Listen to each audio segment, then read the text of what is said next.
Welcome to Paranormal M, where the supernatural is always within reach. Subscribe and turn on notifications so you never miss out on our latest eerie tales.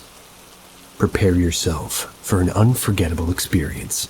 My first paranormal activity was when I was 6.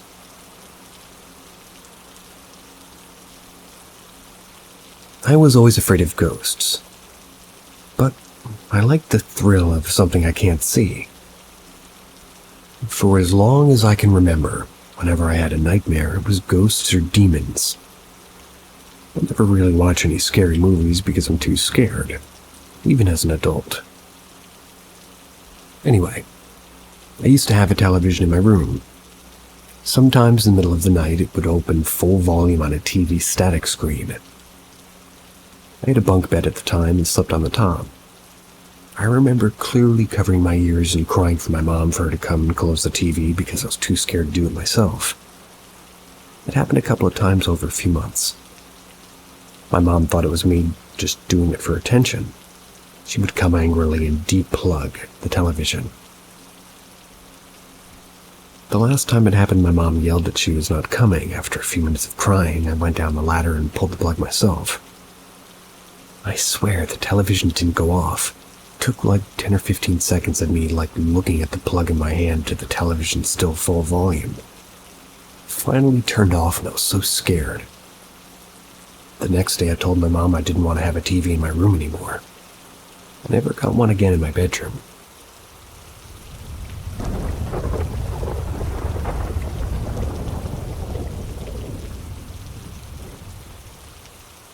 First time seeing ghosts of Glamis Castle. One of my favorite ghost encounters of all time, it was at Glamis Castle in Scotland. It's said to be one of the most haunted castles in all of Scotland. I was traveling with a friend at the time and she was afraid of ghosts. Told me to not tell her if I see any for our whole trip. The tour starts with the guide opening the door to this sort of dining area. I saw a beautiful lady dressed in older clothing. She was like a white translucent. She looked up and when she saw the group left the room to the left right through the wall. I immediately looked around, but nobody else in our group was reacting. No one was even surprised or even curious. Thought it was a hologram before I saw no reaction. I was even more curious because where that ghost disappeared, it was just a wall. I was listening to the guide and just waiting for the right opportunity to ask a question. Finally, I could ask the guide. This area, pointed to an invisible rectangular door in the wall, was there something here before? He seemed surprised, but said, there used to be a door there. It was where the servants would pass to get the food from the kitchen. I was actually choked. I didn't expect that answer. My friend was curious, but didn't ask anything for fear of the reply, maybe. We continue on the tour, and the guide mentions a little boy ghost tripping people over. Didn't see him. When we go into the chapel, and I sat first row, the guide then says that there's a ghost that sometimes haunts the chapel. Usually sits in the back right corner. No one in our group sat even close to that corner. Is it a coincidence? Maybe. I didn't see her. Then we moved to another room. Looks like a library. There's a pool table, but what struck me was the man on the other side of the room. He was dressed more recent clothing, like slightly translucent. He was smoking. Like smoking inside a castle. He was sort of amused by us. And again, no one was reacting to the smoker. Started to watch what other people were doing, and within a range of 3 meters, and not one approached him. I was trying not to look at him too much because I didn't want him to know that I could see him. I was fascinated by how he was reacting to us. At some point, I thought I was going crazy, so I asked my friend if she could also smell cigars. She said yes, and the guide overheard me and said this used to be the men's room. That's where they would go after supper to just smoke, play, and drink. It's not been used in well over a decade now. It's weird, I never smelled cigars before. Clearly, that ghost did not see the non-smoking poster. But anyway, I was so relieved that other people could also smell it. It just reinforced really what I was seeing. So that was my experience, and to this day, it's still my favorite. After I meet a ghost, I always wonder, like, what if I said this, or what if I did that? But I'm always too scared in the moment. Maybe one day.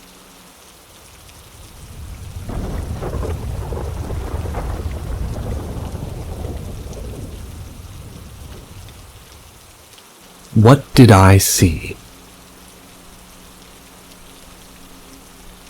When I was pregnant with my first son, I had seen something. My husband is a gamer, frequently plays games very late. I enjoy my sleep, so I always get to bed much earlier than him, let's just say. A very light sleeper, and usually I'll wake up when he comes to bed. Well, one of these nights in my third trimester, I was woken up to someone hovering over me. I assumed it was my husband, and sort of in irritation, I asked him what he was looking for. No response. I asked him again, thinking he didn't hear me. Still got no response. Super annoyed, I opened my eyes and asked even more annoyed and louder what he was doing so I could go back to sleep. Whatever I was looking at looked like my husband, but a few seconds after I asked, I heard my husband snoring next to me. Without taking my eyes off who or what I was looking at, I took my hand in search for my husband, thinking maybe I was just hearing things. I felt my husband sleeping right next to me. Looked over to see if he was there, and he was. I looked back at the figure standing over me, and it still looked like my husband, but then just slowly disappeared. What was that experience?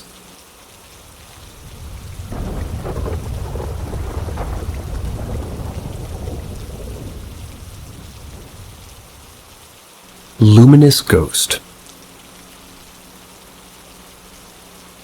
When I was a child, I witnessed a spectral apparition. My mother and I saw exactly the same thing in the same place. I didn't see that thing right away. I only saw her when my mother asked me to get out of the bed. It's because we were in bunk beds made of wood. At that time, we lived in Chaumont, which is in France. I was living in hell. My mother had left my father because he used to beat her. I was the scapegoat of my school, and the neighbors of the apartment above ours frequently prevented us from sleeping at night by throwing dishes in the bath and hitting furniture and hitting the walls, shouting loudly in their orgasms, making invocations and all that. I was sleeping soundly that night until my mother started talking loudly to wake me up, to tell me that there was some kind of demon that appeared to her. At first, as I was afraid, I refused to join her. It was because I really needed to sleep. Then I just gave in. I went to the ladder on all fours. I noticed that a blue light was reflected from the ceiling. More generally throughout the room, while I knew full well that we had turned everything off. I also noticed that the neighbors in question were practicing strong enough invocations to make us hear. Practicing strong enough invocations. As I went down the ladder, I struggled with the temptation to turn my head to the right to see where all that blue light was coming from. Then it was only after joining my mother in her bed and after several requests from her that I ended up looking at this thing face to face. The ghost was a half-skeletal corpse. It was lighting up the room with its blue light. It had the features of my maternal grandfather. The ghost talked to us. We were too afraid to pay attention to its words. This thing has finally vanished. Needless to say, when this thing disappeared, we were in complete darkness. At the time of his disappearance, the neighbors stopped speaking. We heard them running and opening the door to the apartment. Then we heard them run down the stairs as if they were fleeing something that was chasing them. We could hear the squeal of their feet, or maybe shoes, at every turn they took. Then they were heard leaving the building by slamming the main door.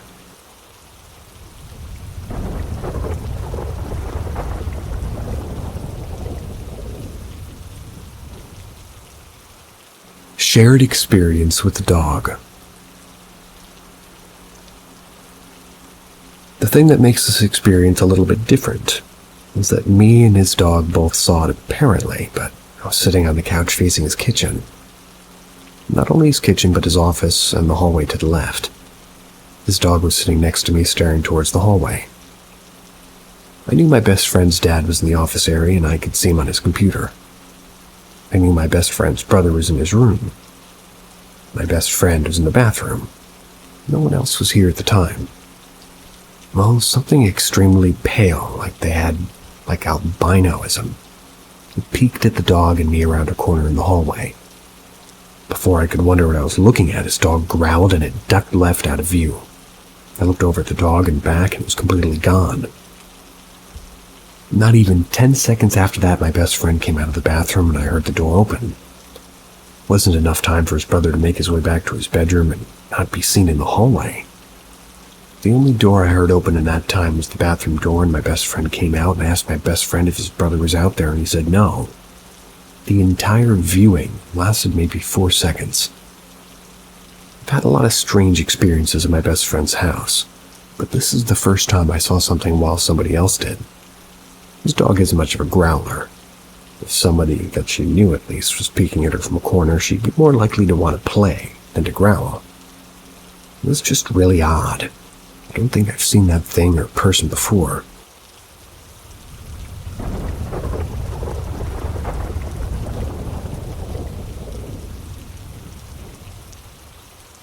My Cat vs. The Hatman. This just happened, so of course I have to come share it with my besties. So coincidentally or not, up to you guys, the last time I saw the Hatman was during a sleep paralysis episode, and my cat saved me. My cat saved me by just throwing himself in my door and waking me up. This time I was awake, standing by the time I noticed him, and my cat was banging on the door again. It's my belief that the Hatman visits during bad times. I don't think he's an omen of death. Well, my house isn't exactly glowing with positive vibes right now. My boyfriend who lives with me is experiencing a psychotic episode recovering from alcoholism. He was cut off by his entire family for about a month. Anyways, I was on my side, awake, but starting to get a bit sleepy. My cat started knocking on my door. I groaned, got up, and I was walking to the door, literally like 8 steps, and I saw something out of the corner of my eye peeking out of my closet. It was moving back and forth rapidly. My closet door broke, so I have 2 curtains sort of hanging to cover it. It doesn't quite do the job because the curtains aren't wide enough, so there's a foot gap where I can see into the closet on one end. Anyways, I didn't get a good look at it right then, but it scared me anyways, so I hustled the 3 remaining steps and opened my door. My cat came running in and I got back into bed. We hopped up onto the corner of the bed, and I was lying or standing on my bed, and I could also see the sort of closet while I looked at him. I looked up directly at the closet and I saw the shadow or figure of a wide-brimmed hat ducking in and out quickly. What's weird is that he was very short, like maybe 4 feet tall. He wouldn't have been able to see into the mirror above my dresser. He would have had to climb my bed. And the shadow didn't move inhumanly fast, but it or he was doing a very poor job at trying not to be seen while staring at me and my cat. And at the same time, I saw the shadow of my cat's tail, which in retrospect was a different color than the Hatman's shadow. Its tail was high and flicking around. I saw them at the same time in its separate shadows. I didn't immediately assume, oh my god, demons, oh my god, Hatman. But I was like, oh, my cat's tail. Then I realized I was seeing something move in and out around the curtain before I even left my cat in. So I got scared, yelled at my Alexa to turn the lights on, and it was gone. Afterwards, my cat fell asleep pretty quickly. He was out cold. I pet him and he didn't stir and lift his head. A bit later, he woke up with a jolt and lifted his head, and his ears were very pointy like he was scared or very alert. I guess if it was that scary, he would have ran. Probably just a coincidence. But still weird considering the hour me and my cat have had.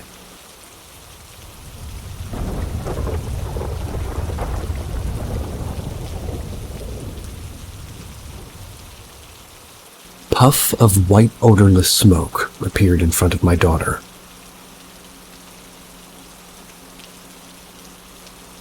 Puff of odorless white smoke appeared in front of my daughter. I, a 37-year-old male, was having a conversation about my daughter. She's 12. Going to school this evening, and that's when suddenly a puff or stream of incense of smoke seemed to grow from the surface of her kitchen table. It rose to about eye level of my daughter. That was before quickly disappearing as if she inhaled it, saying it tasted slightly of ash. She's never consumed ash, so maybe more of a loose description of what she thinks it would taste like. There were 4 of us, including my sons, a 20-year-old male and a 16-year-old male, and also sitting in the vicinity and engaged in the conversation. After it happened, at least 5 seconds of conversation went by before any of us acknowledged what the hell just happened. I immediately started looking for a source of fire or anything that could explain, because something had to be responsible for it. Now, another detail that I'm reluctant to mention, because we're not a religious home. My daughter is wearing a necklace with a crucifix on it. It arrived from Temu this afternoon. That necklace snapped at the clasp maybe a minute prior to this event. We never would have thought anything of it being a cheap piece of costume jewelry, but just a weird cherry on top. We're not scared, we're just confused. But we all saw it. Perfect clarity. My wife was the only one who didn't, and at this point, she's just annoyed that we all seem to be losing our minds. There's an excitement and a fear lingering. What do you think?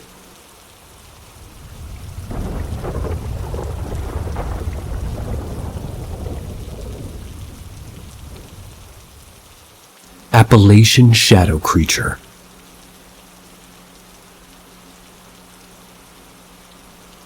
I'm not sure if this is the right place to post this, but I'd like to know if anybody has seen something similar.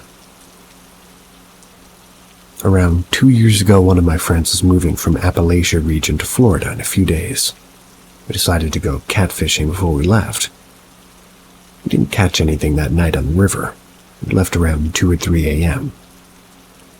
On the drive back, we hit a fog. I remember the window was cracked because I was smoking a stogie. A friend was half asleep in the passenger seat, but still conscious. I just looked up from changing the song on my phone, and right in front of the car was what I can only describe as a shadow being. It was tall and stood on 2 legs.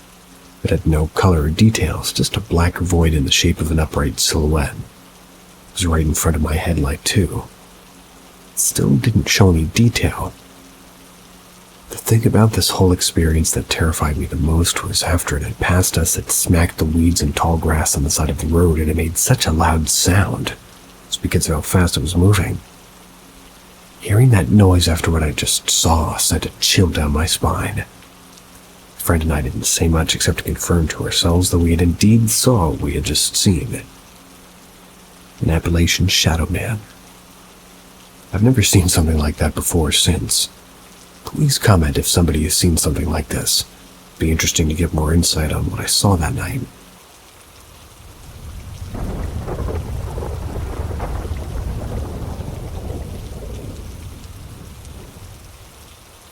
Experience with mimics before or after moving houses twice.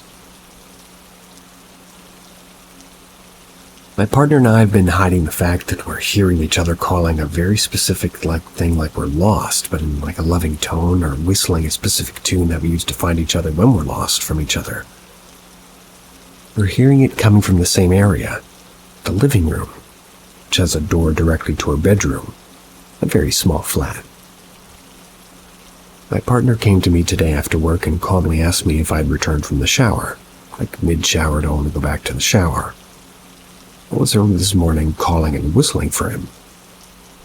He said he called and whistled back, but because nothing else ensued, he dismissed it and went back to sleep. When he lay next to me in bed and asleep, I hear him lovingly calling me the next room, excited to show me something. There's a separate instance, longer and a different story, about being at a church at 2 a.m. alone together in a kitchen cooking and literally back-to-back hearing a whistle in the back of the church. There's a few other smaller instances, but I've also heard giggling in this room as well as coughing. I don't like this room one bit, blessed it with holy water upon arrival. I don't know why this is happening, but I know that he hears it too. I don't feel comfortable explaining my mental illness here, but for mental illness reasons, like diagnosed if that matters, I have auditory and visual hallucinations. That's when I'm at my most unstable. And I've been extremely stressed, so I've been chopping up everything I've heard to just nothing but myself, you know? But knowing he's scared and concerned, I feel compelled to investigate. Stupid, of course. But I guess I can set up a camera. I grew up a raised Wiccan and thought I had a gift to hear and see the other side, only to be diagnosed as an adult and no longer practice. I don't wish to get in, any route I would have then, but now I'm asking if this has always been with me.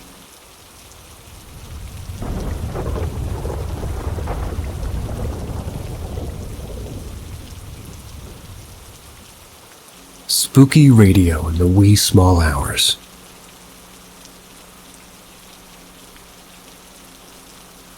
Some years ago, my wife and I bought a semi-detached bungalow. It was like a fixer-upper, you could say. It hadn't sold for a couple of years as there was an eccentric old man in the adjoining bungalow who was really strange. This didn't bother us as we pretty much resolved to just ignore him. We knew he was seriously ill and that he was unlikely to survive for more than 1 or 2 more years. He had owned the bungalow that we had bought, but it had been through a number of owners.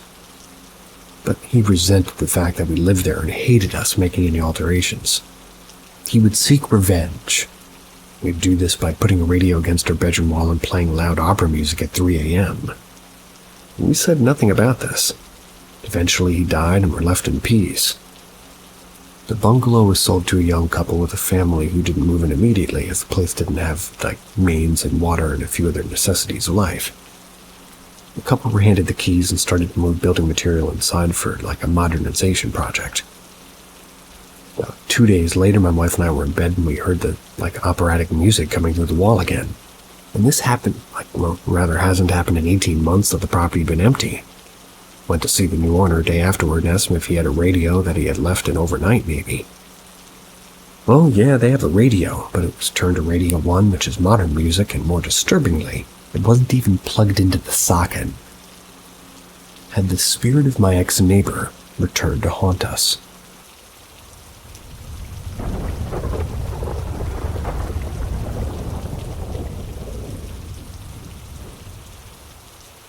Sometimes is a light in our darkness.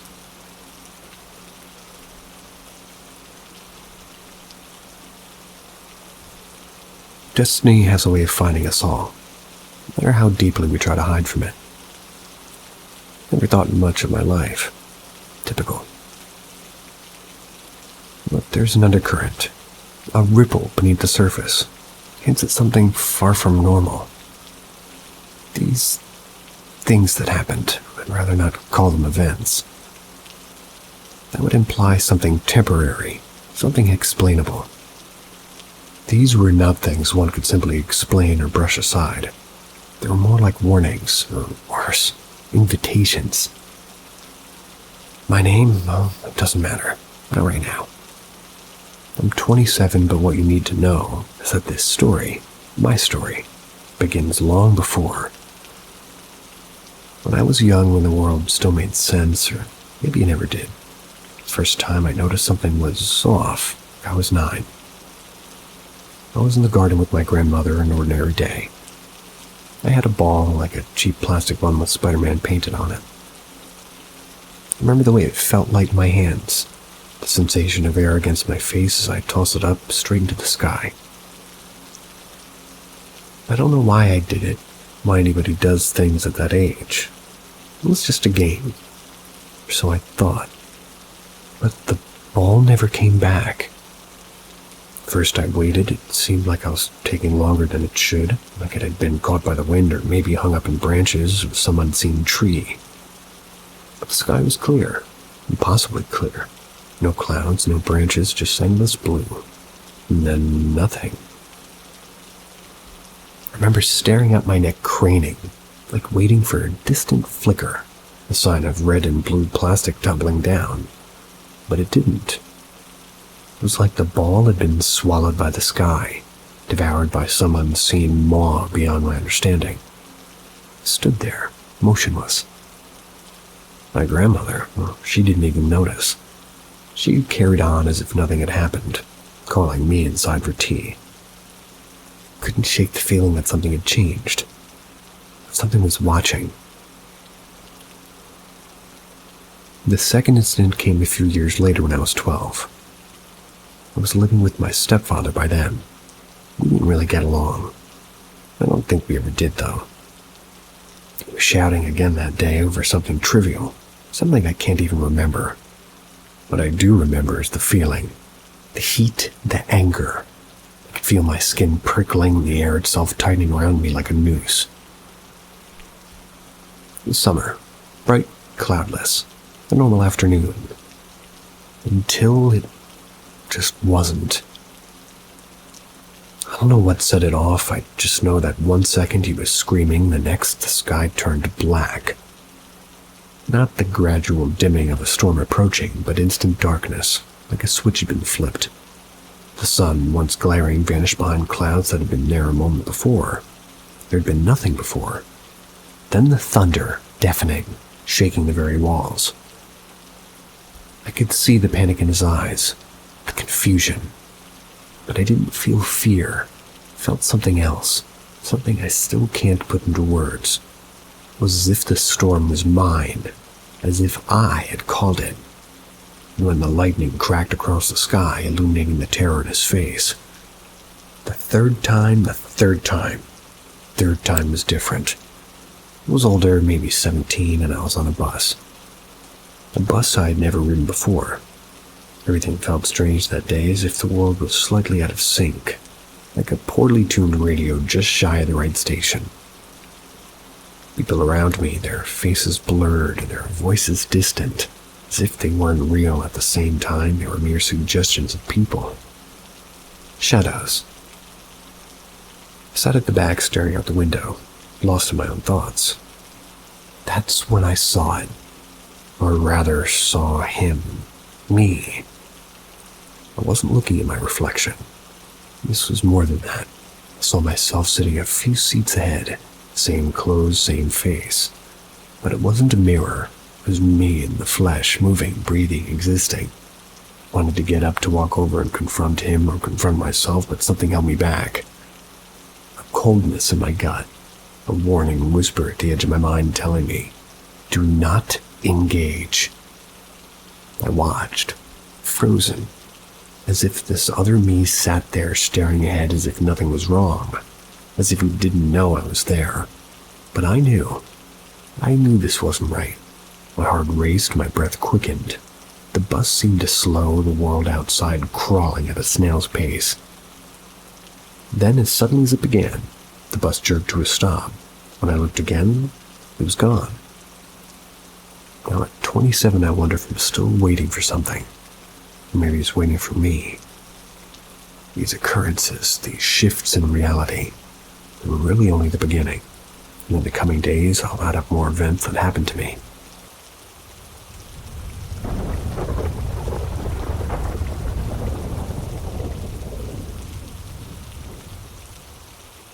Strange things in my house. If you've seen some of my old posts or comments, you may know that I'm more of a seeker of a rational explanation for everything. I'm not saying that I don't believe in the paranormal, but I'm pretty much on the contrary. I prefer to first eliminate all natural and rational leads. But I have to admit that for years, strange but explainable events seem to follow me. I've experienced strange things in my old apartments and in my new one. It continues.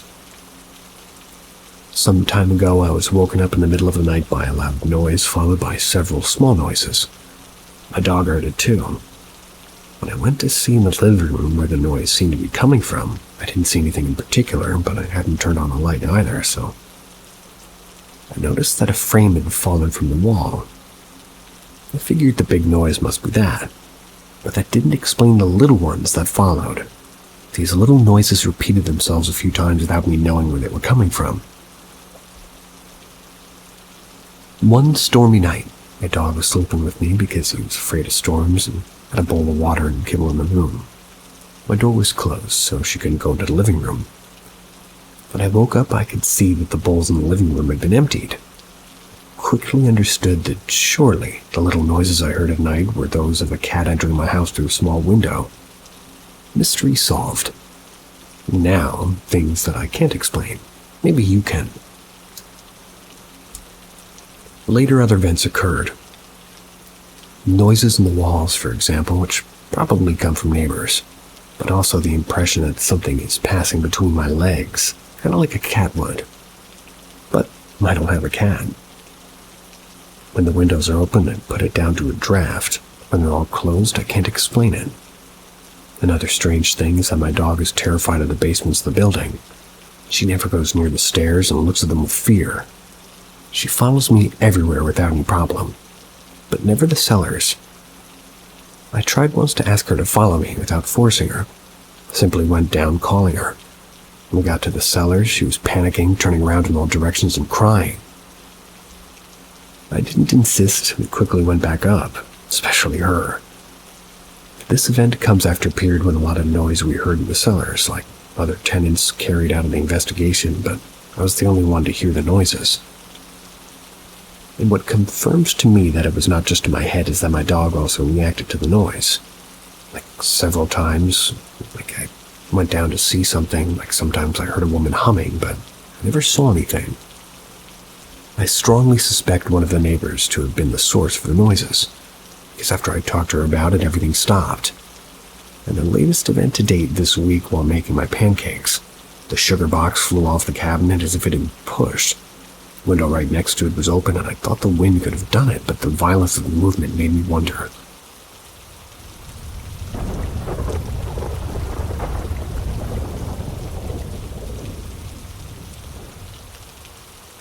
Strange experience last night. Me, a 34-year-old male, and my wife, female 32, are holidaying in Turkey. We're staying in a modern hotel. Last night I woke up to what felt like our bed shaking. My wife was asleep and my mind jumped to maybe a small earthquake as I'd experienced one a few years ago in Bali. Checked my phone quickly and the time was 3:03 a.m. I turned my phone screen back off, the room was pitch black, and at the end of the bed I thought I could see the outline of a figure standing still. I flicked the bedside light on and nothing was there, as you'd imagine. I then got up and had to look out the window down the road by the pool area. Still had the thought that maybe there'd been a small earthquake. My wife woke up at this point and asked what I was doing. I said I felt the bed shake and I was looking outside. I didn't mention the figure as I didn't want to freak her out. She rolled over and went back to sleep. I stayed awake for about 20 minutes and then must have fallen asleep again too. This morning when we'd been awake for a while, my wife and I said that she had a crazy dream experience in the night. She wasn't sure if she'd been awake or asleep, but she said she was aware of someone holding both her hands as she lay in bed and could hear what sounded like an older man singing in her ear in Arabic or Turkish. She said she had the feeling that somebody was sat next to her in the bed, but didn't say anything and flicked her bedside light on. This was a little bit weird, as at that point I hadn't mentioned the figure I'd seen. She said that this has happened after she woke up to me looking out the window and I was asleep at this point. So we'll have to have been at least 30 minutes or so later. I feel there are many explanations for all this, but just thought some people may find this interesting. We've been in the hotel room for 4 days and 4 nights so far. 3 more nights left.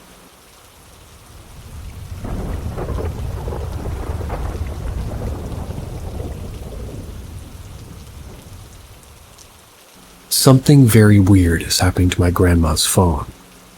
I can't explain.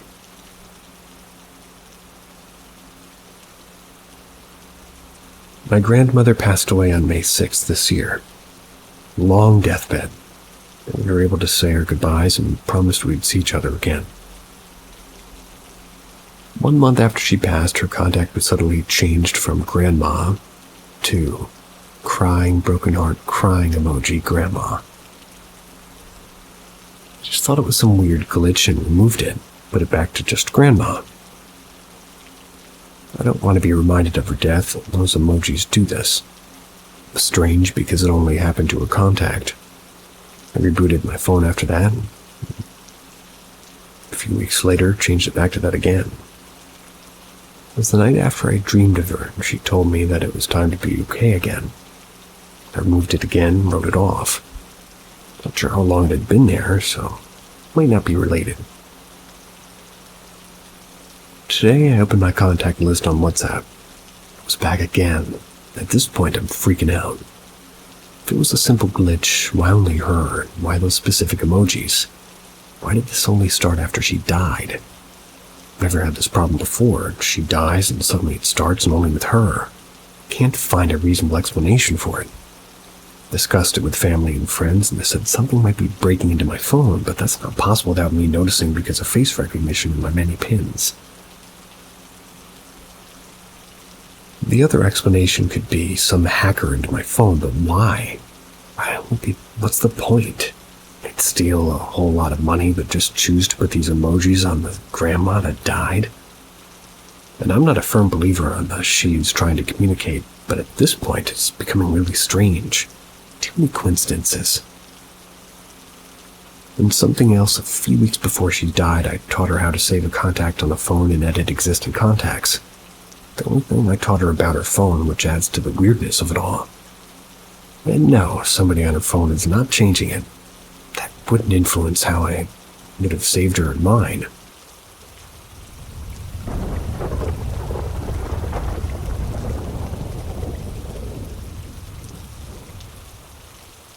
Craziest paranormal experience that I've had. I've never shared this story with anybody besides my immediate family, but this was by far the weirdest, strangest thing that's happened in my life, and the reason I believe in the supernatural now. Previously, I'd always been somewhat a skeptic. The story sounds so unreal to the point of being bullshit, but it did happen. I won't blame you, though, if you don't believe it. It took place about 2 years ago on a summer night. I was home alone, my entire family was on vacation. The time was exactly 3:33 a.m. I remember vividly looking at my alarm clock. About to head to bed when suddenly my friend Eric, who lives in a city about 20 miles away, calls me in the middle of the night somewhat frantically in a cold sweat. This is extremely abrupt and unlike him. Starts off immediately with, "Dude, I'm sorry if this sounds fucking off the rocker, but I need to let you know I had a terrible dream. I just woke up and that something broke into your house." I didn't think much of it. I was about to call him batshit crazy and hang up on the phone and just go to bed. But then it happened. I heard some slight creaking of floorboards in my kitchen. The exact time this happened, my friend on the line is like, "Yeah, I'm not kidding, it scared me legit, and if I'm not on drugs, whatever it is was in your kitchen." I immediately got the chills because of the timing. But I'm no superhero, I had no weapon, so I was scared shitless just hiding in my room. I almost, felt its presence. You know how if someone's super angry near you or something, you can feel the vibe of rage? Yeah. Hard to explain, but I intuitively felt the energy, the vibe of something in the house, like drawing closer, pacing toward the hallway, even closer, coming toward my room. It was a strong energy. I froze. I was at a loss for words and shitting bricks at this point. Because despite any of this not making any sense, I knew my friend was right. At this point, whatever it was basically right behind my closed door. Felt like I could feel it through the door having a piercing gaze on me. But I knew it wasn't a person. If a person would make noise, I'd be able to see a shadow or shoes at the bottom of the door. There was some non-material, some being without a physical body of sorts. Never encountered this shit in my life. I was waiting to see if I'd open the door, touch the door handle, and for whatever reason it was freezing cold. At this point, I'm just doubling down to face my fears and open the door in one swift motion with a war cry. And then as I did, all went black. I don't remember a single thing. Passed out and woke up in a tiny puddle of drool. I looked up, it was 4:13 a.m. I had been unconscious for 40 minutes. To this day, my friend Eric and I now believe there's more to this world that we simply won't understand.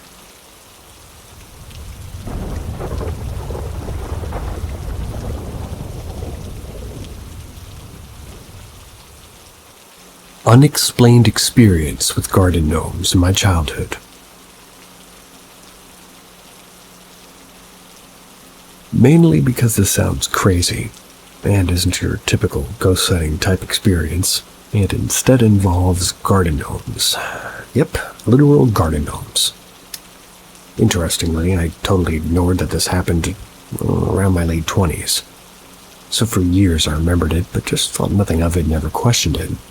Which, in and of itself, is weird, because it was a really odd experience. When I finally questioned it again, I was like, why the hell haven't I questioned this in 20 years? It happened when I was 8.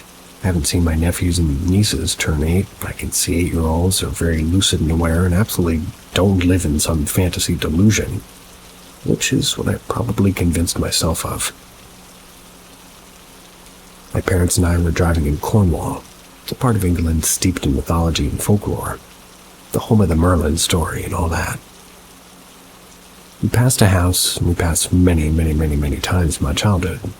We visited Cornwall every year. An old man lived in this little cottage, and beside it was a statue of a giant gnome's boot. I used to play in it as a kid. This particular time, a table was set out front covered in garden gnomes, as in the little inanimate statues, either for sale or on display. We pulled up and rolled the windows down to take a look. Parents told me to say hi, so I said, "Hi, gnomes." I waved at them. Then they said to say goodbye, so I said, "Bye, gnomes." Waved again, and instantaneously their faces went from their typical mischievous smile and simultaneously all dropped into a frown. In a split second, their faces just dropped before my eyes, as if their smiles turned upside down. I jumped because I was taken aback and told my parents immediately, like a freaked-out tone. Their faces frowned when I said bye. My parents both laughed as we pulled away. My dad explained to me that was a projection, like the Mona Lisa. People see a smile or a frown depending on what they're feeling. I didn't really say anything else. I just sat there silently pondering this. But that doesn't make any sense. I didn't feel happy or sad, and my mood didn't change at all. I know what I saw. And 26 years later, I'm still convinced that I know what I saw. I wasn't some fantastical kid with an overactive imagination. I've never hallucinated in my life. I don't have vision problems or mental illness. And this is totally isolated. I've never had anything like this or anything vaguely unexplainable or paranormal happen to me before or since. I'm not saying it was paranormal, I'm just saying it was completely unexplained. Continues to be until this day.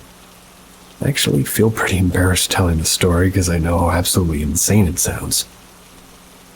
Has anybody ever experienced anything similar? Does anybody have any other insights into what could have happened? I'll put a 26-year-old mystery to bed.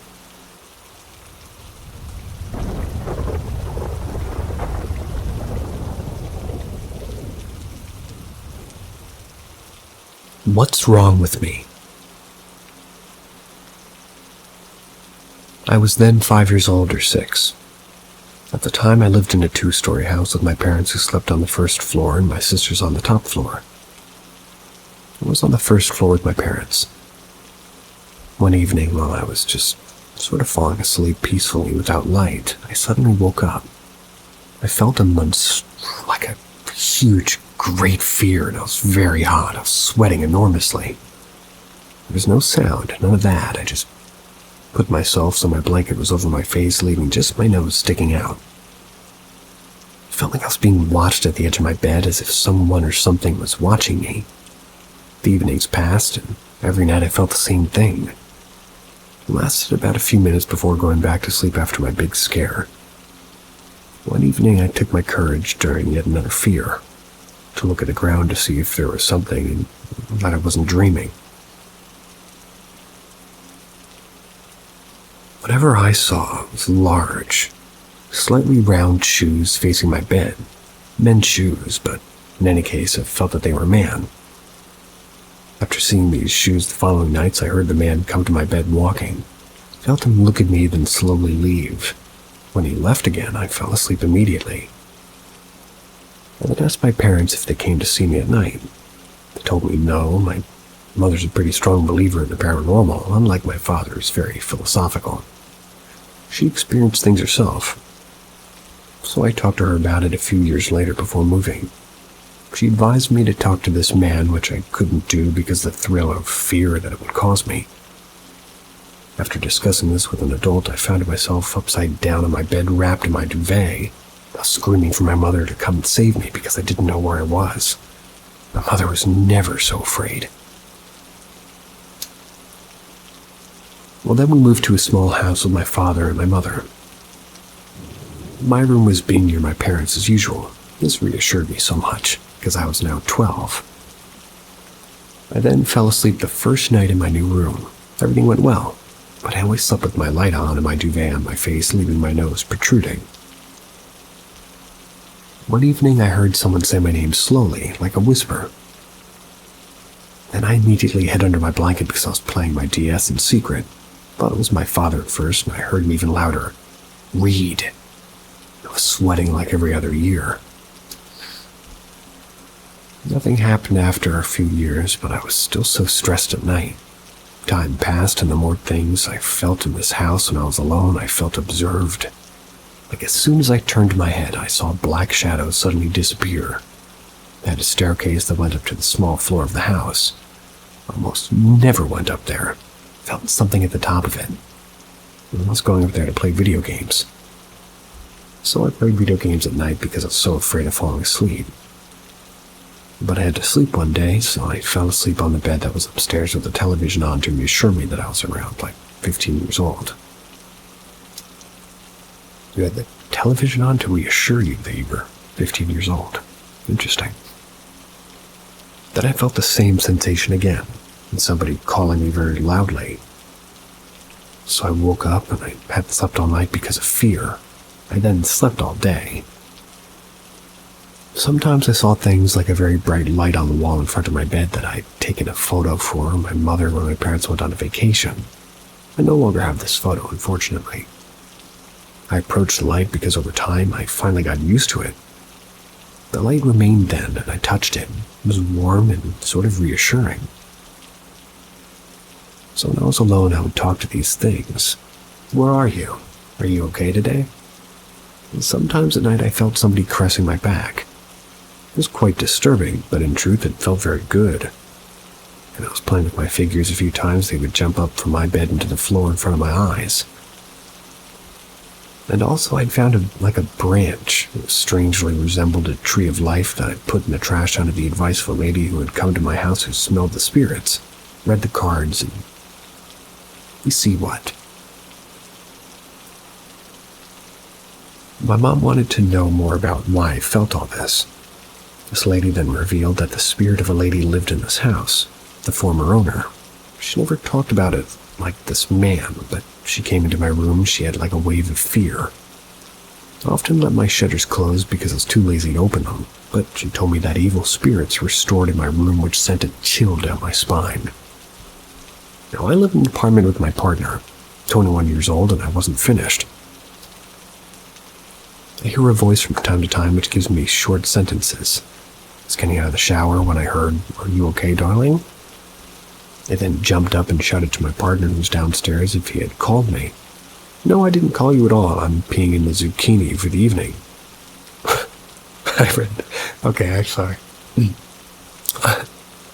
I'm peeling.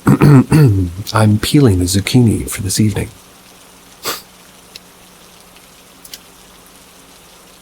The last time I heard a voice was when I was on the sofa in my living room listening to a felled-up video. I then heard, "Shut up." I then turn off my phone in the middle of the day and I end up shouting, "Leave me alone." And since that day, nothing more. Sometimes feel strange things, also I see black masses. I even bought books on the paranormal. I also started doing sort of cartomancy. I draw cards for my loved ones, which troubles them because I discovered things about them. So who was this man all this time? My grandfather died when I was 5. I assumed it was him. My mother confided that it was him from the beginning. My darling is not a trivial nickname. If you have any questions or ideas, tell me everything. but not about the zucchini part. That was actually my fault.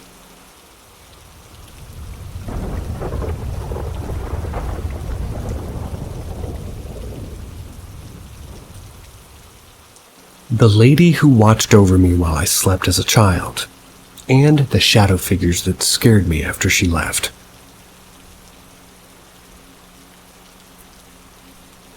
I was between 3 and 5 years old, so it was around 89 to 91. My room's on the complete opposite end of the house from my parents' bedroom. I'd wake up in the middle of the night on a regular basis scared.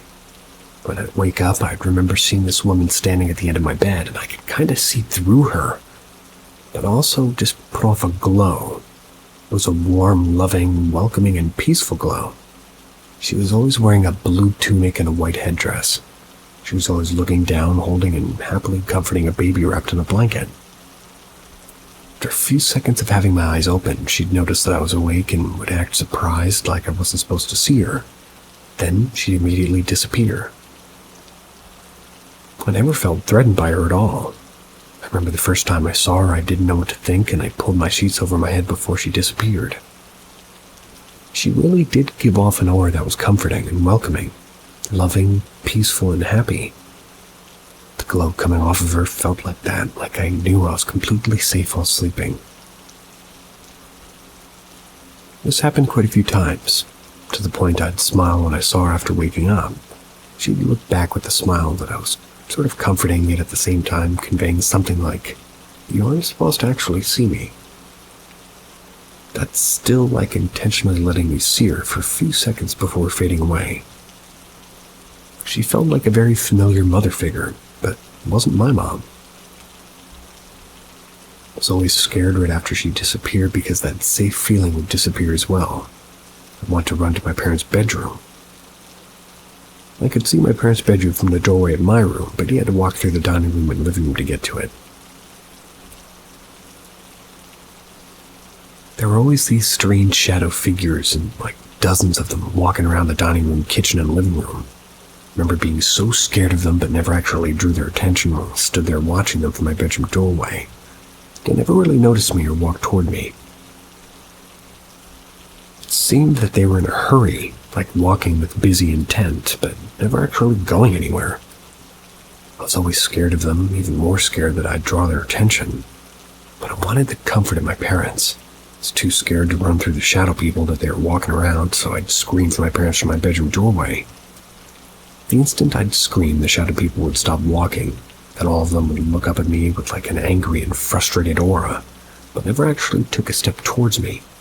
They'd just disappear about the time I'd hear either of my parents' voices.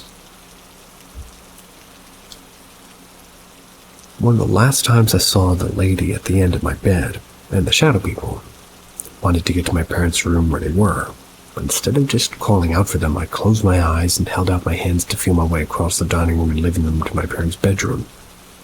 I actually made it there on my own. Even with my eyes closed, I could feel them there before I started to disappear. But I could also feel as they were fading away that they were angry. They were angry because I wasn't scared of them anymore. I stopped seeing them shortly after that, which was around the same time I started feeling more comfortable staying in my own bed at night by myself, at least without needing my parents so close by. But it's one of the most real and vivid memories that I can remember from when I was that age, and I'm 38 now. I still remember exactly what the lady looked and felt like, and the shadow people. This wasn't even an old house or anything you'd really associate with a stereotypical haunted place. They're a relatively new double-wide trailer that my mom and dad had put there a few years before I was born. They bought the trailer brand new. I feel like what I saw and felt had to be real, because a 3 or 5-year-old wouldn't have been able to imagine that physical feeling from her aura. That was so welcoming, understanding, and comforting, loving, and peaceful that the lady at the end of the bed gave off as she glowed. It was a distinct physical feeling that a 3 or 5-year-old wouldn't have been able to just randomly imagine. A feeling I still somehow remember. I never saw anything like that again in that place, or any other place I've lived.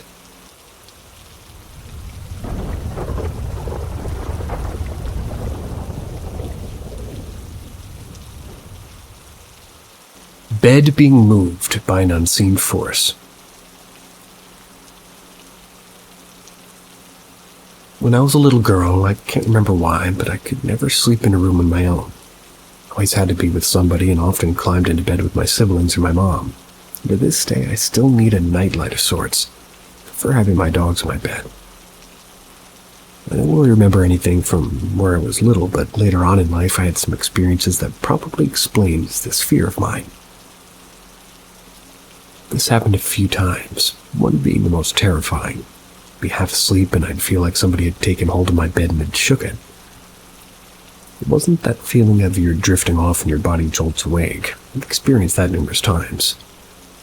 This was as if something physically yanked my back.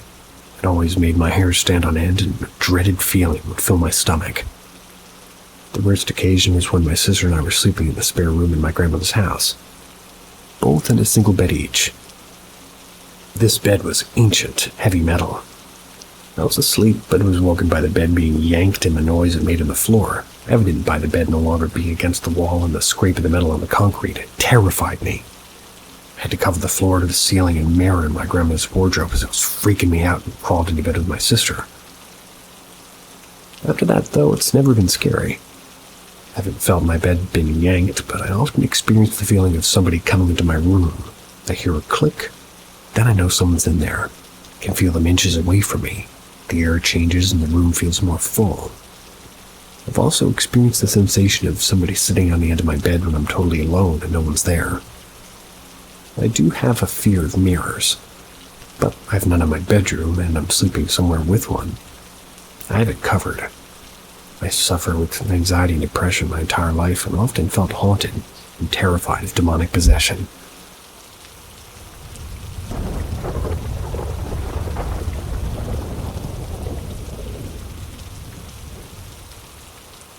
Should I be scared of ghosts? For starters, I don't believe 100% in ghosts. I still have my doubts, but about 4 weeks ago, me and my girlfriend went to a hotel. We're about to leave and we used the elevator at the time from the 4th floor to the ground floor. The elevator stopped on the 3rd floor because a hotel staff member, a beautiful young woman, joined us going down to the ground floor. She smiled and greeted us as a hotel staff member should. My girlfriend started acting weird and insisting on using the stairs instead. At first, I thought my girlfriend was jealous. But when we're on the ground floor and ask her what's wrong, she tells me she saw a lady on her back following her. She's not connected to the ground, she's like floating. Her face was blurred and she was almost about to look at her, but was just ignored when she realized quickly that she's a ghost. She also told me that ghosts sometimes follow somebody whether you like it or not. She's just scared that lady might, latched onto her and follows her everywhere. I knew my girlfriend very well. She wouldn't make this up, and I trust her that she's telling the truth since she's told me before that she can see ghosts. She also hates hospitals for some reason. I'm not trying to scare anybody, I just want to make sense out of it. I have questions like, should I fear them? And most of the time they seem chill. Other times they bother anybody if you make eye contact, and sometimes they're pure evil. Just a perspective of a person who's ignorant of this territory, you could say. I just need some answers. Keeps keeping me awake at night.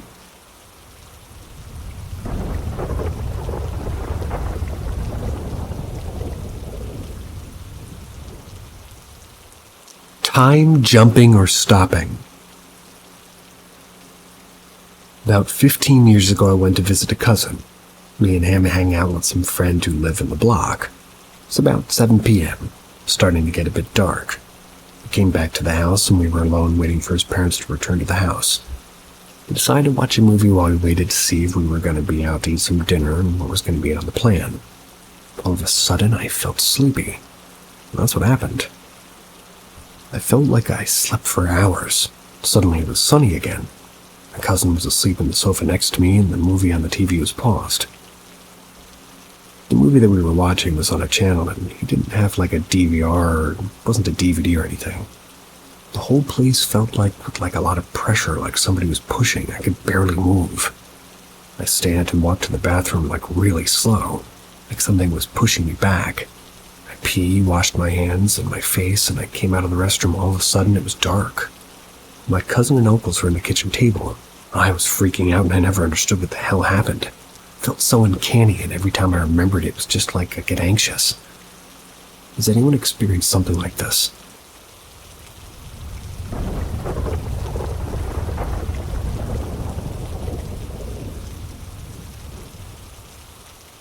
What made you start to believe that there might be something more?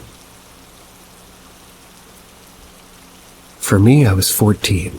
I was having one of the worst nights of my entire life.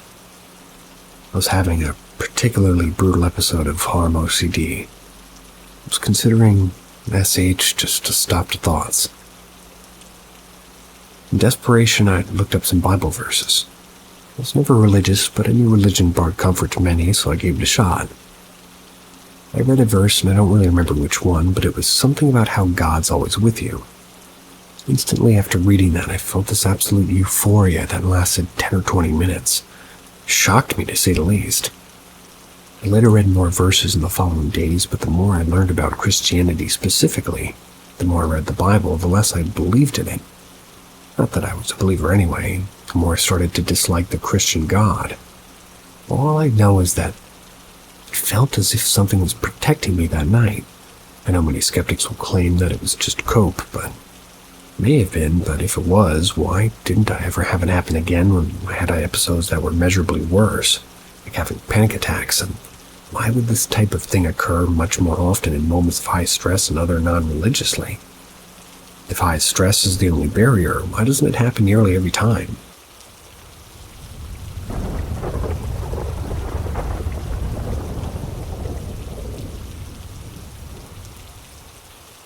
Some of my experiences.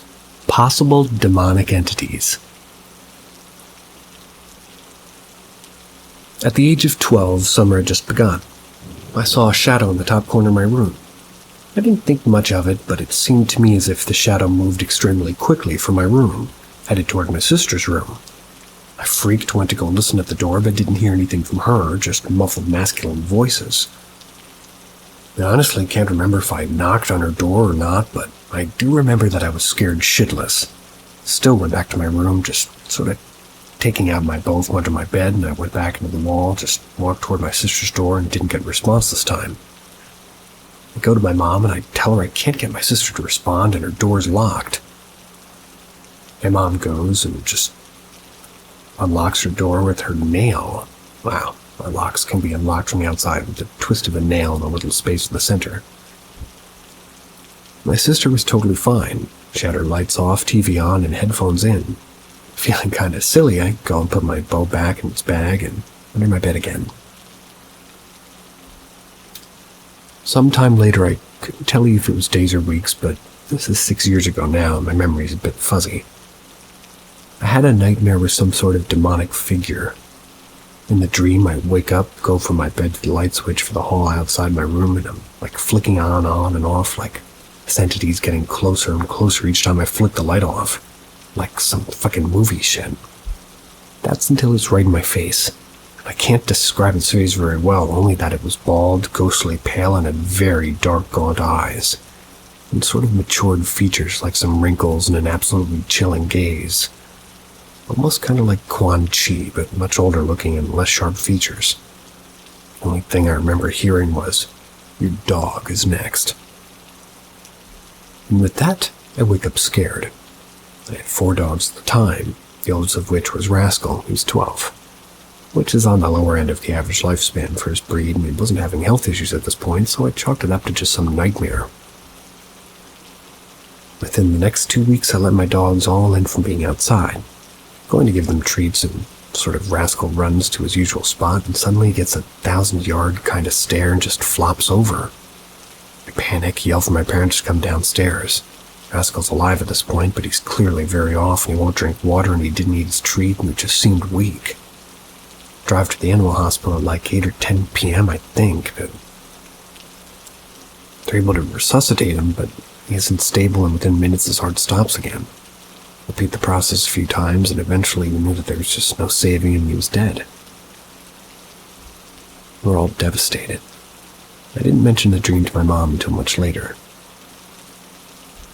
Then over a period of the next 2 years, so from 12 to 14, I have at least 2 other similar encounters with this figure or something similar. Never got a great look at its face again, but in both scenarios the dream ends with my own death. One, we were just in some unnamed room and it kills me. Oddly enough, when I woke up to this time, I just got pissed, so I tried to go back to sleep. I go back to sleep and suddenly I'm right back where I was, and the entity is extremely surprised and almost frightened to see me alive. Within moments, I defeated it. The next encounter is in the middle of school. The dream was a school shooting, and there was this figure that was extremely tall, like 7 or 8 feet tall, and it was extremely fast. It was wearing a trench coat and a fedora, had a shotgun, and its speed-walking pace was just a tiny bit slower than your average adult male sprinting. I'd already killed several members of my classmates, and I vividly remember seeing my old crush dead on the floor. No longer been interested for months, but random. Luckily, I was kind of quick as a kid, and I ran into my science classroom, and this figure enters the room, shoots me, and again I die and instantly wake up. I remembered how I was able to go back into my dream the other time, so I did, same story. I defeated or killed it, but I killed it again. They say this is somebody who's very skeptical of all paranormal phenomena. I have no idea what this was, and whenever I tell the story, it's the 4th time telling this, I feel ridiculous. Something in me remembers it so vividly. It all just feels so real. I think a lot of you guys and gals in this sub can relate. Thanks for being here. See ya.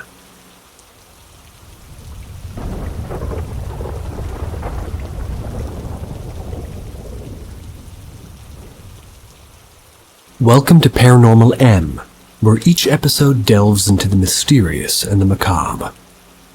Hit subscribe and turn on notifications to stay updated with our latest haunting stories. Enjoy the spine-chilling excitement. The Howlings. My personal experience. Something strange and inexplicable happened to me once during my school days. The school I attended used to do a lot of community work, which they called social action or social work. Went with my class to one of these activities in the countryside, not far from the city where I live. I stayed for a week sleeping and working in a town, living a lot with the farmers who lived there. The town had many stray dogs, which often gathered near us when we ate. The dogs were very surly. They came close but not too far away and always looked at us in the eyes, which seemed quite strange to me, because a very common characteristic of dogs is precisely that. Well, but they don't make much eye contact. Really.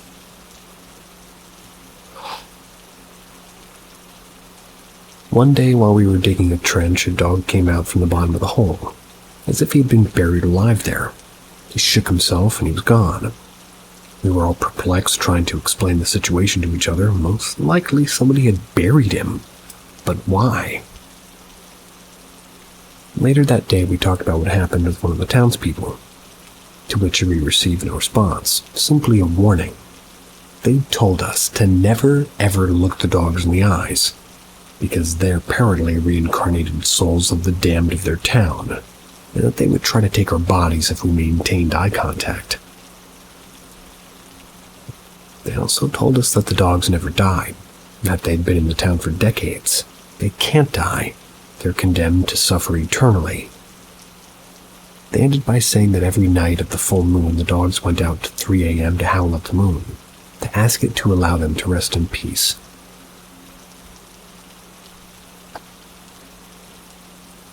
The thing is in my country, the 20th century was full of conflict, like many others in Latin America. But specifically, when a president died in 1969, the entire country, mainly the religion in which this town was located, was like convulsed. His unusual death caused many peasants to take up their weapons and start killing each other. Because of all of that violence, there are many events full of blood and hatred that took place in these places. They were forgotten over time. Even so, we all thought they were kidding. They just wanted to scare us because we were city dwellers who showed up there. Coincidentally, the last day of our stay would be a full moon night. We decided among some of us who would be there to stay awake to find out if the story was really real, or if it was just an invention to scare us. That night we stayed awake talking and telling horror stories, lots of silly and funny ones at the end.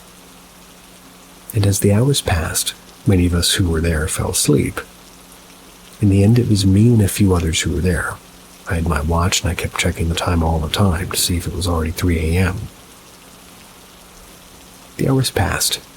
The only light there was that of the moon. It was entering through the window. I remember very well how I raised my arm to see the time and marked 3 o'clock. I stayed quietly waiting. When it seemed like nothing was going to happen, a dog started howling at the door of the room that we were in.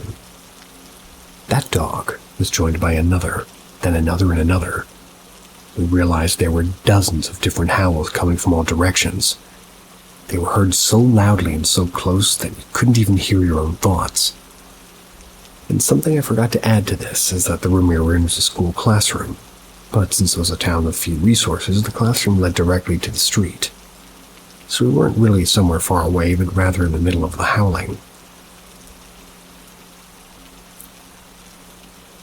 The dogs seemed to be moving in the same direction. They were all going toward the cemetery. It was close to the place where we were sleeping. After about 15 minutes, the dogs, who seemed to have arrived at their destination, all began to howl in unison, as if they had prepared a choreography for the audience that they had the night. Well, they kept up several howls. That was until a few minutes they began to quiet down little by little, one by one, till there was only one left, and then none. I was perplexed, couldn't speak, think, or move. I don't know if the others had stayed awake during the entire show or had fallen asleep, or if they were the same as me. I decided to stay awake to see if it would happen again, but the dogs didn't even bark the rest of the night. That day I was left with more questions than answers, and until now, years later, I still hear everything as if it had happened recently. One day I plan to return to that place. Only then I'll have part of the story.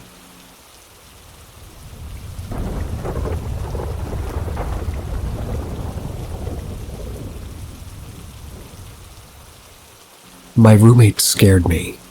I'm not sure what happened that night.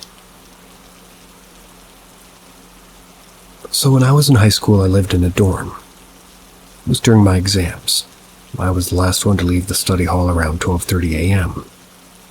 Went to my room and I was prepping to go to bed. We had a nightlight and I had a habit of reading the Bible before I sleep. I usually kneel comfortably, facing the pillows, and right beside me was my roommate, deep in sleep. I could see her face, but it wasn't really too bright. I was reading to myself, not reading it out loud, and maybe after a couple of minutes she suddenly opened her eyes and just staring dead in the eyes. I could sense that she opened her eyes through my peripheral vision. I stopped reading. I looked at her in surprise, and she suddenly pointed her hand at me, started speaking a different language. It sounded like gibberish. I was just looking at her in shock, trying to think of what to do. She started speaking more aggressively in that gibberish language. I got scared. I called her name twice and told her to stop doing whatever she's doing, or else I'm going to report her to her sister. It was a Catholic dorm. She wouldn't stop. I shook her hand, and she slowly put her hand down and closed her eyes. I tried calling her again, but she didn't respond. I literally prayed with my eyes open that day, and I couldn't sleep. Next day, first thing in the morning, I reported it to the sister. She told me to keep an eye on her. But honestly, I was so scared to even sleep beside her. I asked her if she remembered what happened, and she said that she doesn't. She got sick the next day, and this happened, and she got worse within that week. The parents were called, and she was sent home. I still don't understand what happened that night, but it was the scariest moment of my life. I thought maybe she was asleep and just sleep-talking, but never saw her doing that. The whole atmosphere just felt very weird and scary. We had a lot of stories to talk about in the dorm because every now and then something scary always happened. The fathers would visit to pray and sprinkle holy water during rounds.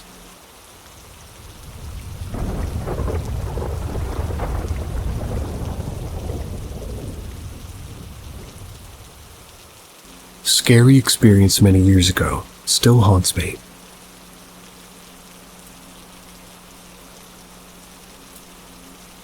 When I was 11 years old in the early 1980s, I had an experience so remarkable that I remember it very often still to this day. I'm in my early 50s now. It was a Friday evening. We had visitors, so I wanted to impress them with my pet mouse.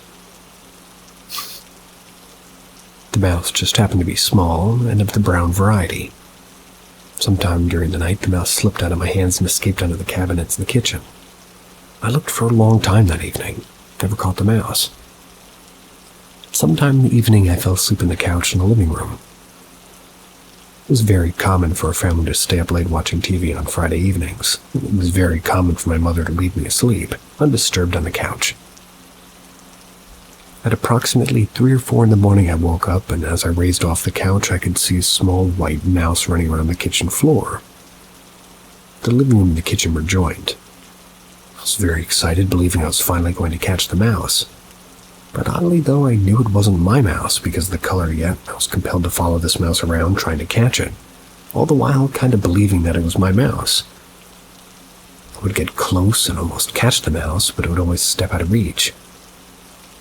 After several minutes of this, I realized I was now back in the living room near the front door.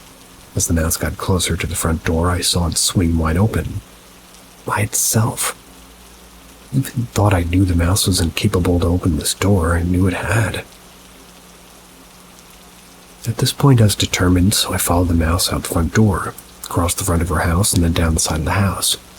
About midway to the back of the yard, I became, ferried. That's when I realized I was being trapped. Something terrifying waited for me in the backyard, and the mouse was the trick. I turned around and ran back to the front door, which was still open.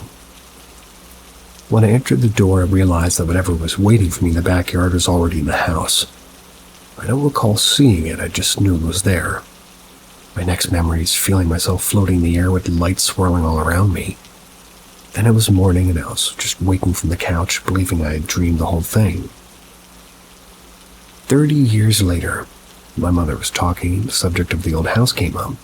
That she told me that she saw me floating in the air one morning with bright lights swirling around me.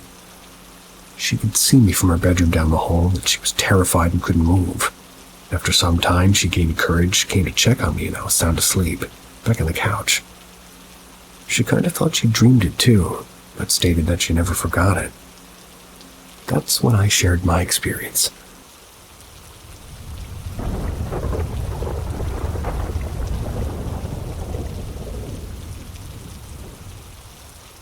Haunted duplex in Donaldson, Tennessee.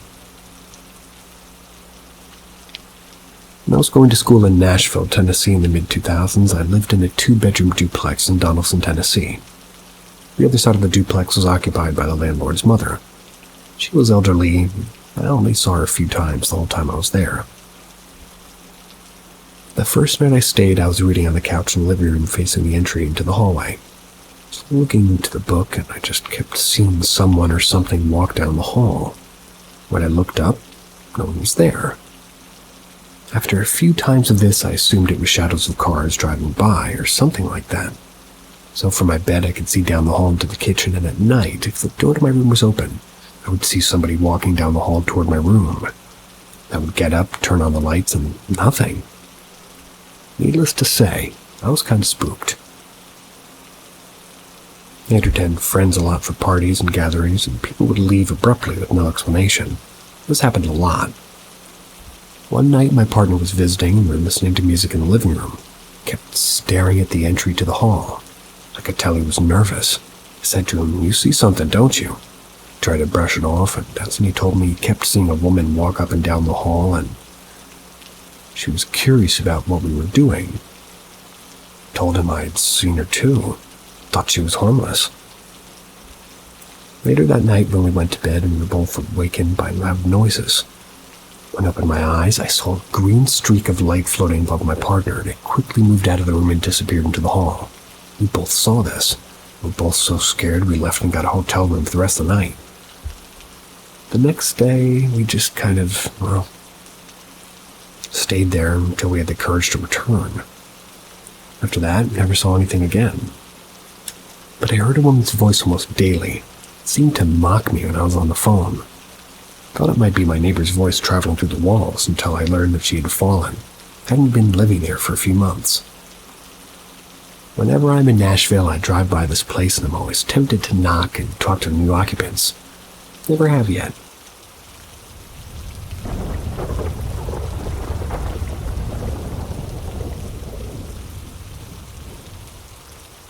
There is an entity haunting me. So this is actually crazy to me. I can't explain it. So when I was 16 years old, I was with this girl named Alexia. She was my first.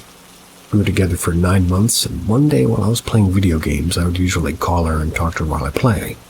Made a joke to her and we both have a laugh. I swear, she says, "Who's there?" And I'm like, "Nobody." She FaceTimes me, acting all crazy, saying that she heard a girl laughing next to me. I showed her in FaceTime that there was clearly no one there. We ended up breaking up, and I always thought it was because she was semi-crazy. But this is where it turns sour. Later on, at 18, talked to another girl named Anna one day. Was laying down on my closet floor, and we used to talk for hours. One day I'm just chatting it up with her, and I make a joke that we both sort of give a chuckle, and I swear at everything. She tells me that she hears a girl laugh. I instantly got so scared because my thought of being just a crazy ex came to an end. I asked her, "Are you serious?" She says she swore it sounded like she was right next to the phone. She heard it perfect. After 3 months, we stopped talking. I then got with a girl named Indira. We were together for a year and was actually living together the entire relationship. We faced a bad money issue and were dead broke. I then heard about how Santa Muerte would help people who talk to her and make her promises. So I sat up one night while Indira slept. It was pitch dark and I stared into the dark of nothing. I call out to her in my head. I saw eyes, but not just any eyes. They were like diamonds. 2-eyed diamonds that shined in pitch dark. Thought I was maybe starting to see black grain. I asked her for financial help. I asked her to please help us and give her a bottle and her own sanction. I then fell asleep without any answers. We woke up, went to the bank, and I swear we had $3,000 that we didn't even know about it. We both got caught up in spending time trying to get back on our feet, and I totally forgot to get Santa Muerte my promise. 2 weeks after we found out about this money, and talking me and my ex to the mechanic and get our new brakes and a new oil change, and drove 45 minutes on the highway straight all the way. The moment we drove to a bridge, my wheels locked sideways out of nowhere and slammed into the bridge, and the semi-truck fell off entirely, and we had hit the sidewall 4 times before we came to a stop. Everyone was okay, and we were all shaken up, though. Ended up thinking this was the work of Santa Muerte, feeling some sort of jealousy, or maybe even anger. Ended up getting a tattoo after me and my ex broke up over Santa Muerte. Talked to her, telling her I was sorry, and got the tattoo for her to please leave me alone. Thought I'd wait for her to talk to me again. After that, I've been struggling ever since to hold down any girl or even a sneaky link at all. I just can't help but feel there's a girl entity that's ruining every girl I get with. Or it's all in my head.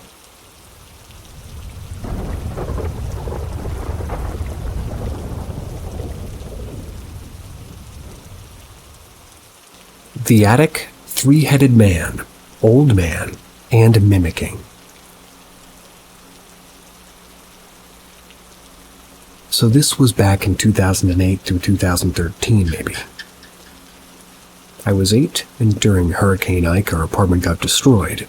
So we moved to Humboldt, Texas, suburban part of town in this cul-de-sac. The house was 2 stories. A lot more spacey than we were used to since it was just 6 of us kids, though some of us had to share a room. I was glad we had more than one bathroom. But our bathroom was down the hall, and I'd wake up in the middle of the night having to pee, and I'd have to walk in pitch black.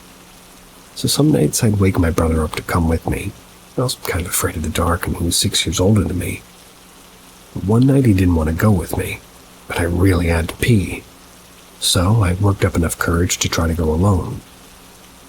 I opened the door to look to my right where the hallway leads the balcony downstairs, and I looked to the left where the bathroom was. which was also right next to my sister's room and right between the bathroom door and where my sister's door was. It was like something all white was sitting there. I stood there for a good 5 seconds looking at it, not knowing what it was, but I knew I didn't want to bother it.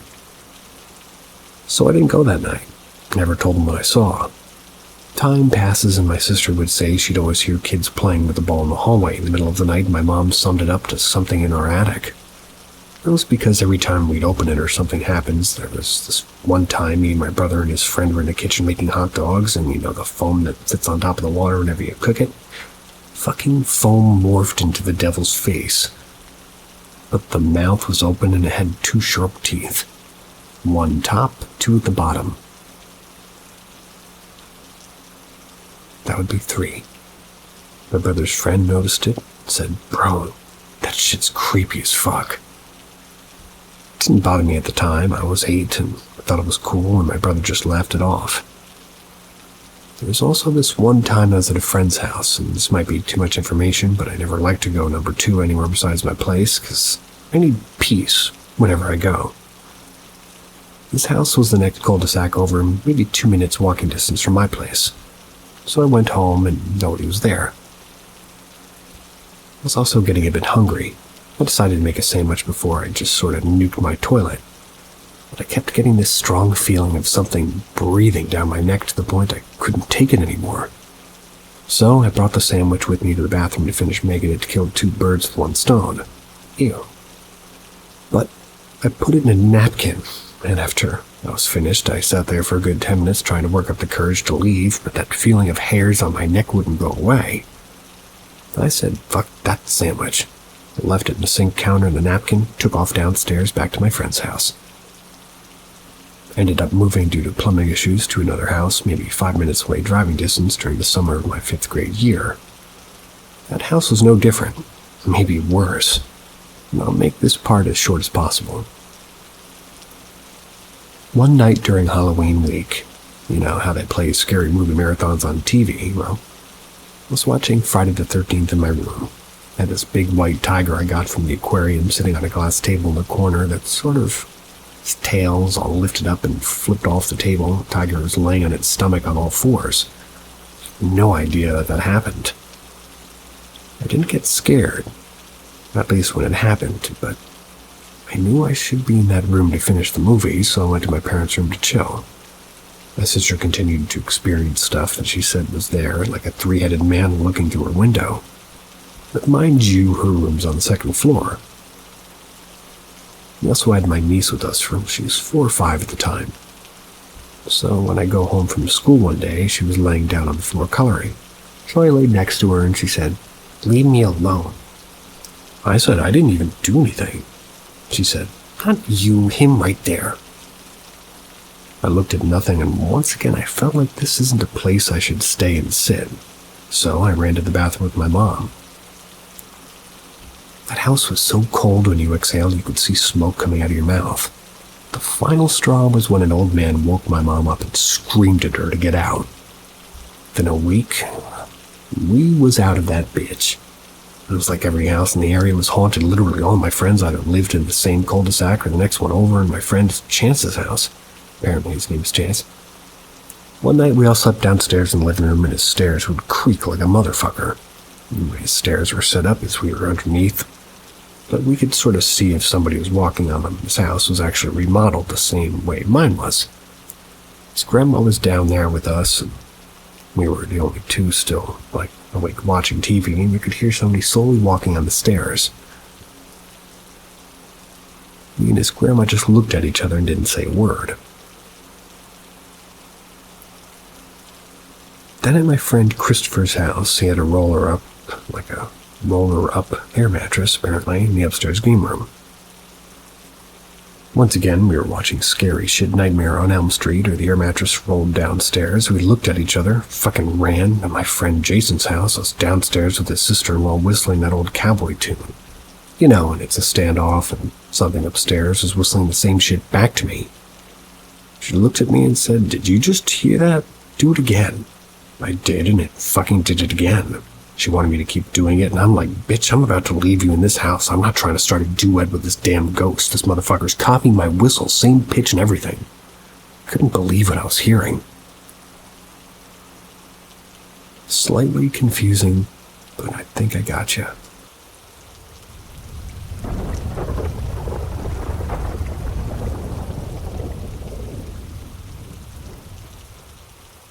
Very polite ghost.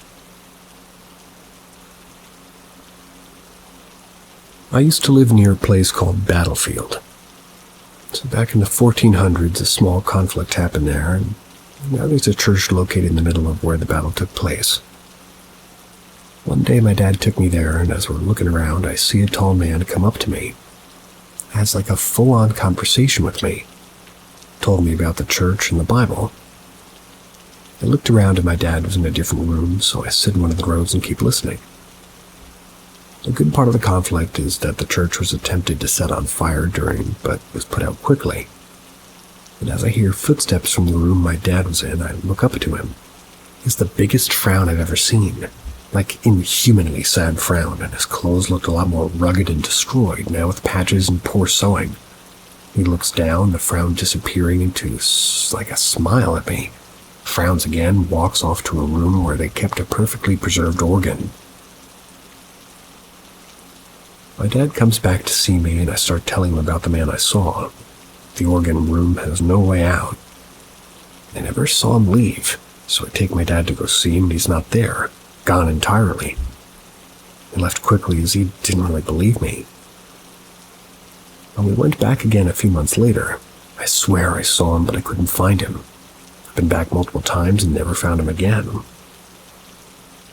However, after I did some research into the church, I find that when they attempted to burn the church down, 2 people were made to it died in a tunnel under the church that was supposed to be their escape route. But the end was blocked. One of their legs was burned, which caused them both to burn to death inside.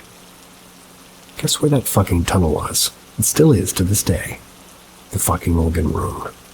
I keep telling my parents that I swear this man was real, and no one believes me, and I'm skeptical myself as I was only about 7, but I remember every little word perfectly. If anybody wants an exact transcript, I'll happily put it in as a comment.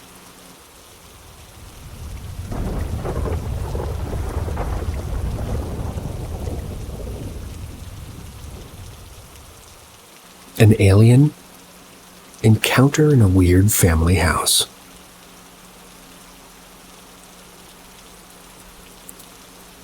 My older brother's not the kind of person that makes up some hoaxes about paranormal things, but this seemed incredibly weird and not real even to me. Basically, after some time he spent in the bar, being a bit drunk, he for some reason decided to go deep into the forest. Perhaps somebody told him to do so, or he had planned this already. Worth mentioning that in the village we've lived in is allegedly located like a World War II German bunker, along with an old airstrip. So, he went into the forest, and as he stated, found an entrance inside the bunker. Inside he had seen maybe a white figure of a man. The figure left no tracks in the snow. Had a small talk with my brother. Decided not to tell anybody about what they had a conversation about, but everything he told us that some bad things that are going to happen. And if I'm not mistaken, that happened before COVID, or at least at its start. I was so out of my brother's behavior. Nothing even close to that ever happened, and nothing similar happened after that. Indeed.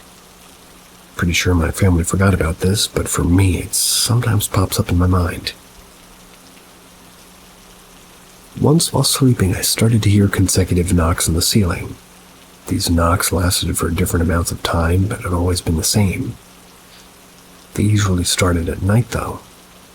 The worst thing about the knocks is that it usually makes it impossible for somebody to get into the attic, because our normal way inside was never built, and the only way to get there is to bring a ladder, climb into the roof, open a wooden lid, and squeeze inside.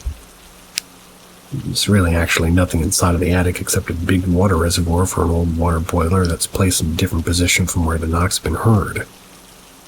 It never occurred before, and never after. My mom was called by her name in the middle of the night. That time we were alone in the house. It might sound very stupid, but That's what she told me the next day. In addition to this, once she was preparing and cooking for a birthday in the building that was separated from the main house, basically a kitchen. Stayed there till late night and then told me that she felt a very weird and sudden urge to lock the house and kitchen. After about 10 minutes, somebody started banging and pulling the kitchen door. I'm scared to think what could have happened if she didn't lock the doors. Also, all of us from time to time felt a creepy presence, especially my grandma, who went alone into the house and poured plants with water. That scared her so much, she felt that presence that she ran away outside and now doesn't go alone anymore. Perhaps it's somehow connected to the fact that the exact house is actually connected to all the bad things my mom ever had in her life. But who knows?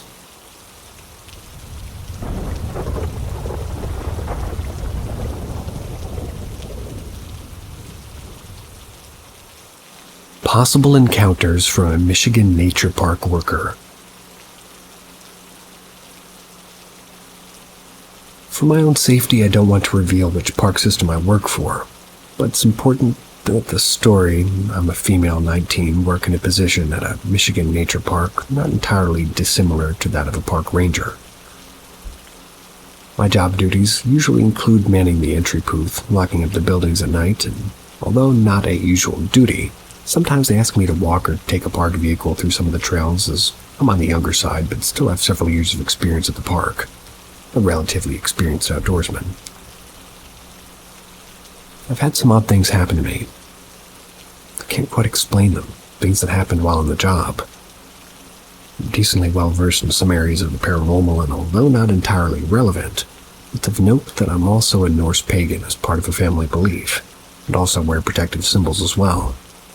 And to be honest, I've started wearing them more since these odd things have been happening. Tried looking into it myself, but overall I'm overwhelmed and I'm not sure where to look. So a friend suggested I ask a forum like this about my experiences. There's two things in particular I want to ask about. Here's thing number one. I usually work the night shift, and this night in particular was raining a lot and the conditions were getting unsafe. I was posted out in the booth, which is multiple miles from the office, so when things took a turn for the worse, my boss radioed me back. Some people who don't spend a lot of time in the woods don't realize how deep, dark woods can get, so I had both a flashlight and a light from the booth, which gave me probably 30 feet of visibility. When I went to grab my stuff, I went to lock up the booth, get in my car, and I swore I saw something that moved very human-like, but moved in a really odd way. The only way I can describe it is if a horse-deer hybrid tried to run like a person. There were no people out there, and it was most definitely not a deer. Probably not describing it the best way, but it was very off. I got to my car as soon as possible. Didn't start right away, a bit odd, but not entirely out of character for my car. But when I turned the key a second time, I saw something out of the corner of my eye. It looked like whatever it was had gotten closer. The drive goes without incident, though. I'm still off about what I saw. That's when I get closer, I radio in to see if they need me to pick anyone up. Radio doesn't work right, which is very out of character. These radios are designed to work in awful conditions. I was the closest I'd been to any sort of signal in a while. Chalked it up to the weather and pulled into the office, but as I do, something runs past me. I didn't get a good look at, but it was not a person. And I'm telling you, there's not an animal in that woods that I know of that looks like either of the things I saw. I just can't seem to shake it. Thing number two. This happened more recently, and is what prompted me to finally reach out to a forum of some kind. I was walking the trails for security purposes. I was close to closing. We close around 11 p.m. and start a final walkthrough at 9 p.m. We do this to make sure that nobody's stuck on the trail or hurt, so they aren't stuck overnight when there's fewer staff and none to patrol those trails. So I was walking one of our trails, and I was pretty deep in the woods already. I'm a fairly fast hiker, and this is a trail I know well. It's already about 2 miles into the trail when things started to get weird. I hear a noise off in the distance, and at first I thought it could be a coyote or an owl, so I pressed on. Coyotes stay off the trails, though. usually won't really go towards people unless they have dogs or... By the way, dogs are also banned in the woods here, so... But then the noises just got weirder. Used to the sounds of the woods, and I know the area and the wildlife very well, and I've never once in my life heard that sound before. It didn't come from any animal I recognize. It's most definitely not human. I never boarded a sweep before, even when I've had coyotes nearby, but it didn't feel right and I got out of there. We're allowed to use our judgment in these cases.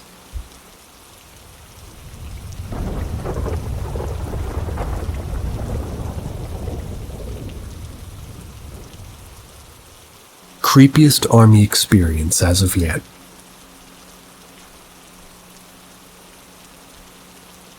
This happened to me about a year ago in the army. So it's more or less still pretty fresh in my mind. It's not overly scary, but it did creep me out for a month or two.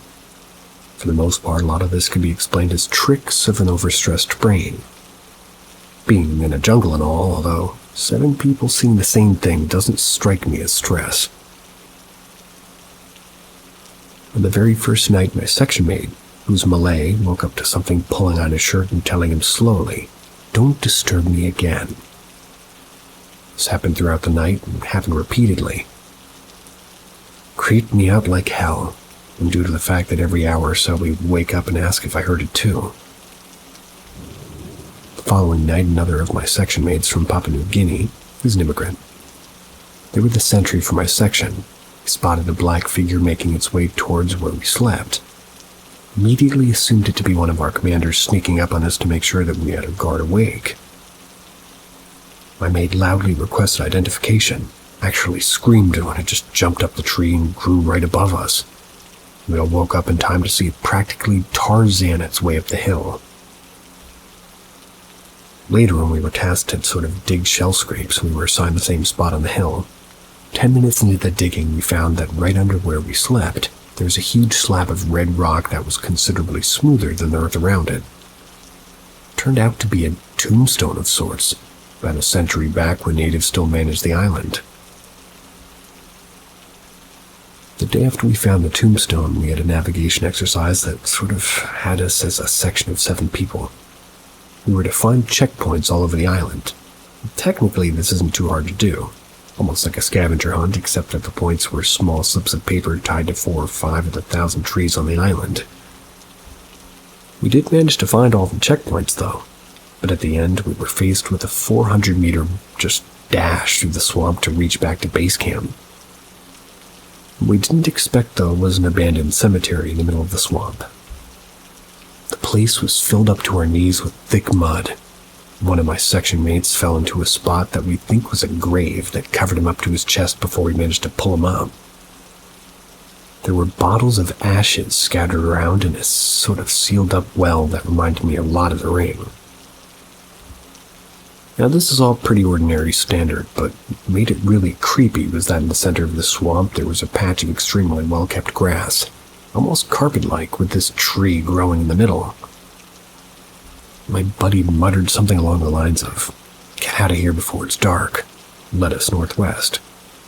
The supposed direction toward camp and towards the tree.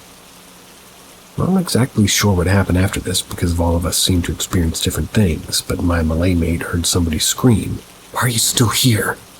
It was a few meters from him, while our signaler claims he saw a Japanese soldier hanging from one of the branches that was smiling at him. I personally seem to have the mildest experience out of those. Where the topmost branch was, there was a man and a woman sitting on top there. I always expected ghosts to look hazy or grayish, but these guys looked completely normal. Like less than maybe 5 meters high in a tree in the middle of the forest. The rest of my section just claimed to hear the same crying that we heard the night before. We picked up our pace and practically ran past the tree and into our makeshift road. Might sound cliche, but at this point, our comm set, which had died for about an hour, somehow turned itself back on. We're hearing constant reports about how my section hadn't reported in yet, even though it was 2 hours past the allocated time. Funny thing was that we were in the swamp for less than an hour and a half at 2:30 p.m. When we exited, it was around 7:30. We obviously didn't report this to our commanders, but the time lapse was something that kind of rattled us.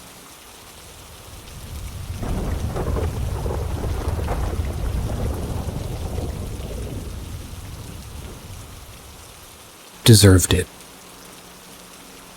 My two friends and I work and sometimes sleep in an army camp. Now, these two guys are jackasses. I say this because sometimes when there's others bathing, I like to be childish and turn off the lights and leave them off so others have to go out naked and turn them on again. Just yesterday, both of them stayed in while I went home. On the way home, I stopped by one of my friends' houses to pick up a spare uniform for him. I met his mother. They asked me if her son was doing something funny. Replied that other than being somewhat of a prick, not exact words, he was fine in my books. She explained the reason that she asked was that an hour before she went to sleep the night before, something whispered in her ear, "Your son wants to be like me," or something like that.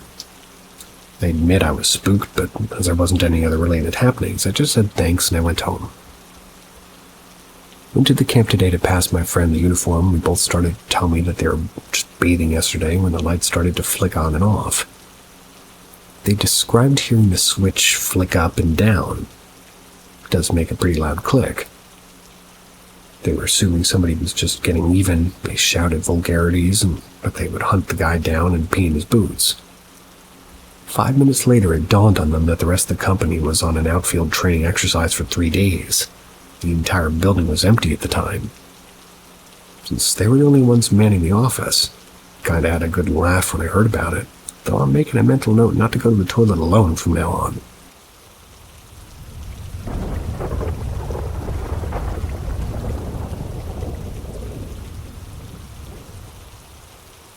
Odd office. Army camp. My office is actually based in an army camp, and for the past 4 to 5 months, weird shit's been happening on my floor, which is level 3. My boss's lights randomly turn on and off, which isn't such a big deal if the lights were actually faulty. We've double-checked them, 8 times? Everything's been peachy, though, and there's been a number of other events that worked me up.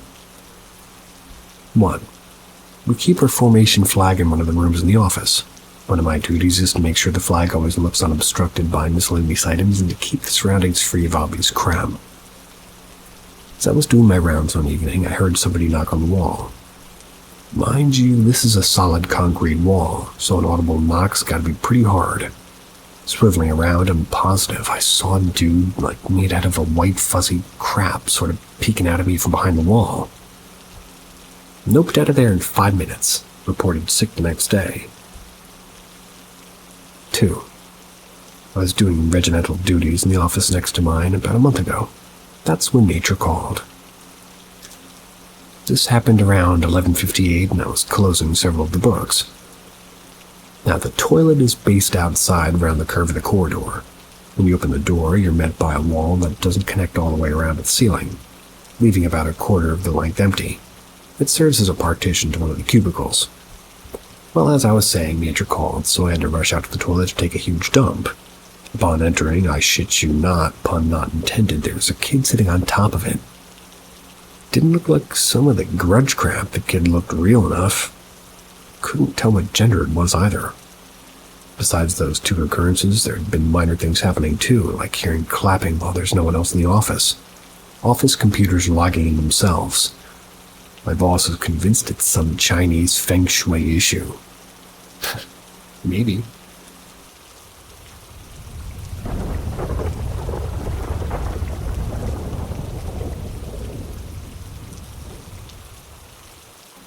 A few stories I heard when I was in the army. Apparently, stories like these get deleted for some reason, so here I am again.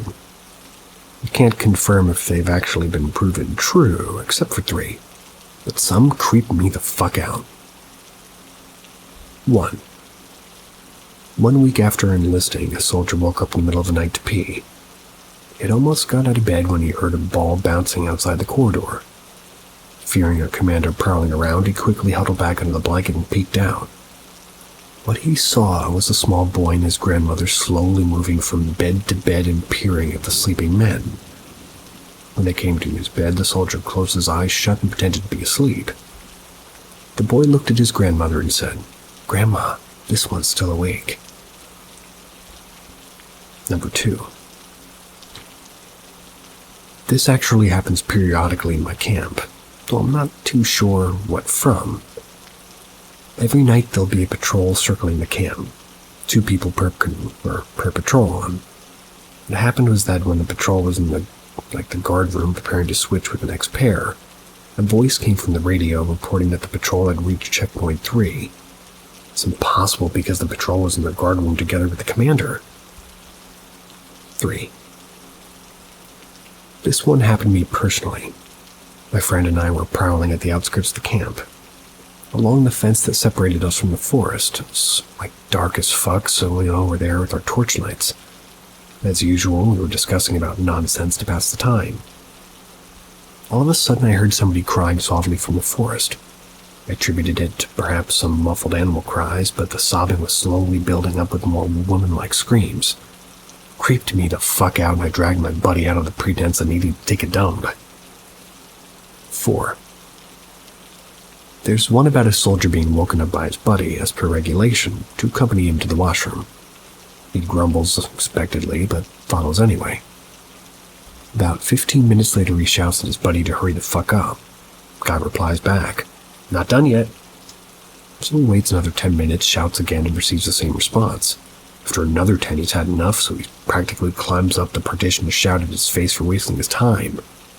What he sees is his buddy bending over the toilet bowl, slowly consuming the feces left inside. It's at this moment that his half-awake brain reminds him that his buddy had taken medical leave right before the lights out that night. Not wanting to antagonize whatever else was in there, he lights just says, "I'm gonna go back, okay? You're probably almost done anyway." To which his buddy replies, "You tired?" Gross.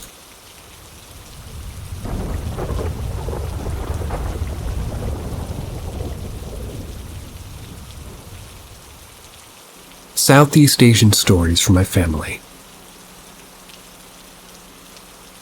To start off, I want to say that my immediate family follows Catholicism, thus the strong views on any sort of curses and magic.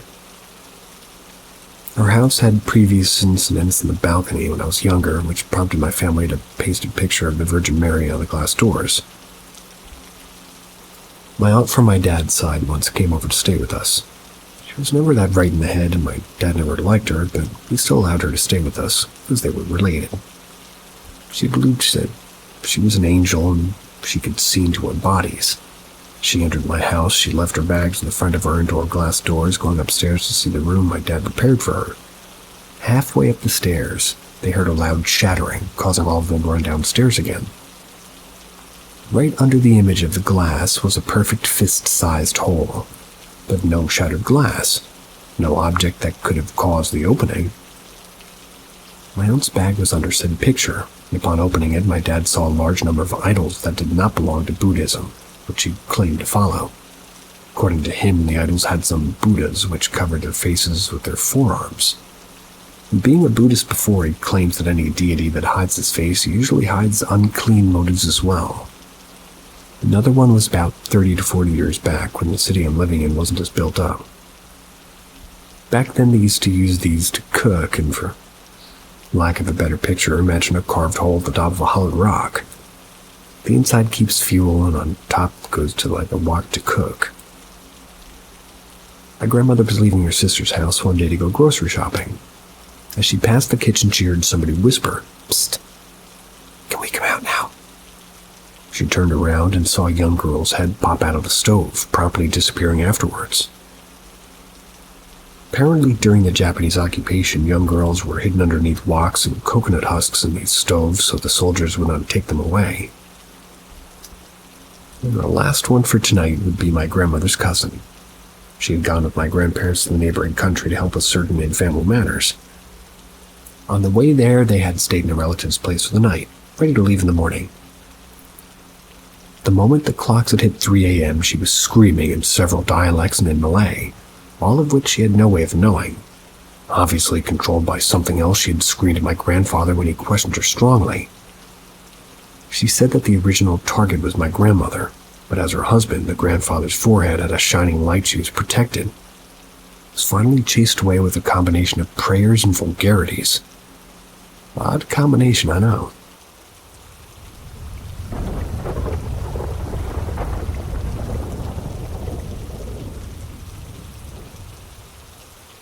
Dad said something followed me back. Well, to start from the beginning, I've recently started working at this new area in my country that's famous for weird events. I kid you not, every single day here is like an ambulance blazing past at least some part of the day, or the bus is a couple of crazies either screaming or singing their lungs out. But yeah, off topic. The office I'm in connects to the toilet by a long corridor. The toilet itself, however, always leaves us with an oppressive feeling. In my third week, I was in there alone, facing a urinal against the wall when a shadow swept up behind me. Nowadays, this happens so... well, I guess you could just say it happens so often I barely register it anymore.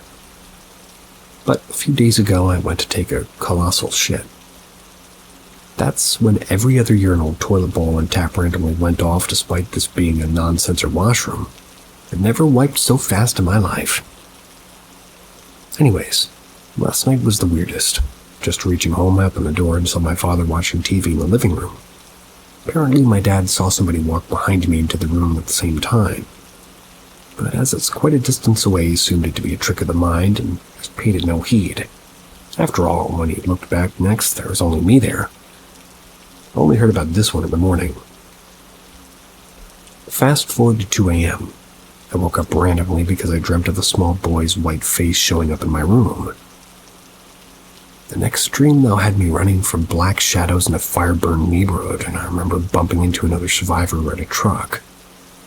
I kept asking him to take me with him, since there was nothing better than this, but he refused adamantly, giving no reason other than, "You're not supposed to come with me." Eventually, we fought and I ended up taking his truck and drove off with him in the back. This morning, though, I woke up with multiple points across my body that hurt like hell, as though I had serious bruises over there. Places like my shoulders, my shins, and my forearms felt like somebody hit them with a hammer and left. I'm not really sure how else to explain it. Even typing right now makes my shoulders kind of ache pretty badly, like I'm carrying a heavy backpack.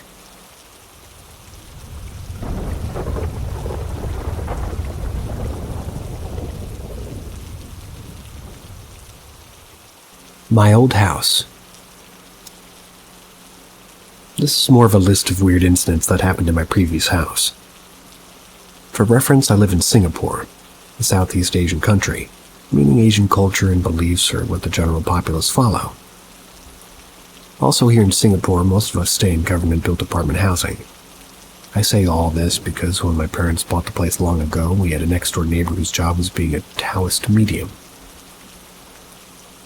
He had since moved out, but before my parents had seen him performing rituals along the corridors with chickens, dogs, and occasionally random women dressed in black. My mom swore she heard chains and screams from her room late at night. My brother and I would often have to spend the night at my grandfather's, and rituals taking place to prevent us from being too exposed to it. Anyways, like I mentioned, the guy moved out eventually and his daughter moved in. All-round good-natured family, all things considered. Nothing weird from them and very friendly. But even after he left and the ritual stopped, my family would continue to get disturbed by instances that couldn't really be explained. I'll go chronologically. 1. As an infant, I would apparently stare at the balcony lights when they were off and scream like no tomorrow. According to my parents, I'd be inconsolable to the point the light screaming. Perhaps a child's imagination, though, who can tell? Number 2. My brother and I would often hear a woman sobbing and weeping in the corridor that led to our toilet. I would always begin around 2 a.m., but we never really had the balls to go check, and fell asleep eventually, so I can't really tell you what ended up happening.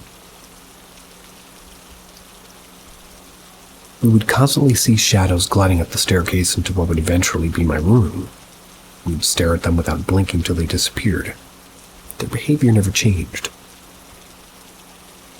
When I was 17, I had a friend over late working on a school project, and it was pretty quiet, other than our small comments to each other and when we were going to change. All of a sudden, we heard a knock on the coffee table next to us, and somebody male said loudly, "Hello, excuse me." My friend just stood up and said something similar to, "Well, it's late. Time for me to head back." And he did. I just booked it upstairs and dove into bed. My brother was alone one day in the house and decided to have a shower. While bathing, he heard my mom calling him from downstairs. It went something like this. "Can you come down and help me? I'm in the shower. It's really heavy. Just quickly come and take it." Okay. Towels himself quickly, runs down only to see my mom and my aunt just turning into the driveway. Clarified with him afterwards that no, she did not in fact say anything or come home for that matter till then. We would often hear footsteps running in the apartment above us, starting from as early as 9 p.m. till late into the night. They were definitely bare feet, but light enough that you could definitely mistake them for children playing. The closest way can describe it is that kids were doing their shuttle run practice, and you could tell by the squeak their feet made and pivoted around, but I once played Christian hymns when I heard it, in an attempt to sort of try to ward it off. Apparently, the sound seemed to escalate, becoming like there were 3 kids instead of just 1. My brother, who worked as a real estate agent after we grew up, went to the house above, only the guys at checking if they wanted their house sold. No one was in, so we checked with some of his colleagues, and apparently one of them actually was actively trying to get it sold already. The owner's mom was supposed to live in that house, but due to mental issues was already sort of staying in a mental hospital for a long period of time. And no, she didn't have any young children in the house, and no, she didn't have any vigorous exercises due to her age.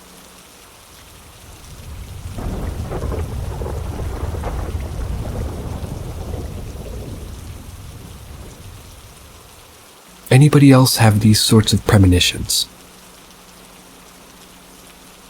I don't dream a lot, but when I do, the dreams are usually very weird, some even like premonitions. The last bit doesn't surprise me since I've always assumed I'm a sensitive, but I'll give some examples. I had a dream of a tower block burning in 2017. This was several months before Grenfell. In 2021, I dreamed of a strange entity in a petrol garage and seemed to be blocking entry. A month after this dream, a fuel shortage hits my country and people start going crazy for fuel when MSN starts talking about possible fuel rationing. Back in July, I had a pretty disturbing dream out of nowhere where I was being shot at by what seemed to be terrorists. This was before the attempted assassination of Trump and massive disorder in my country, including riots. In that month, I had a dream that I was evacuating an airplane that was blowing up. I was the last one to get off before it blew up entirely. I don't think it's like a premonition, but it's odd. It's because a singer I listened to died in a very similar accident. I've also had dreams of singing songs with perfect lyrics and being in places that I've never been in real life. I've had many other dreams, some of which are interesting and some make me wonder if they simply haven't happened yet.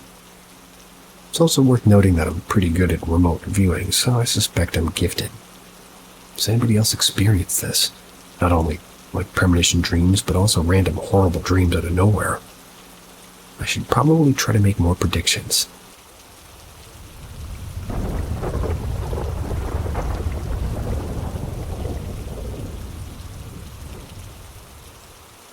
Door closing by itself in a friend's house. This happened about 10 years ago when I was still in high school. I wanted to know your guys' thoughts because this experience is still something I can't explain. And I want to preface this story by saying that I'm not a believer in the paranormal, which is what makes this experience so confusing. So I'd like to have some time of logical explanation. When I was 17, my friend was living with another friend at his grandmother's house. He grew up in a rough home with an abusive and neglectful mother, so he experienced very unstable housing. He'd been telling me about some unsettling experiences that they'd been experiencing at the house. One was a display case of porcelain dolls that his grandmother had, and their heads would move by themselves. Another was hearing the sound of a music box playing during the night. They didn't own a music box. I was extremely skeptical of all of his claims because both were abusing drugs at the time, and both were taking high doses of cough syrup and getting high. probably abusing other substances as well, so from this I didn't really believe what they were telling me, and I had a chance to go over to the house. Went over there, and the back door was open and closing by itself. Mind you, this is in the middle of summer in Georgia. There wasn't a gust of wind, and nothing could have moved the door. There weren't any air vents above or below the door, but the air from the vents probably wouldn't have been so strong to move the door. No string pulleys or anything of that sort, just in case it was a prank or something. It was opening and closing as if a person was there doing it, but no one was. As unexplainable as this event was, it still wasn't enough to turn me into some type of believer in the paranormal. It would be jumping the gun to immediately ascribe an explanation to something that is unexplainable. What are your guys' thoughts?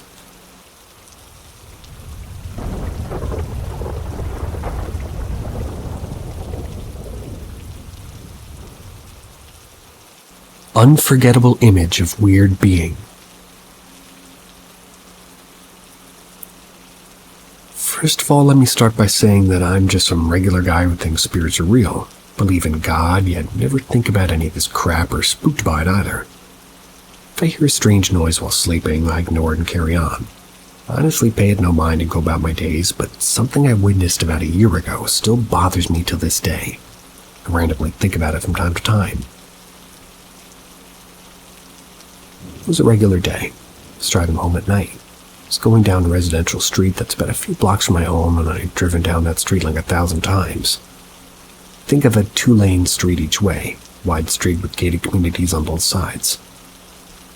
I want to say it was about 9:30 p.m. at night. I was driving home from my son's baseball practice, and my son was sleeping in the back seat. I make a right turn into that street, and the traffic was a lot lighter than usual. If I recall correctly, there was one car quite far away coming my direction, perhaps 1 or 2 cars in the distance behind me. So as I'm driving down the street, I notice what appears to be a person walking on the sidewalk on my right-hand side. He's walking toward the same direction as I'm driving, so I can only see his backside. And I say his because it had the body frame of a male, as it was tall, lanky, and medium hair that reached his shoulders. He was also wearing like a black hat or something like this. It was a skinny figure, black pants, black shirt. If I had to guess, maybe 6'4". I keep driving as I get closer to this person, perhaps 20-25 feet away. I was completely stunned. This person turned around and I saw my lights approach. It was a very quick and vulgar way, like somebody calls you over and over and you turn around and say, "What?" It was that kind of way. But let me tell you, whatever it was not human. Funny enough, the reason why I wanted to share my story is because I was scrolling through Reddit and saw the image of this subreddit, and it reminded me of the face I saw. It was very similar.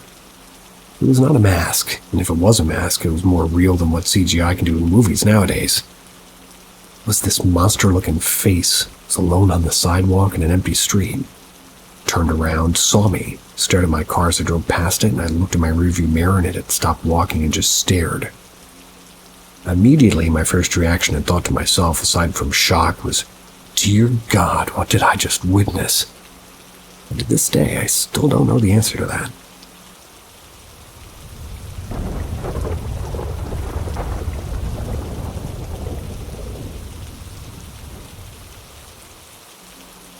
Shadow people in my neighborhood.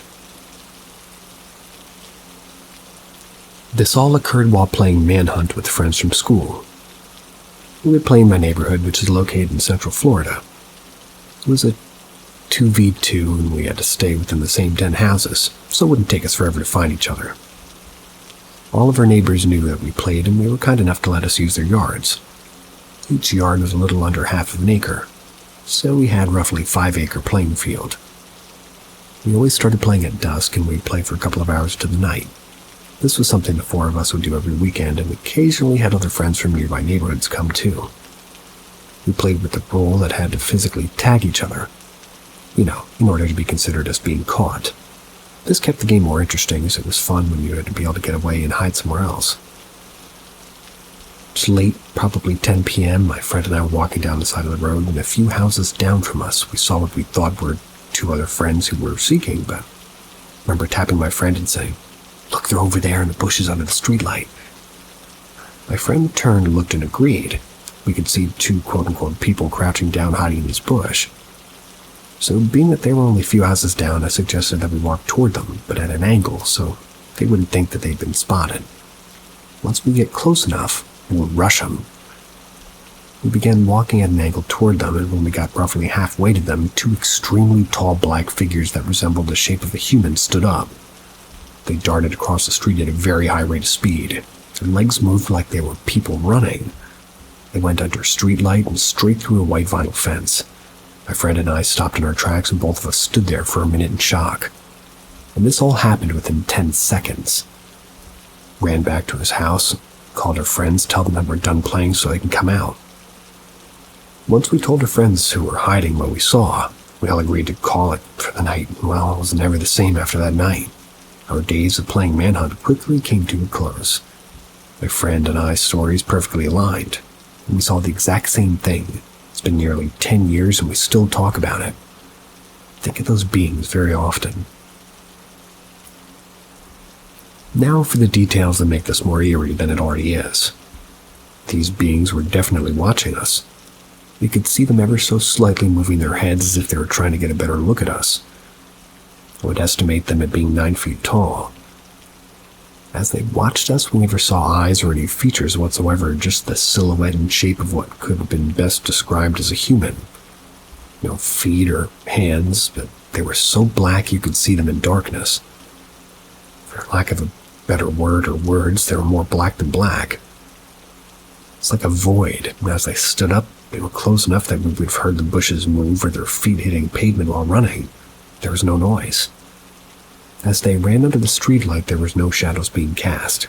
They darted straight through a white vinyl fence, and there was no opening or gate on that side. And again, no noise. This wasn't the last time I saw these beings in my neighborhood. 2 other sightings where I'm 100% sure that I saw them. Always in the exact area of the neighborhood in which I saw them the first time. And anybody who's listening for the first time, thanks. See ya.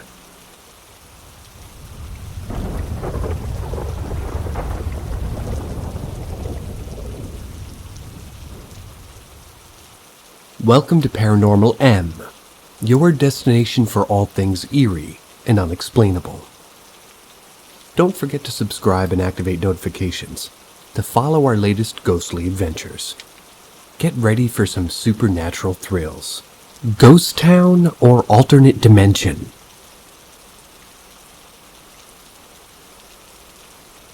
So, my parents and I were on vacation on the coast of Oregon. This was back in 2002 or 2003. I was around 14 years old. We were driving home, and on the way we drove through Newport, Oregon. We thought we might stop somewhere to eat before leaving the coast. We drove into Newport to find an area that might have restaurants, so we saw a spot that was down a small hill to get to with some storefronts and restaurants. It was very close to the water. We drove down there and I instantly got goosebumps and I felt nauseous. I remember feeling like we really shouldn't be there. It was the strangest feeling. I was listening to my Walkman and I remember I turned it off because I was so concerned.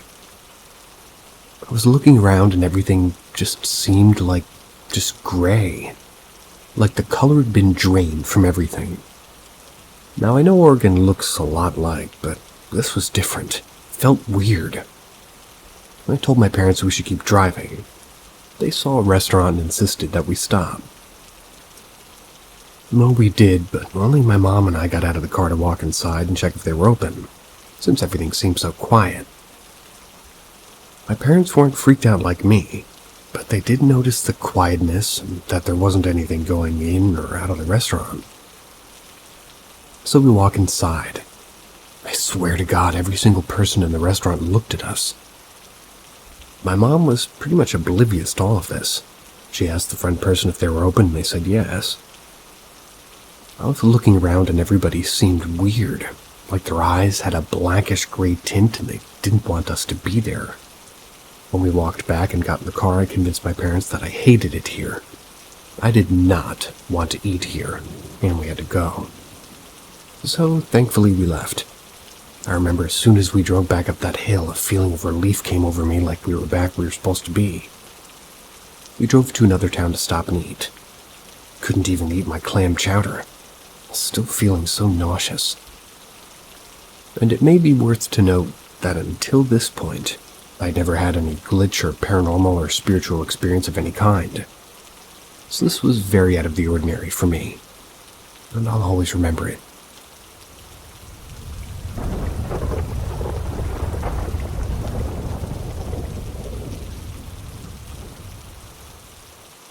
Unexplained events at my childhood home. A few nights ago, my wife Katie invited her sister over to watch creepy, festive Halloween shows. Normally, I'd have just let them do their own thing, but I wanted to watch The Haunting of Bly Manor, so I hung out in the living room with them. We were like a few episodes in, a few glasses of wine in. We were paying less attention to the show, and we were focused more on the conversation. Something in the show reminded Trisha of something creepy that happened to her. I don't quite remember what her story was because, well, as she was talking, I was suddenly reminded of a series of events that happened to me years ago that sent chills down my spine. I couldn't believe that I'd forgotten all that had happened. I don't know if I just repressed them away, convinced myself that there was some kind of explanation, or maybe they didn't even happen at all. Been thinking about it ever since. And now we're here. The first thing that I remember, one of my earliest memories, was waking up in the middle of the night to go to my parents' room. I must have been around 3 years old, and I just started sleeping in my own room, which was right down the hall from my parents. I'd often get scared and go sleep with them. It was a straight shot down the hall with the bathroom in between. I'd have this reoccurring nightmare that I wouldn't fall asleep, and in my dream I would wake up in my cold, dark basement with all the lights off. One night I had the dream, woke up in the basement as usual, woke up for real, hopped out of bed and opened my bedroom door to walk to my parents' room. But there was a tall, shadowy figure with a top hat on standing in the front bathroom blocking my path. I was so frozen in fear I don't remember what happened after that, but I remember that fear. I was very young and I was in a dream state. I could very well have been nothing, but that image is still so vivid in my mind. I probably wouldn't think much of it, at least if it weren't for things that happened later in that house. So fast forward a few years later. I must have been around 14 or 15. By this time, I had 3 younger sisters, and privacy was pretty hard to come by in our tiny 2-bedroom bungalow. We only had one bathroom with a clawfoot bathtub. I always made sure that I locked the door so that one of my sisters wouldn't just wander in while I was taking a bath. I was laying in one of the days after school, and I just went to rinse my hair. When I came back up, the cold water handle of the sink was turned a full 90 degrees on full blast. It took a minute to process what the hell happened. It wasn't under water long enough for somebody to come in and turn it on. I was 100% positive that it wasn't on before it went under. There was no reason for it to be. I double-checked the lock on the bathroom door anyways. It was locked. I got out and told my mom about it. She kind of brushed it off like it wasn't a really big deal, and I didn't really know what else to do but forget about it. A few weeks or months later, I was sitting down at the dining room table. My mom was nearby the kitchen. That was when my toddler sister came bumbling around the corner of what used to be my old bedroom. She stopped when she reached the bathroom and looked confused. "How come the sink turned on?" she said. I got goosebumps. I asked her what she meant, already sort of knowing. She replied, "I saw the sink turn on all by itself." My mom walked into the room pale as a ghost, continued into the bathroom and turned off the now running faucet. I'm not sure exactly how long after that humming started, but this I know was real and scared the living shit out of me. I've had to wipe nervous tears from my eyes a few times just trying to write about it. It happened every night for a long time. Some nights I would stay awake waiting for it. Other nights it was so loud that it would just wake me up. But it would always happen around 2:30 a.m. My bedroom was now upstairs, which was just a narrow single room. I would hear the hum slowly move from the far end of the room, so right above my head to the bed. That's where it would stay and hover for a while. Then it would move down the room toward the back of the house. It was so loud when it was above me I could physically feel it in my chest, like things on my bedside table would rattle too. It was a dull, deep sort of a mechanical-sounding hum, almost like a buzz. I don't know how to describe it, but it was paralyzing. Nobody else in my family had ever even heard of it. It would only last about a minute or two, not long enough to bolt downstairs, wake my parents up and convince them to come out and listen. Told them about it, but they just said it was probably an airplane or something. It absolutely was not. And from what I recall, nothing strange happened after. That was until I got my driver's license, and then I got my '94 Ford Thunderbird. I started noticing that I'd have to keep turning the passenger side cabin light off. It didn't make sense. Rarely even had passengers. So if I ever needed to turn the light on for something, I'd use the rotating knob on the left side of the dashboard to light up all the lights in the car, not just a manual clicky push one.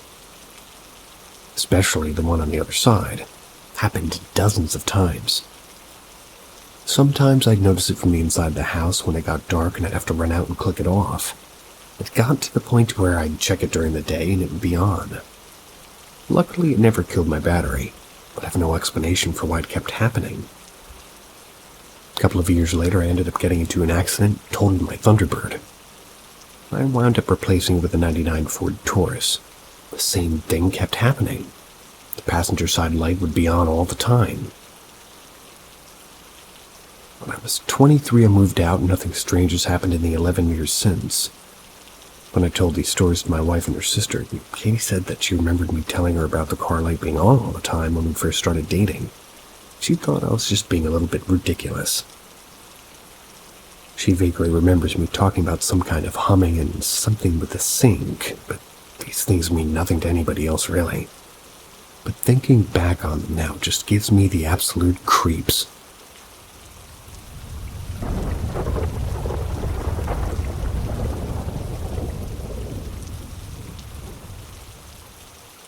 Experience with my dad that I still have nightmares about 25 years later.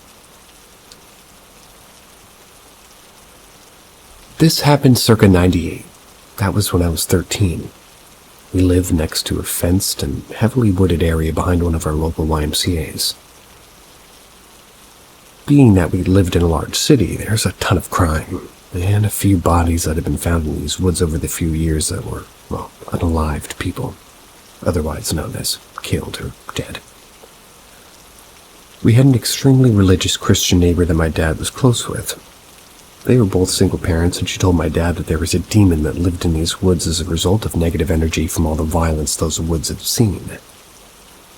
I wasn't allowed to go back there, but I still would. Never at night, though. And a few times I did, I would hear footsteps behind me or feel complete dread the whole way home. I only used them as a shortcut to walk home sometimes from friends' houses. I know this sounds silly, but even in a lit-up city, those woods were so dark.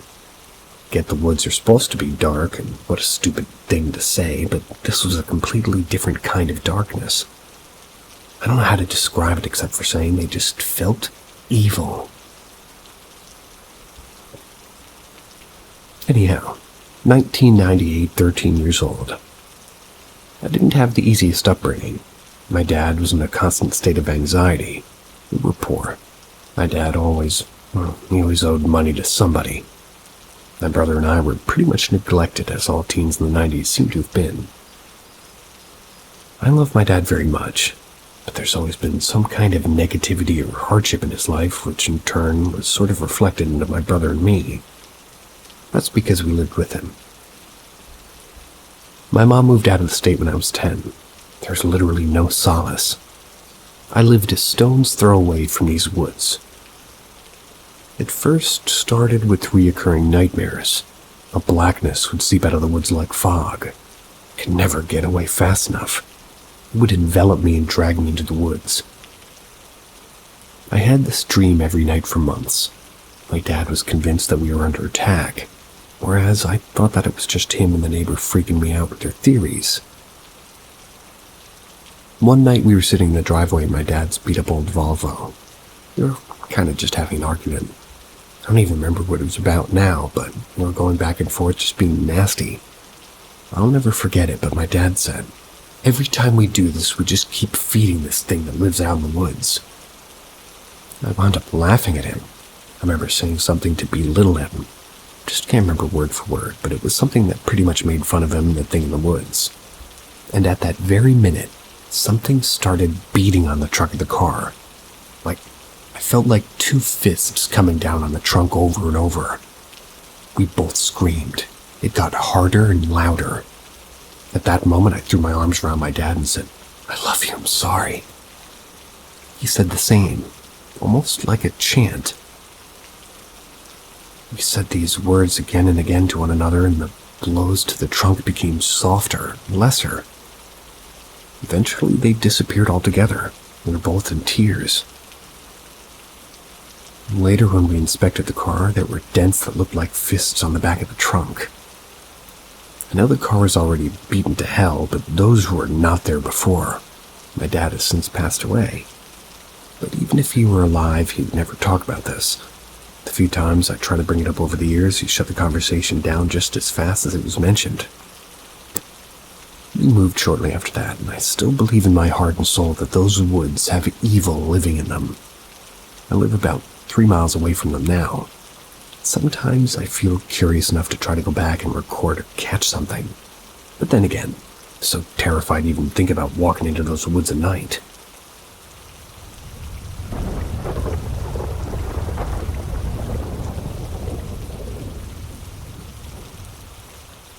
Ask Reddit. At my dad's funeral, my sister, my aunt, my dad's sister, and we all sat around the table discussing various things. One of the things we talked about was my cousin's funeral. This was my aunt's daughter. She died about 12 years prior. She was hit by a drunk driver while on vacation with her grandparents in Myrtle Beach, suffered an internal decapitation. She was dead on arrival.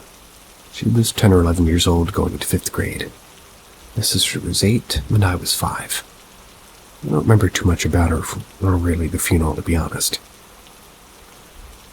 However, my sister told the story about how she and a friend had gone to play at the playground where my cousin had gone to school.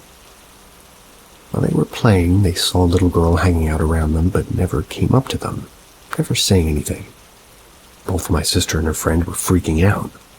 The girl was wearing jean short overalls, white flowery tee, and had long brown braided into, 2 pigtails. I chimed in and said that girl must be really poor. Not able to buy new clothes because when I would play there and went to that elementary, that little girl was there and she would follow me around the playground. My friends all saw her too, and they thought it was just weird. But for some reason, she didn't really weird me out. I just thought she was shy and wanted friends. She was always wearing the exact same outfit my sister described and had long brown hair braided into pigtails. This is when my aunt, who's now in tears, chimes in. Turns out that my cousin was buried in a brand new pair of blue jean overalls, a white tee with flowers on it, with long brown hair braided into pigtails. We never knew that she'd been buried, or we knew she'd been buried, but rather we didn't know what she was buried in. It was a closed casket. My sister and I have no doubt that the girl that we both saw in the playground was her cousin.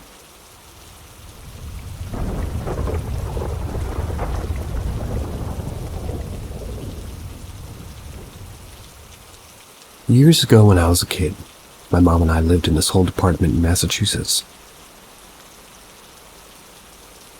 One day when I was watching TV while she was cooking, all of a sudden she starts to scream and yelling for me to come over and look at this. Well, I ran over.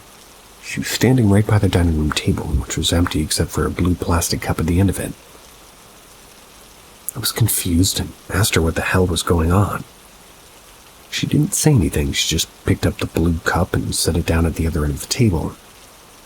As soon as she put it down, the cup slid over all the way to the other side of the table by itself. It stopped right at the edge.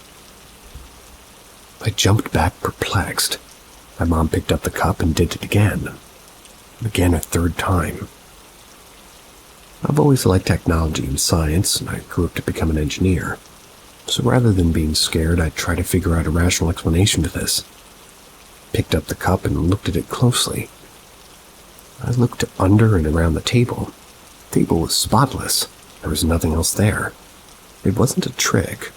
There were no wires or magnets or anything of the sort.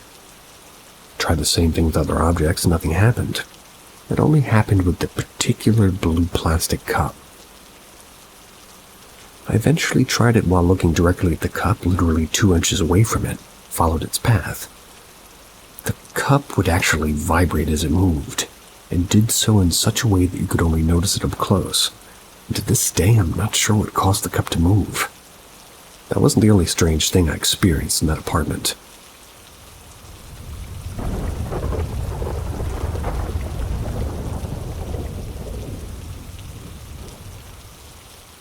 I feel like I'm being haunted, but I don't know by what.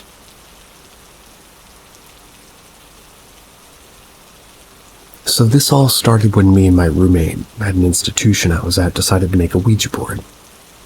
Nothing much happened, but the main thing that freaked me out is that I decided to throw a curveball. I asked for the name of my dead pet cat. That was because nobody in the room knew his name, which was Emerson. Spelled out E-M-E-R before my roommate cut it off. My other roommate claimed to be psychic. Said that I didn't want it to be near my bed anymore. Okay. Later that night, or the night later, I started to fall asleep. I felt something petting me on my head, and my little sister claimed right before or after I left to go she heard scratching and thudding. The same thing when I came back. I continued to see things that look like they're there, but they're not. I also was beginning to fall asleep once, and I hear what sounded like a teenage female's voice, not much older than me. I'm 16, and it whispered, "Good night." I also recently heard a thud come from my boiler room inside my basement while I was down there. I'm not sure if it's a spirit that's looking out for me, or maybe it's another variant or form of a spirit or demon that sort of has an affection or an attachment. As well as these weird dreams I've been having, I'm also wondering if spirits can contact people through dreams. When I've been touched, it feels soft, sort of tingly. I'll keep this updated as the situation progresses. I need advice. I don't know what to do. Try to use the term spirit because I've heard that they don't like to be called ghosts.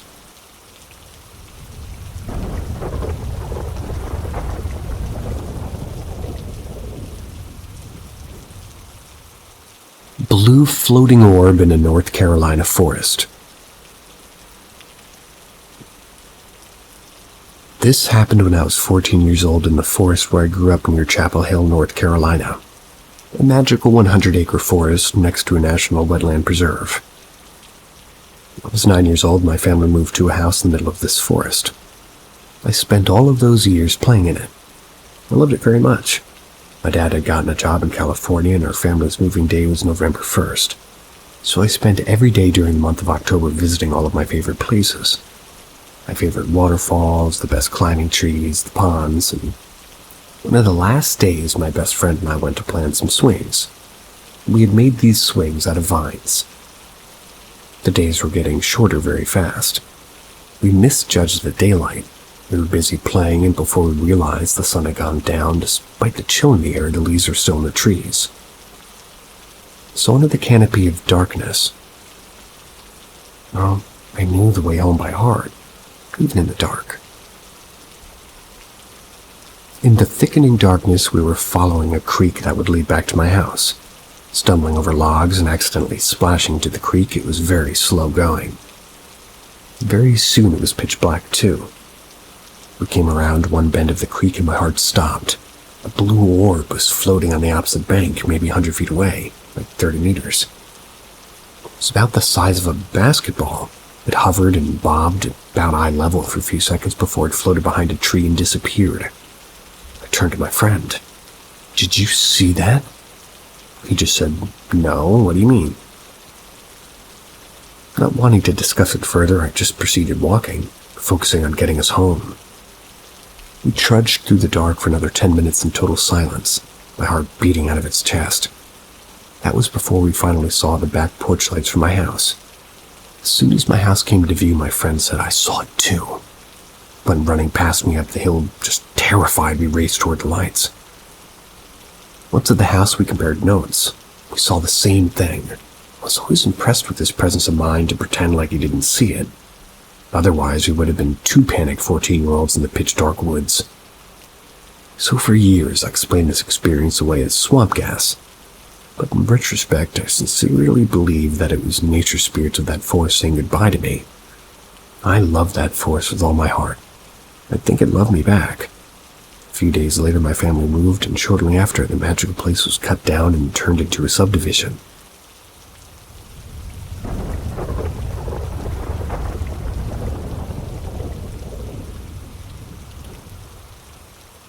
The man at the foot of my bed. My childhood home was a small farmhouse in the country of 7 acres. Half of our property was a cedar forest and the other half was fields. We had horses, chickens, ducks, bunnies, dogs, and all kinds of other critters. In many ways, it was the perfect idyllic home. There's always a dark side. Still a lot I don't know about the home and the people who lived there before us. But what I do know is that they were afraid of scratch the afraid part.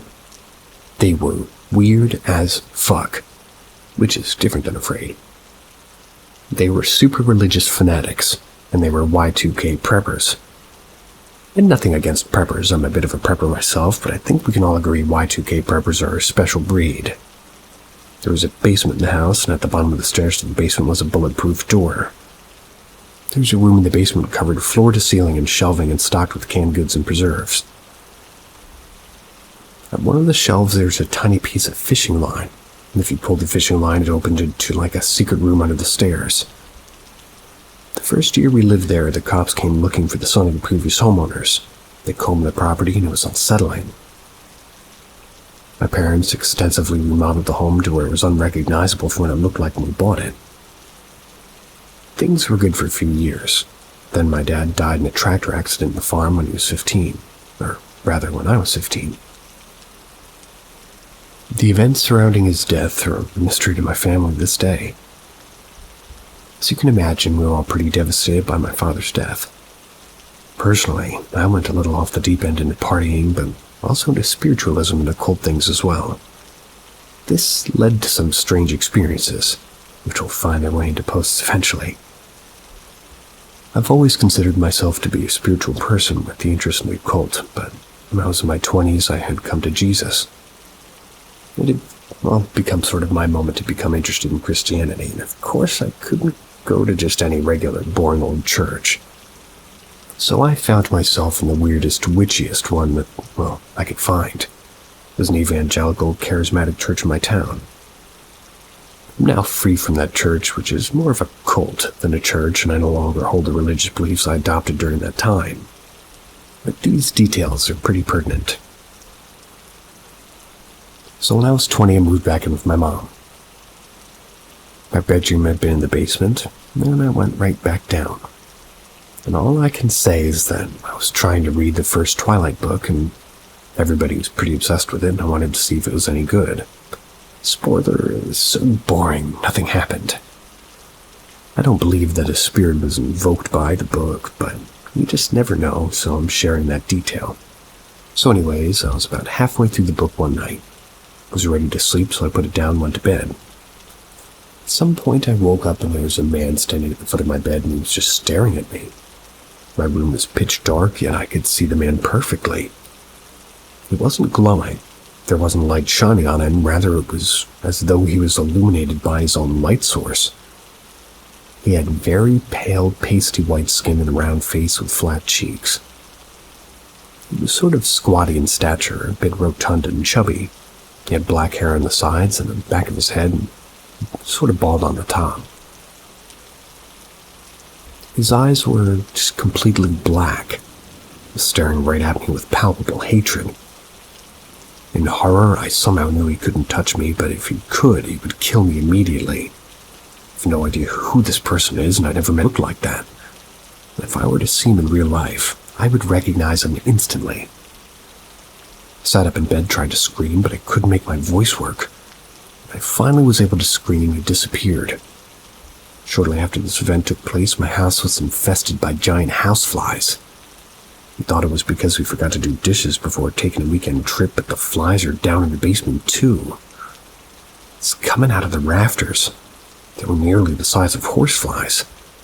My mother and I had rolled up magazines and were just smashing them. They would look smushed, but about 5 minutes later they would twitch and start flying around again. My mom and I were so horrified that we just broke down in tears on my bed. We were holding hands, crying and praying, and my mom and I just didn't even have a relationship like that at the time. I'm not really sure what happened with the flies other than they were gone in a few days. When I finally told my brother about the man at the foot of the bed, he told me an interesting story. Sometimes my brother would just sleep in my room if we were playing late, video games in the basement. He told me one night he woke up and saw a man standing next to my bed. He sat up to say something, and then the man was gone. I thought he was dreaming, went back to sleep.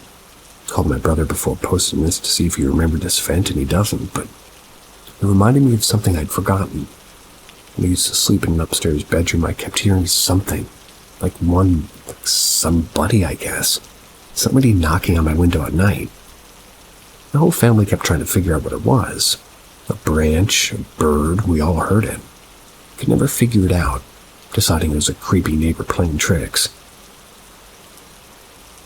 The man at the foot of my bed has haunted my mind for over 10 years now. I'll never forget his appearance or the expression of his face. I've never experienced night terrors, and I've never seen something like that before or since. Because I was in my Christian phase, I believed I was under a spiritual attack from demons or something that were pissed that I was following the Lord.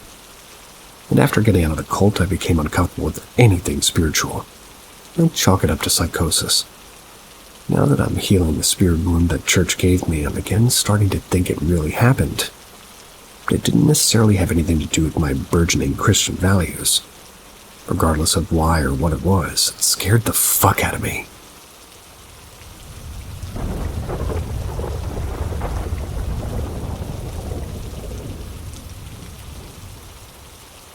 Angels, aliens, or just a fever dream. In the same home from my previous post, see note below, but in one of the upstairs room I was dealing with pneumonia at about age 12. My illness came on fast and strong, but the symptoms were such that they actually thought I had meningitis for a while. Anyway, this was my first bout with lung disease. Certainly not my last, unfortunately. It was really intense. One night when I was running a fever, I woke to what was like two presences in my room. They were like orbs. They had these really dense centers where you could feel the gravity. It was like they had their own gravitational pull. It was radiating out from those centers like a light or an aura, I don't even know. But it was something radiant. And similar to my first post about the spooky ghost or demon guy, it was like they had their own light source. So I was just staring at them like, what the fuck, and then they started speaking to me. I swear I could hear it. But it was also just in my brain, and they said, "You need to drink water now." I just laid there, honestly, in terror. Finally, I bucked up and ran out of the bed to my mom, woke her up and told her what was happening to me, which she replied, "You're just dreaming, go back to sleep." Part of what makes me feel like this was real and not just a fever dream is that I was terrified of the beings being in my room, understanding that it wasn't normal. Even though they were trying to help, it didn't feel like some happy little hallucination. And also, if it was real, the urgency to which these beings told me to drink water makes me wonder if I was close to death or something. Why would something project into my room if I was just casually dehydrated? Anyway, thoughts? Similar experiences.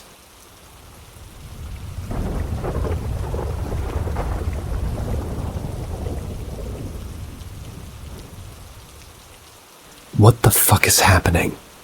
Poltergeist? Last night we got home at 10 p.m.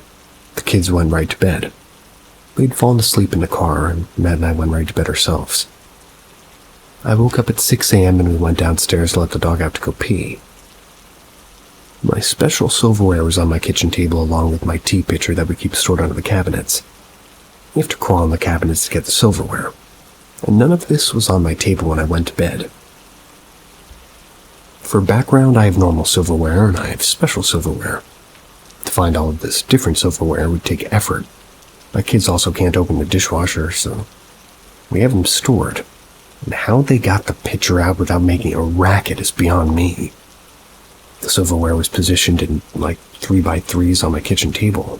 Knife and fork, knife and spoon, knife and fork. I'm at the big what the fuck moment right now. My sister brought up a good point. Maybe we're sleepwalking.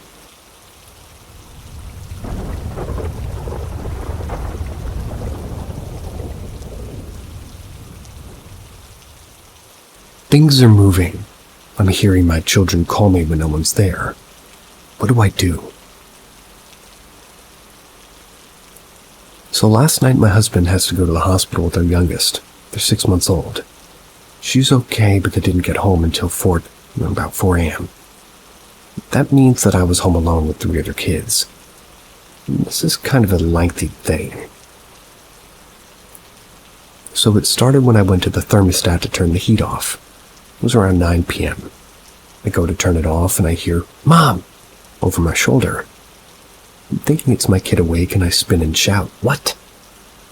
My stomach clenches as I realize no one's there.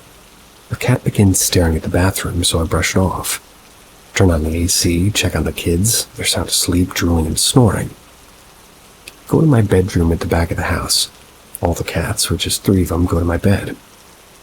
I crawl in and I'm still digging around at my phone and I hear from the living room a crash of plastic. I jump and listen to what sounds like plastic dragging across the floor.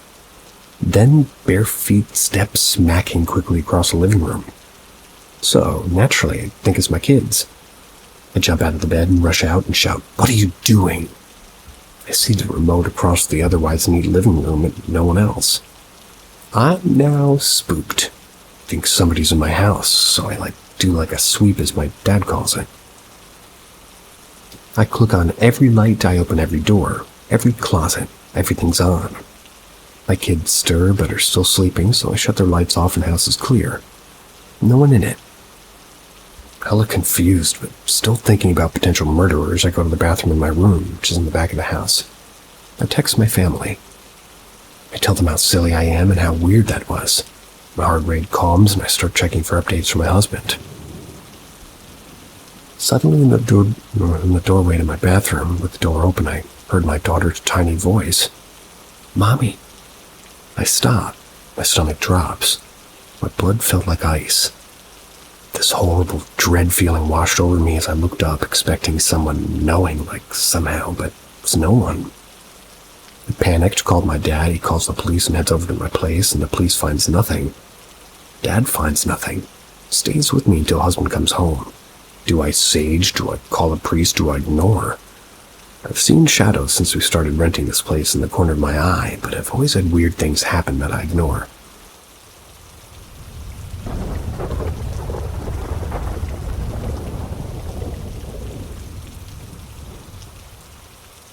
Disembodied voice, and I called the police.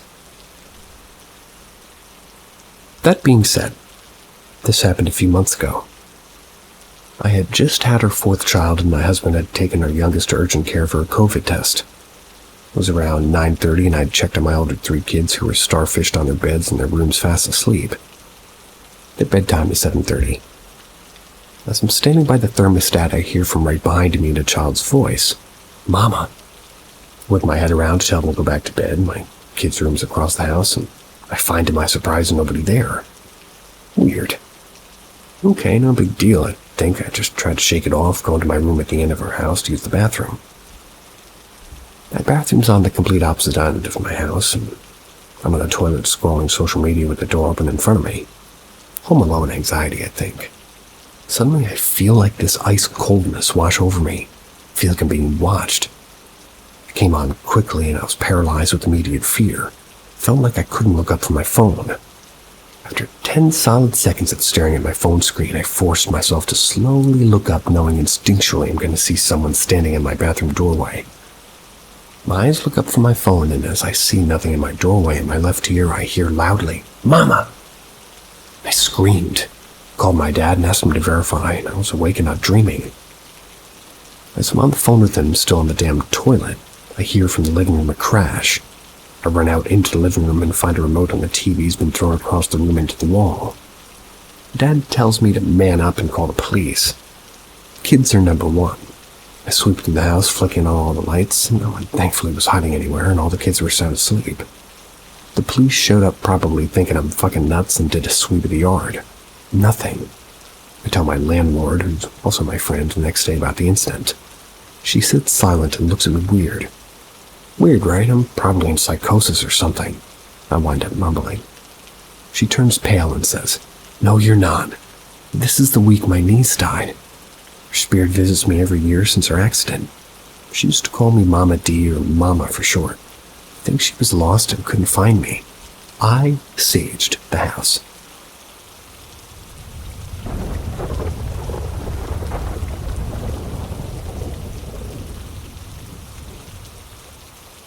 I heard my husband and myself talking outside.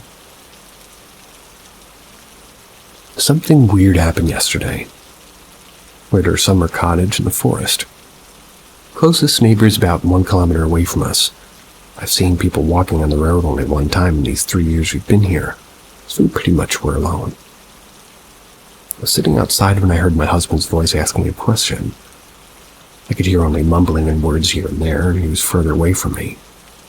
Then I heard a female's voice. To be honest, it sounded like my own voice. I was answering him. "What?" My husband repeated his question again. Something about a list we were making that day, and the voices stopped there.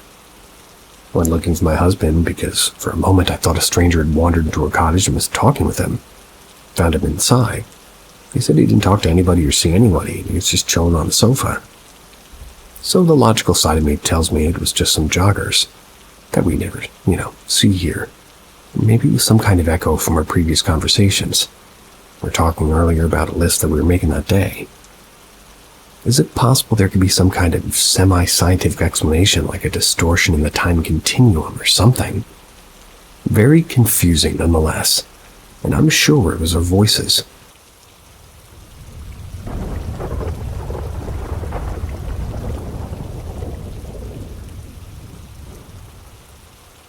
The Barracks Haunting. For context, I'm a Marine living in Hawaii. I won't get into names in these accounts, which happened to me and a couple of others. I've lived in these barracks for the past 2 years. I still live in them. These barracks were built sometime between 1955 and 1970.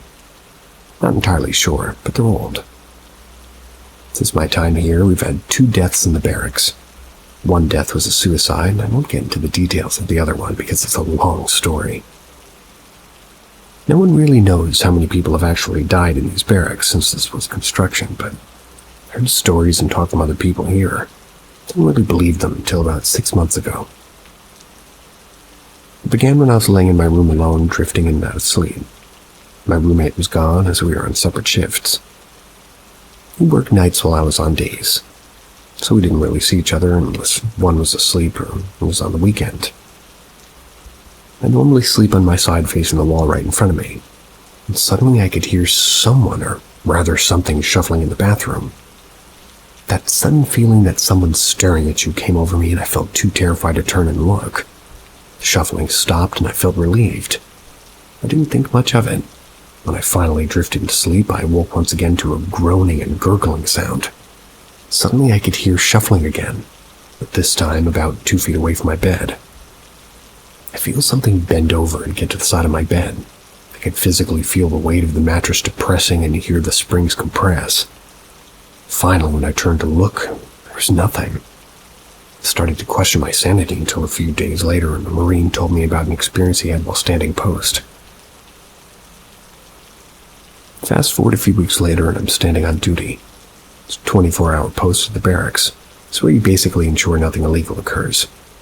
About 1:30 in the morning, I get up to tour the barracks on the hour patrol, and that's where I see someone in my peripheral round a corner into the common room. I called out to him. I got no response. So then I go to just investigate, and I find that there's no one in there. Return to the duty hut and find all of the logbooks and the various binders are on the ground. Around this nighttime, crew comes back, telling a few of my friends about it.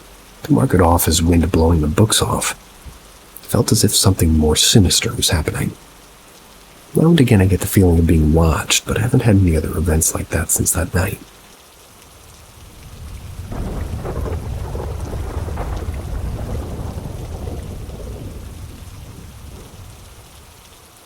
"5 years ago, my wife and I woke up in pain with the same red bump in between our fingers. Back around 2014 or 15, I suddenly developed a progressively worse case of sleep paralysis. Every night I was terrified to go to sleep. I'd stare at my doorway in anticipation. A bright light would hover down the hallway until it was over me. I would be so terrified I felt my heart would explode. Next thing I'd know, I'd be awake with my alarm and my legs covered in bumps and bruises and feeling like I spent the whole night running. My wife never really noticed anything, slept like a baby every night. One night, it was worse than ever. I don't remember anything from the night, but I do remember hearing my wife screaming like she was being murdered. I remember that they weren't in her bed, but I don't know where they were. When we woke up, we checked to make sure any other person was okay, and we weren't really sure why. A feeling of existential dread hung over us. We also both felt like we'd been beaten, like hurt, despite having no bruises. Above the rest of the pain was what we both noticed was a sharp throbbing pain in our left hands between our fingers. We both had a new bright red bump that hurt to the touch. We chalked it up to marks of a mosquito bite and happened to get them in the same spot. Maybe our pain was due to being a bit late and drinking too much wine. 5 years later, the bites are still as red as it was the day we got it. Anybody ever heard or experienced something similar?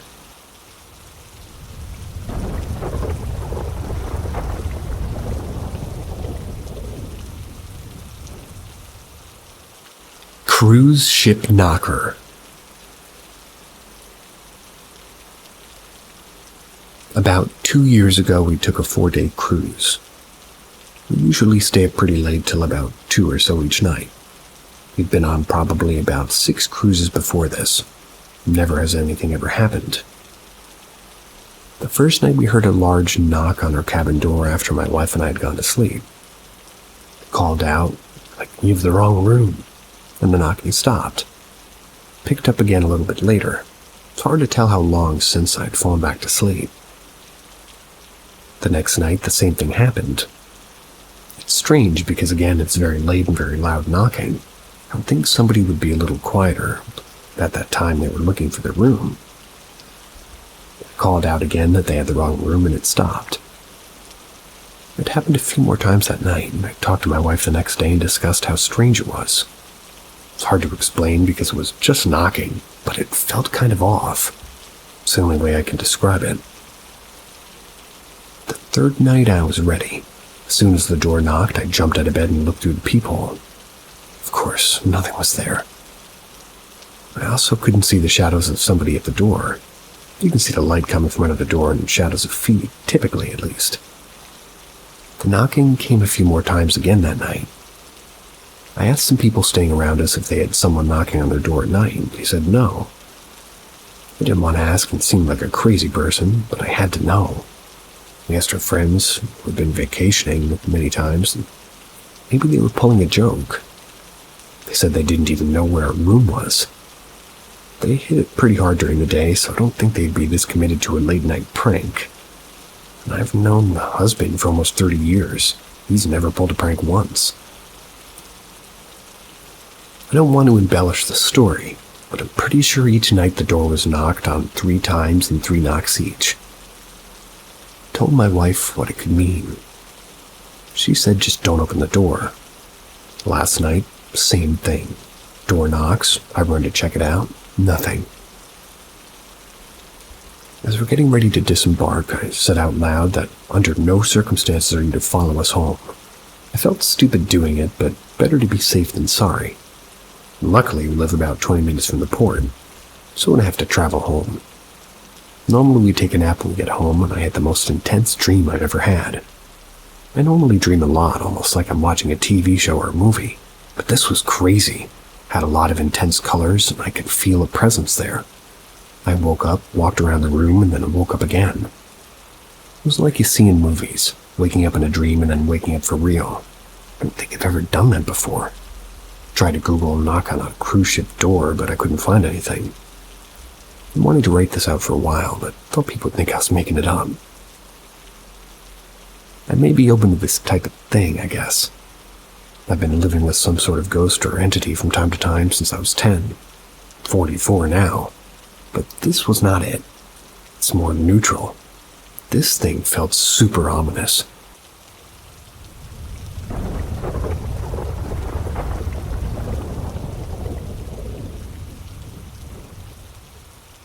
Jehovah's Witnesses. I did a summer language program in Poland a few years ago. We stayed in a building that doubled as a college dorm and a hostel of sorts. The floor I stayed on was entirely made up of students in the program. My program was 6 weeks long. There's another batch of students that had stayed there for, I believe, 4 weeks before we got there. In each suite there was 2 bedrooms and a bathroom. There were 2 students in each bedroom, so 4 students in each suite total. One day the girls who stayed in the other room of my suite got really freaked out. Said they were taking a nap and woke up to see 2 men in suits staring at them. The men said that they were looking for an African priest who was supposed to be staying there, and after realizing he wasn't, they handed them Jehovah's Witness pamphlets. Now that's all weird enough, but you needed a key to get into the suite, and the doors locked automatically behind you. A few days later I was taking a nap, and I'm a very deep sleeper, but I guess I woke up from the feeling of being watched. Lo and behold, I see 2 men in suits staring at me. They matched the description of the men my suite mates saw, including the one man being black. And if you've ever been to Poland, you know that there just aren't many black people. They then tell me that they're looking for an African priest who's supposed to be staying there, handed me a Jehovah's Witness pamphlet. I saw the men, talked to them with only a few feet between us. They appeared to be flesh and blood, but for some reason I never asked them about what had happened to my suite mates a few days prior. Still have no idea what to make of this.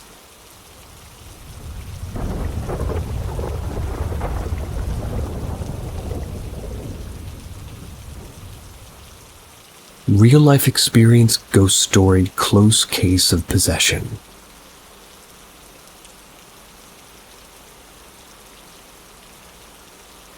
Just want to share my experience of this. I was still in my uni days, so probably 15 years or so ago, roughly. I'm sorry if this will be a long one. So if talking about paranormal activity, especially in Southeast Asian countries, specifically in Malaysia, you want to be skeptical, but you're bound to experience it living here. So I had a girlfriend staying in a hostel, which they designed like a sort of an apartment style. It's got a living room, a proper kitchen, separate rooms, and multiple toilets and a shower. So it was roughly nighttime, and we, being 8 or 10 of us guys and ladies roughly, just hanging out in the living room area watching TV and playing cards. That's when at the bathroom, just doing my business, my girlfriend wanted to go to the bathroom to disturb me or to joke around. Not funny business. Please keep your dirty mind out of this discussion. We were talking, and then suddenly my girlfriend just went quiet, which was pretty weird. When I was walking out and trying to talk to her, she was looking straight and motionless and quiet. I tried talking to her, just to ask her what was wrong, but her eyes were just looking at something else, and the eyes kept locked. I tried to maybe move her face to not face that one particular view, but her eyes are just locked to that particular place. I even tried to move her, but her feet felt like it was locked. I did look around where she was looking, but nothing's there. I can't see ghosts, mind you, but I was maybe trying to see my luck if maybe I might now. Being freaked out as I was and worried my girlfriend, I started just reciting the Quran, which I was really only whispering it in her ear. And at my place, the beliefs about the supernatural when these type of situation happens, whispering to the ear is a way better way than just citing it out loud. So back to the situation when I was whispering in her ear, citing the Quran, repeating the same verse. She was moving further away from me, which is kind of weird. The only reaction I got since she was quiet and standing still. So I held her close and I kept repeating it to her ear. One of my guy friends just happened to overhear and asked what was happening and what the hell I was doing. I told my friend that she might be in trouble. As soon as I continued to recite my girlfriend's ear, she just collapsed on the floor. I held her, tried to keep her head from knocking any walls or the floor, and my friend just started to freak out. I asked him to help her carry her. Mind you, my girlfriend is not actually lightweight, kind of on the heavy side. So I thought maybe 3 guys would be a good fit to lift her. But weirdly, she was more heavy than usual. Not even 3 guys can lift her. We only managed to carry her like 5 or 6 steps out of the bathroom. She fell, dropped to the floor, and me still sticking to her head just to make sure no bad thing happens. Now everyone in the hostel floor saw what was happening. I ignored them, continued to cite the Quran. Now I'm just sitting on the floor while she's leaning on me from behind, which I continued to recite in her ear. Everyone at this moment was tense. A few moments after, my girlfriend just started to scream. It sounds like the scream you make when you're struggling to let go of something, but the voice was different. It's more like a deep voice. Not like the horror movie cliche type, but still deep to her voice. Not only the scream, but a clean punch to my face as well, which ignored and continued to recite. After the punch, she seemed to calm down, but only for a moment. This is where everything started to get freaky, and that was for everyone in the house. The situation was like in one of the scenes of the movie called The Exorcism of Emily Rose. Picture the scene where in the movie Emily was first possessed and her body was frozen stiff on the floor with limbs being weird and stuff. Her back was arching, hand frozen, stiff and not moving. Not sure about my girlfriend's eyes because the angle I couldn't see it. A good 3 or 4 minutes passed from the toilet, and now everything started to get uncomfortable and I continued to recite to her. After a while, my girlfriend suddenly felt lighter. I asked my guy friend to help carry her. It only took 2 guys to carry her, which is weird because it took 3 guys to carry her a few steps from the bathroom. It was heavier than usual. After this, my girlfriend looked like she passed out for a bit. We made her lay down on the sofa. I continued to recite. I asked if one of my girlfriends, like hostel mate, can get me a bottle of water and recite the Quran to bless the water before giving it to her, just to wipe her forehead with it, like with a towel. Well, I thought the scary stuff was over.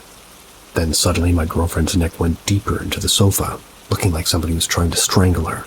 She started to cough and take a deep breath and coughing, but she was awake now, thank God.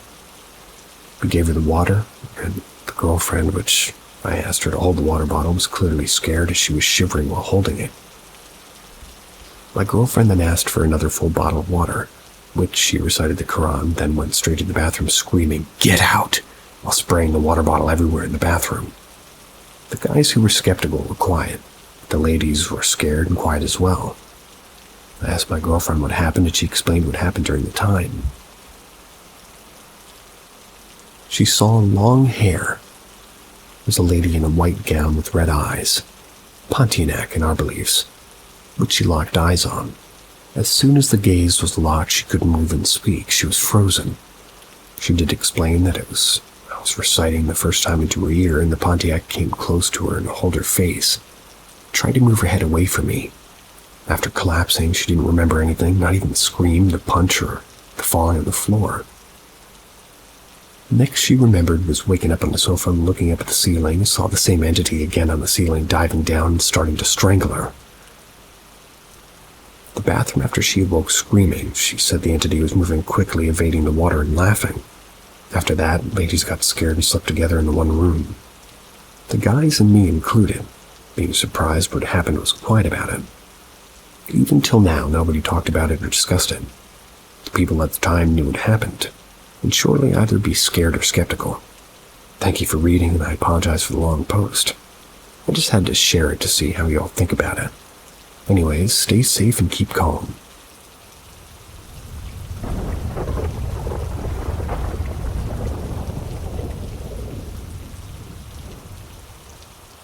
The hospital elevator experience. So back in my early teen years, still in my school time, my parents wanted to bring all of us siblings to visit our grandmother. They recently had a cataract surgery at a general hospital in Sabah, Malaysia. To visit and keep them company for a bit because, well, they were still needed to stay in the hospital. The room was a few floors up, but that's not the main story. So it was evening time, close to the end of visitation hours, and needed to go home. So on the way to the elevator, never once I felt something out of the ordinary. Same with the elevator. Other than it looked dated and it worked fine and all. So while in the elevator heading down to the ground floor to exit the building, it is usually stopping at the floor chosen, but weirdly enough, this moment of time it went straight down to the basement area. Parents said that it was the level where the morgue is, which I don't know at the time. There's nobody in the hallway or anybody waiting at the elevator to leave or get in. Just went straight down to the basement, passing the ground level, which was the only level button pushed in the elevator. My parents were just trying to stay cool and calm. My parents didn't want to freak their own children out. After a good few seconds of an awkward moment, the elevator closed, proceeding to the ground floor, which we exited. And to this day, didn't know what happened to that elevator, and why it glitched like that. But going down from a higher floor and passing the designated floor of choice was not normal. Freaky memories of a young time. Honestly, living in Southeast Asia, the spook experience is way different compared to Western countries.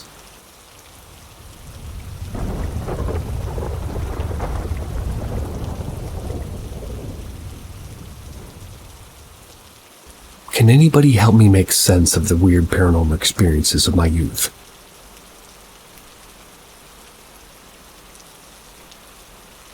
While I'm very interested in paranormal phenomena, I usually try to look for a simple and profane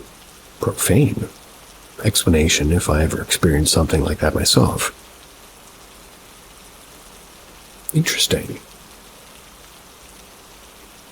There was a time period, though, where I think that something else was going on in my life. It was from 1998 to 2001 in my teenage years. That's when I had no interest in the paranormal at all. It's a bit of a lengthy text, but I'll already try to be concise. There were simply quite a lot of things going on back then. Can't quite wrap my head around all those things, as nothing really fits to the more common themes, such as UFOs, reptiloids, greys, Bigfoot, or mantis beings. It started during a trip to England. I was laying in bed in the event, and I suddenly heard rhythmic, subfrequent bass sounds. They seemed like they originated from some kind of non-tangible space. I wound up falling asleep shortly after, but the sounds were still there. I encountered a green or black serpent dragon that started to chase me. It could change its shape and fly through all material objects. What's interesting is that it also had something like blue electrons inside of its body. It continued to constantly fly through me. I could feel this coldness of these electrons. I was tremendously scared, and the whole scenario lasted from the time I was asleep until the next morning.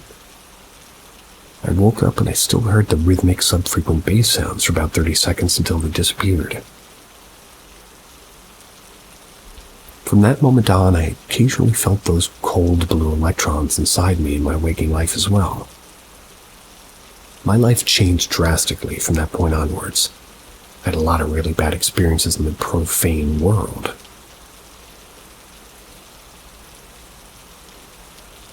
But on the other hand, there is also some kind of spiritual opening that was quite interesting. It culminated in the summer holidays of 2001. I discovered a meditation technique for myself where I forgave my clumsy explanations, sent shivers down my body, which came back up from my feet again in warm waves. Eventually, that mechanism seemed to create some kind of electricity that accumulated in my body and then spread out from my body into the entire room. I eventually felt like I filled up like 9 square meters with this electric tingling. That phenomenon actually lasted for weeks.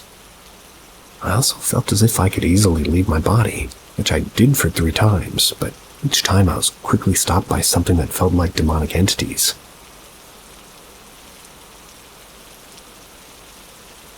One time after I left my body, I was somehow turned around, so that my eyes were pointing downwards. I couldn't see what was going on above me, but it felt like something was pulling me up with immense force while starting to carve up my back. Forced myself back down, and I came back to my normal body and started to sit up in my bed, and strangely, I could see nothing but gray for about an entire minute. Although I was fully awake, the gray veil disappeared and everything was back to normal. When school started again a few days later, I went by train. I only went 2 stations with that train, and there were usually only a few people inside of it. The very first school day, a man was visiting opposite of me. Immediately started to stare at me with a highly malicious expression. Then this might sound really weird now, but he started to touch his genitals through his trousers while he continued to stare at me like that. Continued to do so until the end of my 6-minute train ride. Ew. It clearly seemed to me that he didn't act like that to actually pleasure himself, but that it rather was an act of intimidation. Okay. The next day, a man was sitting opposite of me again. Oh no. He looked very similar to the man from the day before, yet also had a completely different person. It's hard to describe, but it was clear. It wasn't the same person. There's an incredible amount of similarity, though. That person acted the exact same as the man the day before. No words were spoken, but I somewhat felt as if he was communicating something like, "You crossed the line, boy. Now look, I'm sitting here, and I can do whatever I want. No one intervenes. Stop your mystical shenanigans." And then the same thing happened again for the rest of the week, with the man or the men always changing in appearance. Eventually tried to mentally communicate something like, "Okay, I'll stop," to them, and I actually stopped my practice back then. The men didn't show up after that anymore. So yeah, this is, I don't know, there might be some similarity to the Men in Black phenomenon, which regard to those men, as there were some reports they were also showing up to stop people from delving too deeply into the paranormal world. The serpent and dragon kind of a thing. On the other hand, it might be reminiscent of the legends of Quetzalcoatl, Leviathan, etc. However, I never read of such beings in the paranormal encounters of our day and age, although the motive is very common in ancient literature. I don't know how you can connect disgusting creeps on the bus with Quetzalcoatl, but I guess I'm here for it. Next.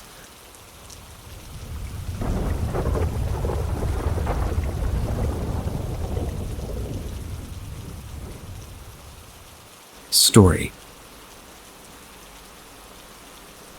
The first one happened in 2001, after I'd been meditating for the entire summer holidays and felt electric tingles all over my body, basically as if my spiritual body expanded beyond my actual body and filled the entire flat. I felt like some kind of spiritual breakthrough was very imminent. For example, I could easily leave my body and astral project at that point. When I went to school by train back then, and I only needed to go to 2 stations, something extremely weird occurred. Oh god, I'm having deja vu. Oh god.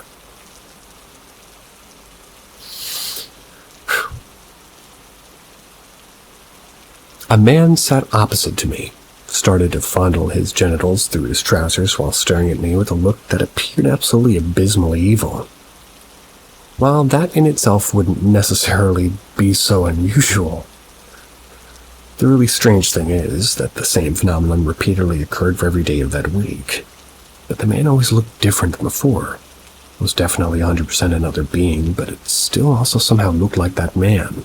It always felt as if the man didn't derive any sexual satisfaction from his action, but that it was rather an act of intimidation, as if to say, "Stop it, boy."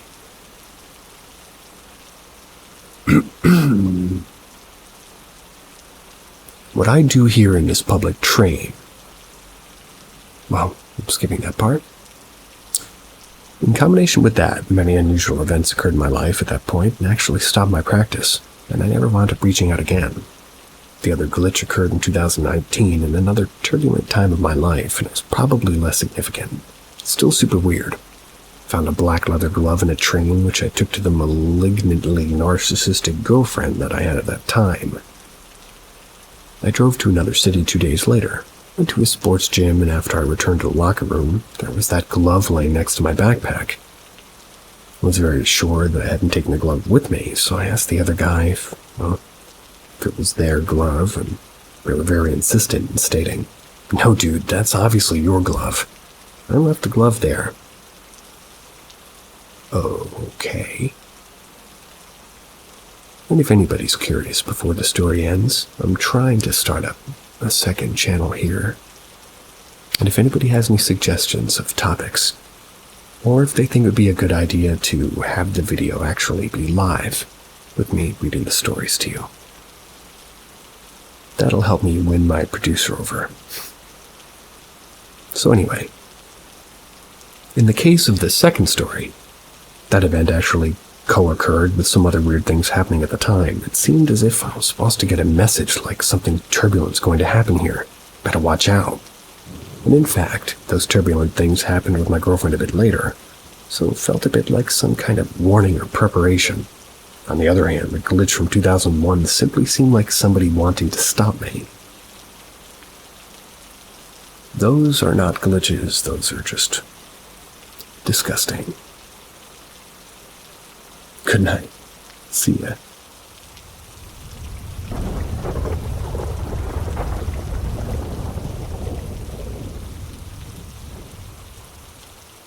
Welcome to Paranormal M, where the line between reality and the supernatural is blurred. Hit that subscribe button and turn on notifications to never miss out on our chilling content. Prepare for a spooky experience. Should I see a priest? A few years ago, my boyfriend and I took a spontaneous trip one night to a supposed haunted road that's just outside of our city. There's a bridge on the road with underlying train tracks that's said to be the most paranormal part of the area. A witch from the late 1800s is rumored to have hung her 3 children and then herself from this bridge. Years later, a school bus flew off the same bridge. That wound up killing all of its passengers. It said that if you put your car in neutral in the middle of this bridge, you'll be pushed to safety. That's because the children don't want what happened to them to happen to you. We sat and talked in the middle of the bridge for several minutes before his Jeep started just inching forward. I was shocked and coming up with every excuse. I asked to turn back around and to try it again. Almost immediately there were noises coming from underneath the Jeep. Rattling, and sounds like something was messing or something. After a few moments of rattling, the sound moved to the back by the license plate. This time it was obnoxiously loud and sounded like somebody was both scraping and banging a license plate or something of the sort against the back of this vehicle. I wanted to tell him to leave in this moment, but my body was too frozen to speak or to move. We both sat in complete shock as we listened to this horrendous noise slowly making its way up to the passenger side of the door. And then without stopping, reaching the front passenger door where I was sitting. Instant silence. I was looking at me and staring at me for a good few seconds before I both felt and heard the knock of something on the door, which my thigh was leaning against. I practically jumped into my boyfriend's lap and he told me that he had heard it too. Felt like the size of the bottom of a basic highlighter. This feeling penetrated my thigh and I could feel it deep in my tissue long after we had gotten back home. We checked the Jeep for any damage and not a single piece of evidence was found. Did it attach itself to me? And how do I know if it did? Should I see a priest?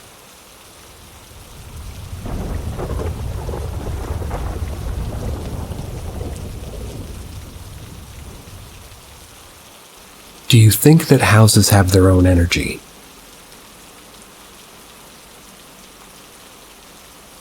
So we rented a 3-bedroom apartment January this year. My partner lived there with another renter and I would visit him 2 to 3 days weekly.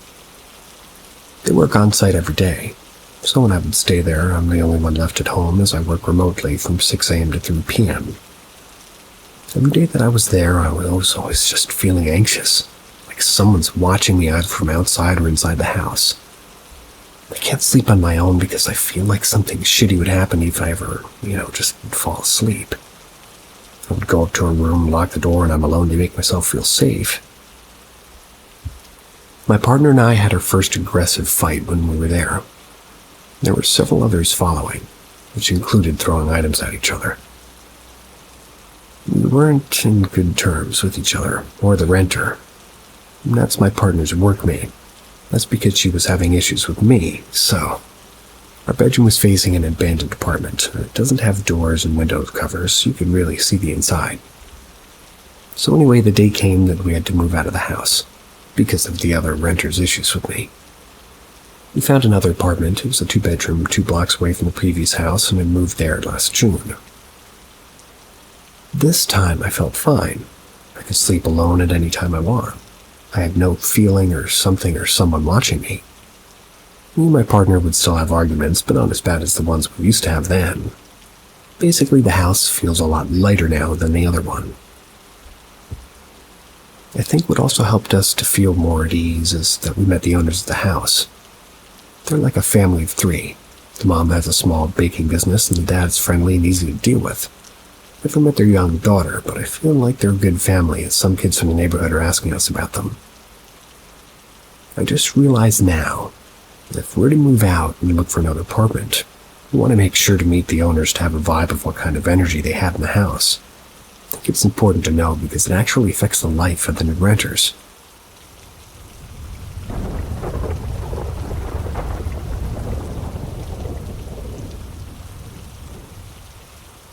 Hawaii Ghost, Honolulu City, old lady with black cloak. In 2021, I was visiting family in Oahu. It was my first time there, and I had to visit every place I could. Honestly, everything about Hawaii felt so happy and comforting. I slept outside every night in my parents' backyard, woke up with the sun. Every night for a week, it was absolutely magical. About a week in, my family and I decided to head to Honolulu, eat some food, shop, and walk around. We walked around until about sunset, and the last stop were these little alleyway shops. Can't explain where it is besides that it's in Honolulu City. It's my first time I went there. But basically, it was just at least 100 of salespeople with their carts of goods filled with, all these alleyways. But anyways, when I was done walking through, my parents and I walked over to this opening outside of the alleys. We decided to wait for, the remaining family to finish shopping. My family and I leaned up against the building for a moment to relax. I vape, so I took that moment to take a few pulls. Now, I remember I was crouching and leaning up against the building. My mom lay next to me, and my father was standing facing me, literally all within a foot of each other. But anyway, as I was in the middle of this pull, this old lady with a big black cloak or something, I remember almost resembling the evil witch from Snow White with the apple. It was all in face-to-face crouched next to me, just held her hand out. I immediately stood up, weirded out by the sudden invasion of personal space, but she was so close. The first observation I made was seeing a long nose, a bony, pale hand, but to me, the creepiest part was the cold, emotionless face that she gave me as I stood up. She didn't move her hand or face or anything for that matter as I stood, just her eyes. So for half a moment before I looked at my dad. Honestly, that's the image that haunts me and gives me the chills to this day. He glanced at me and I asked if I was good. Obviously, I could tell something spooked me, and I was like, yeah, but I just started to whimper. What's up with this lady? But in a split second, I looked down, I was crouched and there's no lady. Literal what the fuck moment, spinning in circles trying to point out the lady to my parents, but there's nowhere to be seen. This little opening was big enough with only 2 alleyway openings and really not that many people. There's no way we wouldn't have seen this lady walking out of there. When I tell you she was gone before I could finish the sentence, my dad was like, thought I saw you look at something before you stood up. Like what? She was literally body to body with me with her hand out. After that spook, I got back to my parents' house, tortured myself with Hawaiian myths, legends, and ghosts. Let's just say I never slept outside again.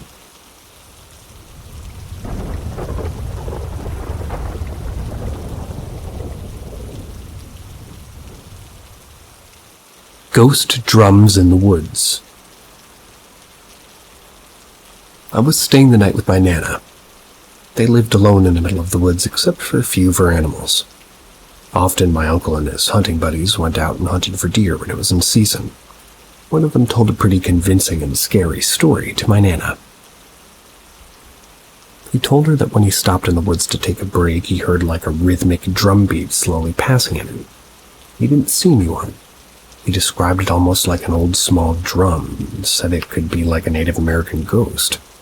That's because my Nana lived in an area where she states had a burial ground nearby. I'm a skeptic. Despite having my fair share of stories, I had no idea if Native Americans had drums, and a war took place in that town, so it could have been soldiers. So I believed it to an extent. But what happened that night after I heard the story still leaves me teary-eyed today. I was up all by myself in the guest room. I was on the other side of, like at the trailer, and I was scrolling on my phone. The bed I was on was next to the window. Out of nowhere, I heard drums slowly passing by the window and disappearing into the woods. Without a thought, I ran into the bathroom and locked myself in it, trying to think about what it could be and starting thinking about the story I was told. So I ran into my Nana's room after about 10 minutes and I woke her up telling her what was happening. She said that it could have been like a big buck, stating that the ramblers can make a drumming-like noise when walking. But her yard was gated, and beyond it was the woods. Couldn't have been the men either, because hunting season was over and they all went back home. That was more than an hour away. I still visit to this day and haven't heard anything else, but I still get told stories about how family members of mine will hear noises in the woods that they can't describe.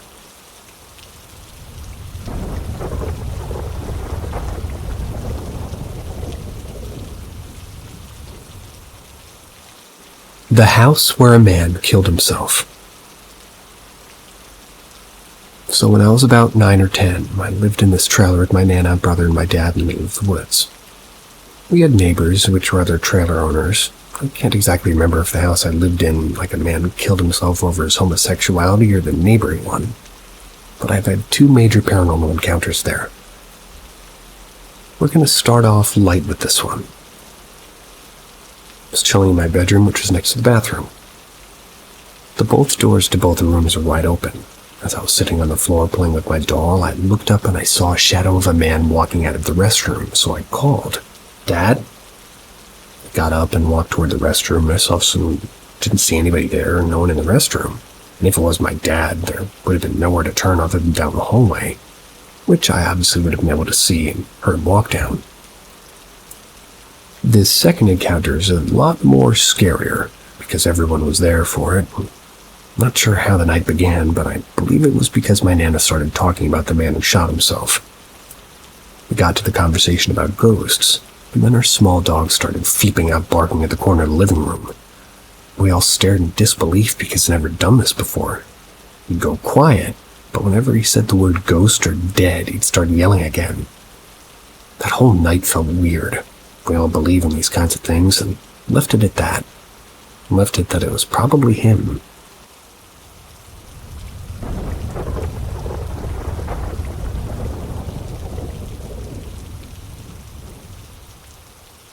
My paranormal story.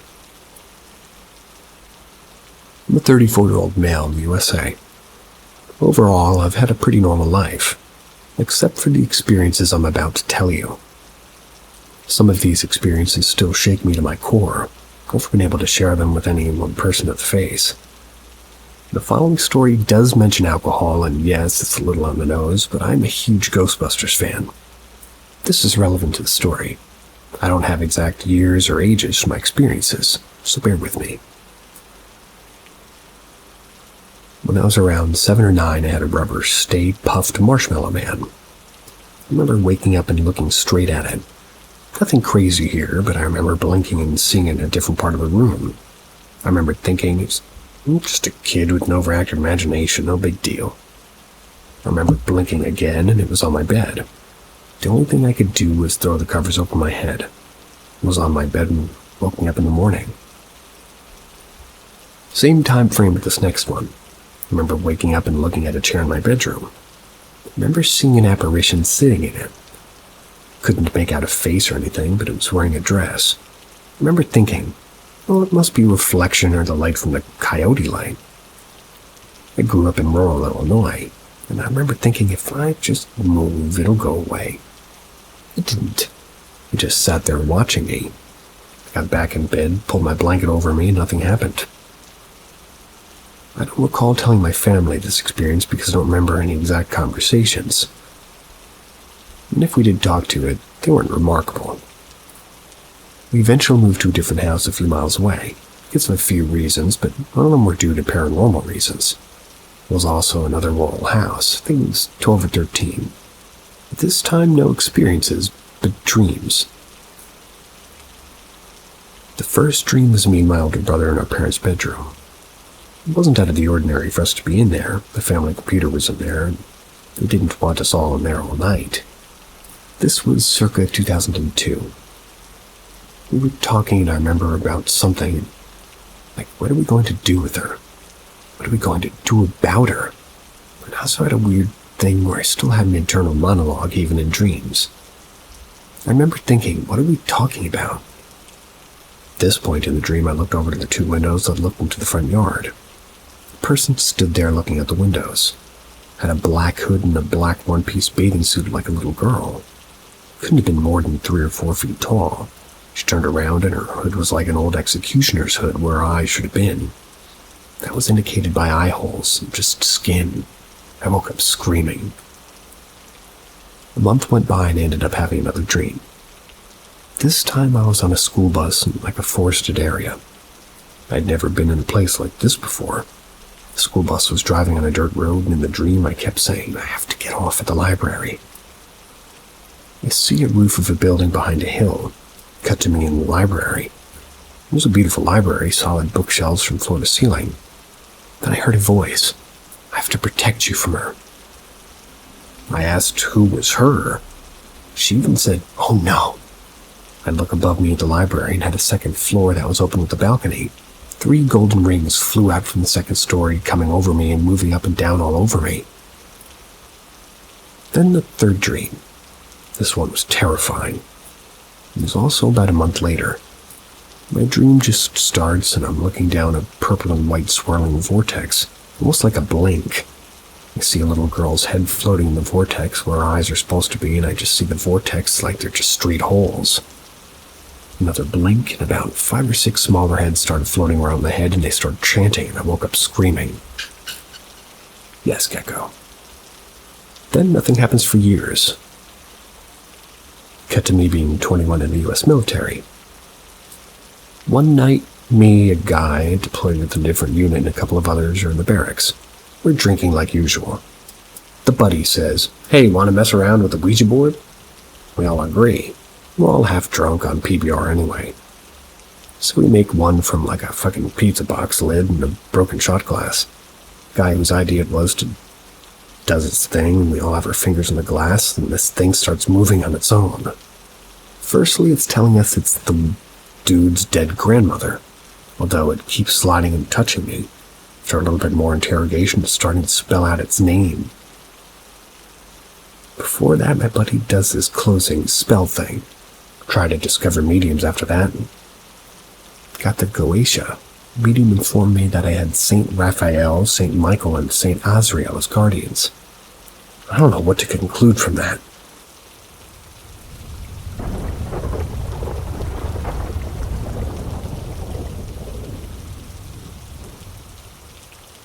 A mimic or something else? For some background, I was raised with a demon attached to my father. He called himself Mordecai, and although he never hurt me, he tormented my dad 24/7. When my dad had an exorcism done, and I was 17, he attached himself to me, but still never did anything to hurt or ruin me. Fast forward to when I'm 21 in my own apartment and living alone. I had our family dog as my ESA to help with my mental health. I noticed one day my dog would sit and growl quietly. was fixated in the closet. Thought nothing of it, just told him it was okay, that we could go outside for a walk. This happened all day, every day, no matter the time. I never cared for the paranormal and didn't put too much thought into it. I didn't want to give it power over my thoughts, you know. But nothing crazy ever happened in my apartment, nothing that couldn't be explained. I let this thing in my closet just be, as it never seemed to leave. I'd make jokes like, if you're going to be here and make my dog irritated, at least pay some rent. A couple of months later, I let a friend move in. She needed somewhere. I had an extra room available. We'd been friends since we were like 12, so this wasn't a problem for me. She was raised Wiccan, practiced Wicca, very in tune with spirits, and could indicate where, their gender, their motive, their energies, and a name if they had one. One day I walk into my room from hers. I see a hanger swinging violently. There's no airflow to the closet, nothing in there that had been touched in the last few minutes. I started to come in and see if there's something in the closet because I had a silly suspicion nothing had ever moved. Not the way this hanger was. She came in and sat in the closet, 20 seconds go by, and she gets uneasy and says, "Really have never noticed this. It's hard to breathe. They're not happy. He's nice." She stepped out. We stayed out of the room the rest of the night. About a week later, I leave for work around 11:30 a.m. I say goodbye to her, and she watches me walk out of the apartment and lock the door.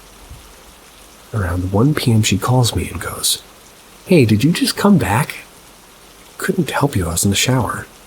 Explained I'd been gone for the whole time, never came back home. She goes, "No, you had to come back. I heard the door open and close and yelled my name as if you had a question. And I yelled again and said I hadn't been home. Maybe she just thought it up." She got anxious and stern, confirming, "No, you walked in, you yelled my name, you knocked on the door, and someone was here. And they sounded exactly like you." I was just speechless because I locked the door and we live in a safe neighborhood. I couldn't leave work to go home with her and make sure she was safe. I had no idea what was going on. We talked briefly about the experience when I got home, and over the next year or so of living there, she'd tell me about items in her room being thrown at her, her name being called from across the apartment in my voice, experiencing sleep paralysis and difficulty breathing. She'd send me videos of items being tossed off the counter at her. One night we were drinking. She set her bottle of tequila on top of the fridge so we didn't knock it over. After maybe 5 minutes, I watched it fly across the kitchen to hit her in the head, and then my phone fell to the floor and just inches away from me. We stared at each other like, what the fuck can we even do about this? She tried time and again just to get rid of this thing. We had done smoke cleanses of the apartment, smudging, salt, everything we knew. He just kept himself in the closet till she was around. He hated her, made that known. When we moved from each other, activity stopped. I still feel a presence in I worked on strengthening my skills for this stuff, but nothing else happened. The dog no longer growls, no objects move, no voices calling out names. I don't care to figure out what this thing is. If it's Mordecai, he's just doing what he's always done, which is just like a bystander in my life. I can't understand what about this girl he didn't like.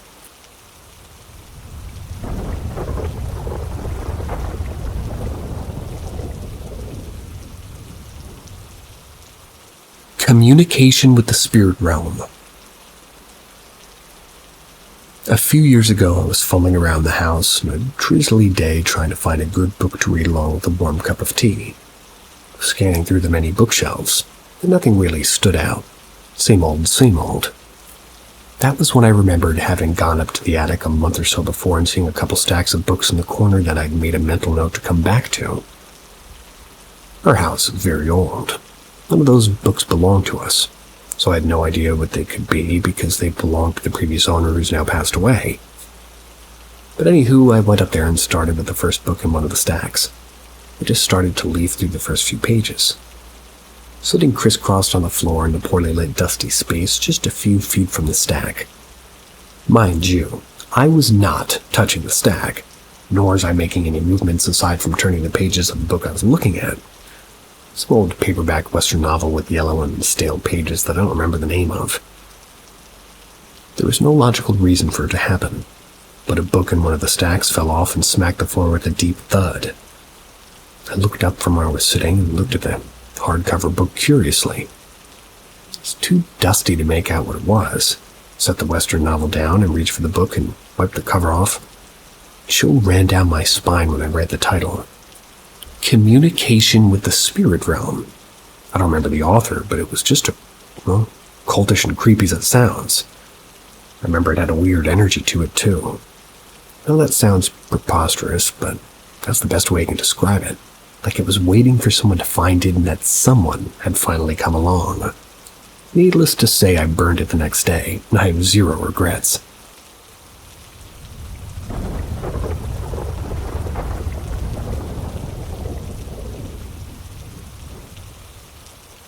I heard a choir late at night. I'm pretty agnostic when it comes to the paranormal, but I figured I could talk about something strange that happened a few days ago that I still can't explain. It was around 2 a.m. I went to the bathroom to brush my teeth.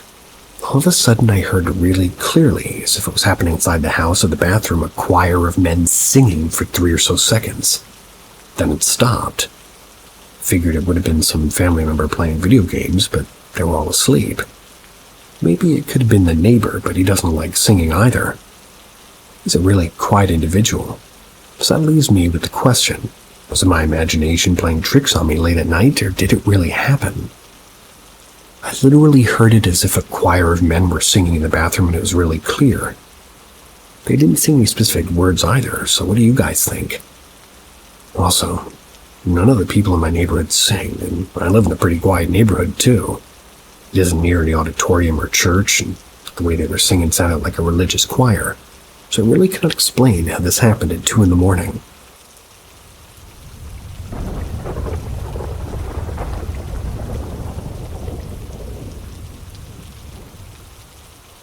I saw something.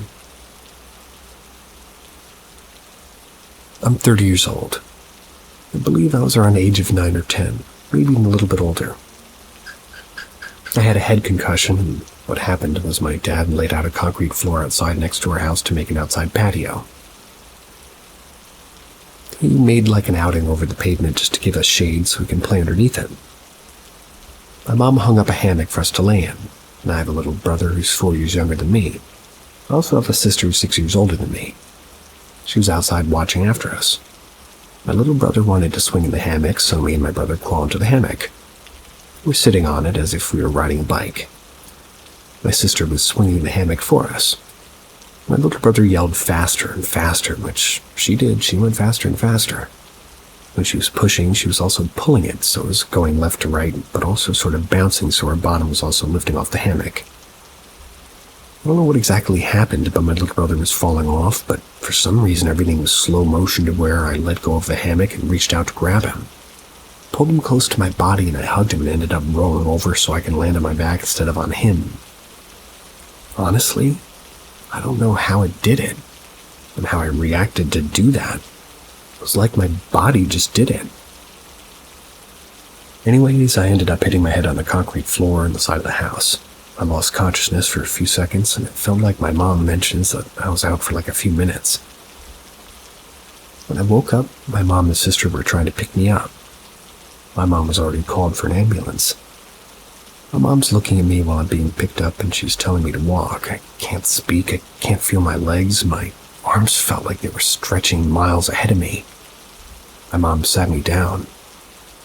I assume I lost consciousness again, because I woke up in the hospital. I'm not really clear about what happened or really asked my mom about it again. It was just something no one in my family likes to speak of or bring up. I remember having to learn to hold a pencil and eating and walking again. I remember my brother coming to visit because in the hospital they had a PlayStation, and I remember they only came to play that. I just remember feeling good and being normal. Now I deal with migraines since, and it's normal now to me. But after the hospital, I was finally released to go home, and my first night home was horrible. I've seen things that have just made me feel uncomfortable. First night at home. So I couldn't be active. I had to just rest and make sure I'm not running and doing things for a few months. So my mom made me sleep in her room so that she can keep a mom eye on me, I guess you could say. Let's just say I never slept in that room again. She put my bed next to the window so I could look out and just be able to look out at whatever I wanted. It was time to go to bed, and I believe I fell asleep. I woke up, and I don't know, didn't feel late, and I want to say it was maybe 9 or 10 because my parents are still awake watching TV. So our layout of the house is like a driveway that's fenced in. Walk into the front porch and then enter into the living room. It's the left side. Then my mom's bedroom is on the right side next to the living room, so you can keep walking maybe 10 feet and there's a hallway. In the hallway, my sister's room left side, and the bathroom across my sister's room on the right. Keep walking down the hallway and you come up to either living room. That's what we'll call it. Then on the left, there's 2 other bedrooms and a bathroom on the left side, and keep down, there's a kitchen that's also connected to the second living room. So anyways, I don't know if all that was important, but that's the layout, and it seems like a big house, but honestly, it wasn't that big. Anyways, going back to when I woke up maybe around 9 p.m. or 10 p.m., I opened my eyes and the ceiling was spinning. I got really dizzy. Felt like throwing up. I would sit up and the ceiling would stop spinning. I would lay down and it would start spinning again. Closed my eyes and it felt like I was floating in the air and the room was spinning. I don't know if I'm explaining it, but maybe it's just a feeling. Screamed for my mom and she comes and gives me some medicine, and I was prescribed to help with sleeping and relaxing. I woke up the second time, and this time everybody was asleep and I could see my mom and dad sleeping, so I wanted to say it was late, but maybe 4 a.m. It was light out, at least a little bit. Unless I was dreaming. Anyways, I was just laying there, and for some reason I looked out the window. I ended up seeing something cringe and something abnormal. I'm even kind of traumatized about it to this day. Outside my window, my dad had put a trampoline, so when I went out to look and see the trampoline, I look outside the window and all I know is I froze. I saw a guy in all black. It looked like leather. Everything was leather, his gloves, his pants, his coat, his boots. He had a cowboy hat, which was black. He was standing on the trampoline just looking at me. The one thing that still makes me cry to this day was he was holding our 2 pet dogs upside down by their back legs. I literally just stared at this thing for a long time. It felt like 5 minutes, but there's no movement. I was frozen. I wanted to just look away, but I just couldn't. I wanted to close the curtain. Couldn't do that either. After maybe 5 minutes, I was finally able to close the curtain and lay back down and go to sleep, and I had no problems falling asleep, but I was scared at that moment. But it was a different kind of scared. It's like I knew him, or thinking this is normal, or if it was just a dream that just really never woke up. I woke up and remember everything clearly. Asked my older brother, who was 4 years older than me, to check on the dogs for me and see if they're okay, which they were. They were just running around like they normally do. Phew.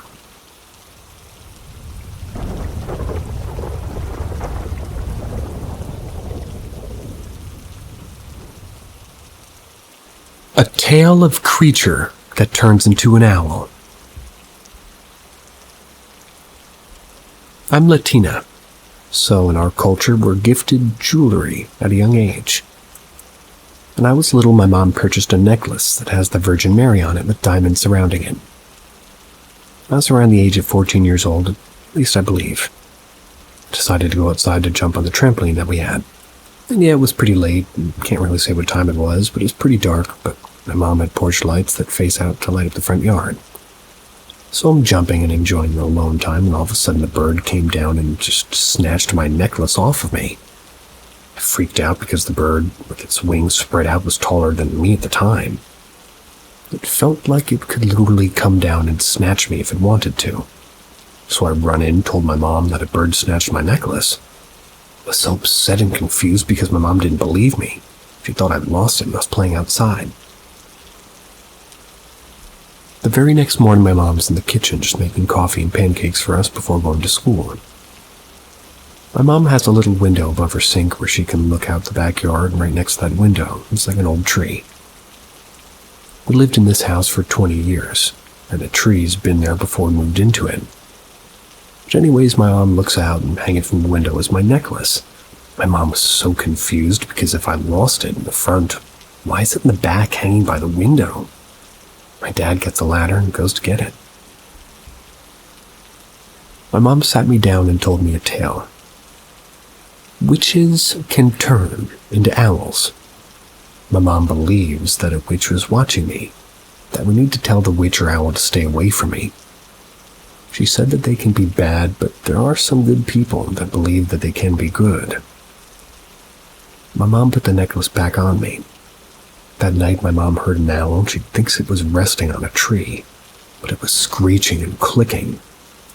Honestly, I don't know if owls make those kinds of noises, but my mom was not having it.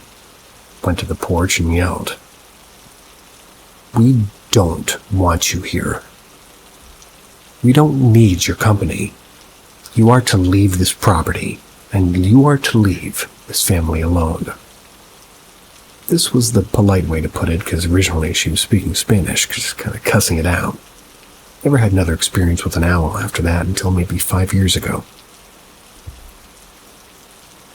I used to work a mid-shift. That's 12:30 to 9 p.m. I'd have to get my daughter from my mom after work to go home. Well, that's what I did. And I was driving and it was dark and I was leaving my mom's home. Something landed on top of my car. Thought it was maybe like trash or a branch falling. Kept going, came to a stop, and an owl flew over an extinguisher that was on the side of the road and just stared at me. I took my phone out to take a picture, but when I did, it flew away, so I was like, well, okay, it's just an owl. It's not what they told me years ago. So I didn't see it anymore. I continued, and then the owl flew along past me to a stop sign and just started to freak out. I started to yell at it, telling it to leave us alone and that we don't want anything to do with you. I just did what my mom did when it happened before. Never seen it again and never experienced it again. But when my daughter was born 8 years ago, I gifted her that same necklace my mom gifted me. She still wears it to this day. I'm not sure if anybody can tell me if it's true about the tale my mom told me when I was younger. Maybe it was just an actual owl just praying for food and I saw it, right? I don't know.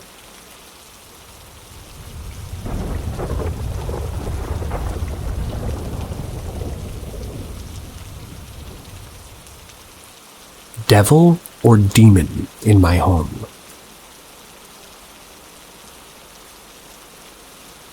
All my life I was, been a skeptic, at least for paranormal activities. But I've always found a way to logically make sense of these experiences. This home that I've lived in has always had a story to it. When I was younger, my family told me that the previous owner of the home used to have a daughter. But one morning when she went back to her backyard to swing out the family's tire swing, the story be told that the ropes had snapped somehow, and the tire crushed the poor girl. I don't know her age, but I assume she was around 5 or 8. Soon after the family moved out and the home sat for a good few years before we began living there. This swing to this day is far out from the property. It's completely overrun with forest and nature, but a rope is still attached to a branch. We had our own tire swing that was also far off from the property, but it was much closer than the previous swing. Like her, my younger brother had an incident. Our own tire swing snapped mysteriously. He broke his arm. After that, we never fixed the swing. After the years went by, there were plenty of incidents that the rest of my family would encounter. My mother and sister saw somebody standing inside the house in front of a window while they were outside alone. No one else was home at the time, but my mother shouted out, thinking that maybe it was one of us that had just arrived. When they didn't get a response from, "Hey, when did you get home?" insert my name, they were puzzled. They really believed it. They believed that it was me that they saw, so they assumed that I was in a bad mood and I was ignoring them. They immediately went inside to check up on me, but I wasn't there. In fact, no one was. My brother woke me up one night because he had heard voices outside. Everyone else was asleep, so he grabbed a shovel and handed me a cane and asked me to check out the outside. We searched the area and no one was out there. We do have a few neighbors, but all their homes are quite distant. There's no reason to come to our house, let alone at 1 a.m. in the morning. But here's where my own little story happens. Nothing ever happens to me or when I'm around, but then my first and maybe last encounter happened. Nothing major, but still unexplainable to me. A few months ago, we were discussing about some of our worries about the house.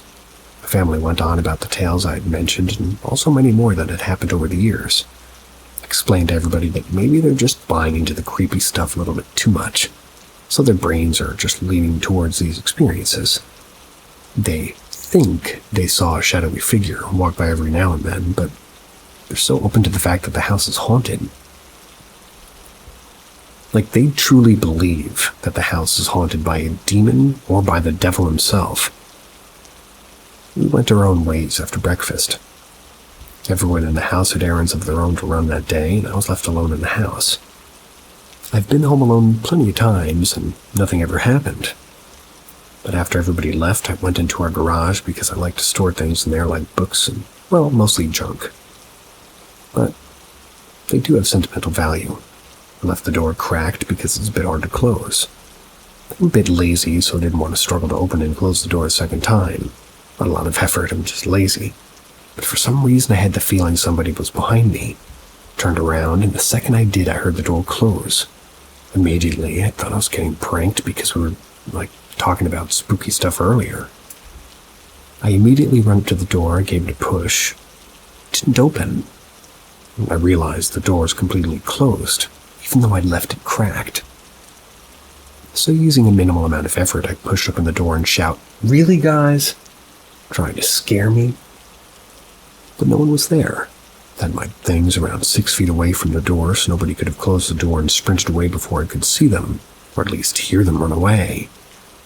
I wasted no time getting to the door in an attempt to catch the prankster in the act. So strange. My immediate thought was, maybe they're so fast, So I sprinted to the front door and looked outside to see no cars. No one was home. I checked every room and every hiding spot I could think of. No one was home but me. Made myself a quick meal as I contemplated an explanation, but to no avail. I resumed the day like it never happened, but every now and then I'd think about what had happened. Was it a demon or the devil? I recalled the story of the little girl who had died here. I was around 8 when I told the story, and now I'm 23. If she had anything to do with this, why now out of all times?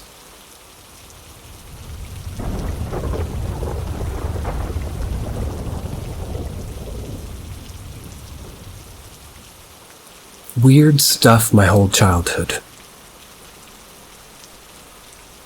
I, a 27-year-old female, grew up with paranormal stuff happening ever since I could remember. However I remember being told since I was a child of divorce, I had an active imagination. That was until things would happen to my parents as well. It wasn't until I was about 23 that my dad told me that somebody in our family made a pact. And this makes me very skeptical about the whole thing because, what do you mean, make a pact? But nonetheless, he told me that she was involved in brujeria, promised her bloodline's firstborn son. Everyone in her family, including myself, has had a miscarriage. I had horrible nightmares while I was pregnant with my son. He was hospitalized for 2 weeks after he was born. My baby brother died in the womb when he was 39 weeks. My dad's a Christian. However, these things only happened when I was under his care or around him. Nothing weird has happened since. The first experience I had, I was about 5 years old, and my mother and father were,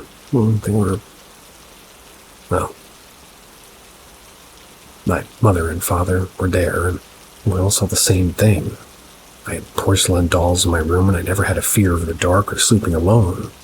But these dolls were bought at some old weird garage sale. I remember feeling so uneasy around them.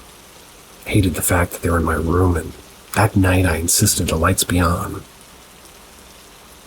My bed faced the dresser that they were on, and they were placed against the mirror of my dresser, about a foot away from falling in either direction. However, I saw them move. I was paralyzed with fear, and I still remember wanting to scream. Nothing was coming out. I wanted to just cry, but I couldn't. I couldn't breathe, and then finally, I fell, went underneath my covers, and just wailed. My mother came in the room, and so did my dad. My mom called me down, and I told them what happened, and she found the doll in my bed. I thought I was pranking them. I was hysterical, begged them to sleep in my parents' bed. I was out like a light. My dad fell asleep on the couch, and as a child I remembered that was the end of it. But then later in my adult life, my dad told me how his night went. He said he slept on the couch to give me and my mom space. My mom put the doll back in the dresser facing my bed again, left it alone. My dad was falling asleep and he said he felt the couch sinking. He started sweating and got extremely nauseous. He said he tried to get up from the couch but couldn't, and then a pillow went over his face while he heard giggling. He was struggling for minutes. He said he finally jumped up and went to the bathroom and just dry heaved. The following morning, the doll was facing out to the hallway from the dresser. They still thought it was me and my silly prank. My mother told me the doctor was Cuban and told her to believe me, burn the dolls. My mother just saved them in a box for years afterwards. Later, when I was 10, my parents got a divorce. I'd been drawing weird things and writing how I wanted to die, and I hated myself.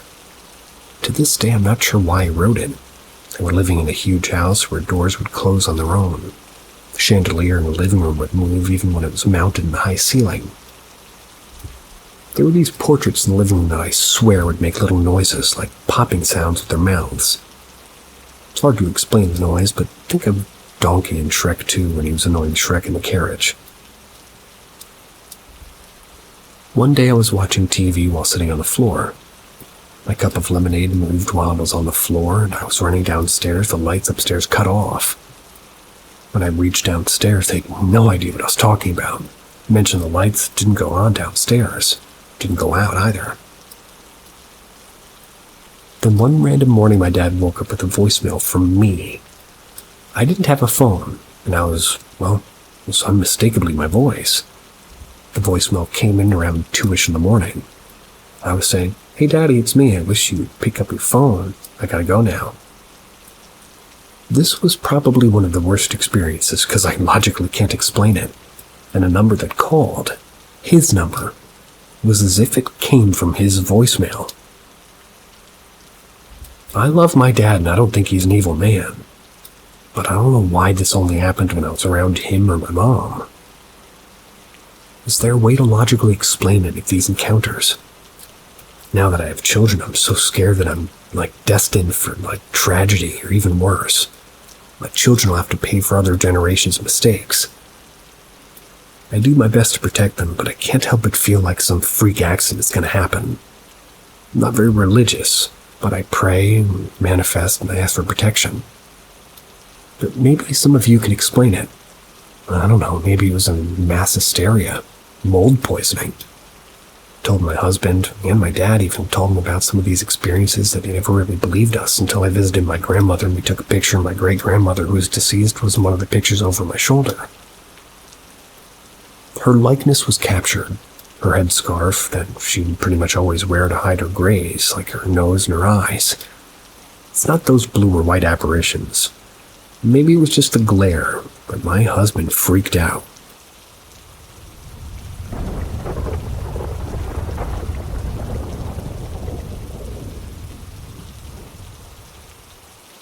Weird meeting in Italy. My cousin's friend named Bob decided to spend his summer vacation in Italy, far from the big cities. He chose to stay in a small remote village nestled in the mountains. Unfortunately, I don't really remember the name. This village, made up of stone houses eroded by time, was populated almost exclusively by elderly people. The place had a special atmosphere, full of mystery and melancholy. The first night as he was getting ready to go to bed, Bob thought he saw a blurry figure behind his bedroom door. At first, he thought it was an illusion. Due to the fatigue of the trip, he didn't pay attention to it and fell asleep. The next evening after the day spent, Bob went out to get some fresh air. He then saw an old lady walking slowly in a deserted street, accompanied by a small dog. The place wasn't necessarily well lit. Bob couldn't distinguish the features of the face of this lady correctly after that. He just looked at her and she continued her walk. soon disappearing in the shadow of an alley. The next morning, Bob started a conversation with an old inhabitant of the village. This old man then told Bob a story. A few years ago, an old lady and her dog died in a house fire, not far from where Bob had seen the silhouette the night before. So according to a local legend, the spirit of this woman and her dog would still wander in the alleys of the village. Fortunately, I don't have a continuation of the story, and not the direct return of Bob. It's the only thing I know of the story. So how to explain this night vision?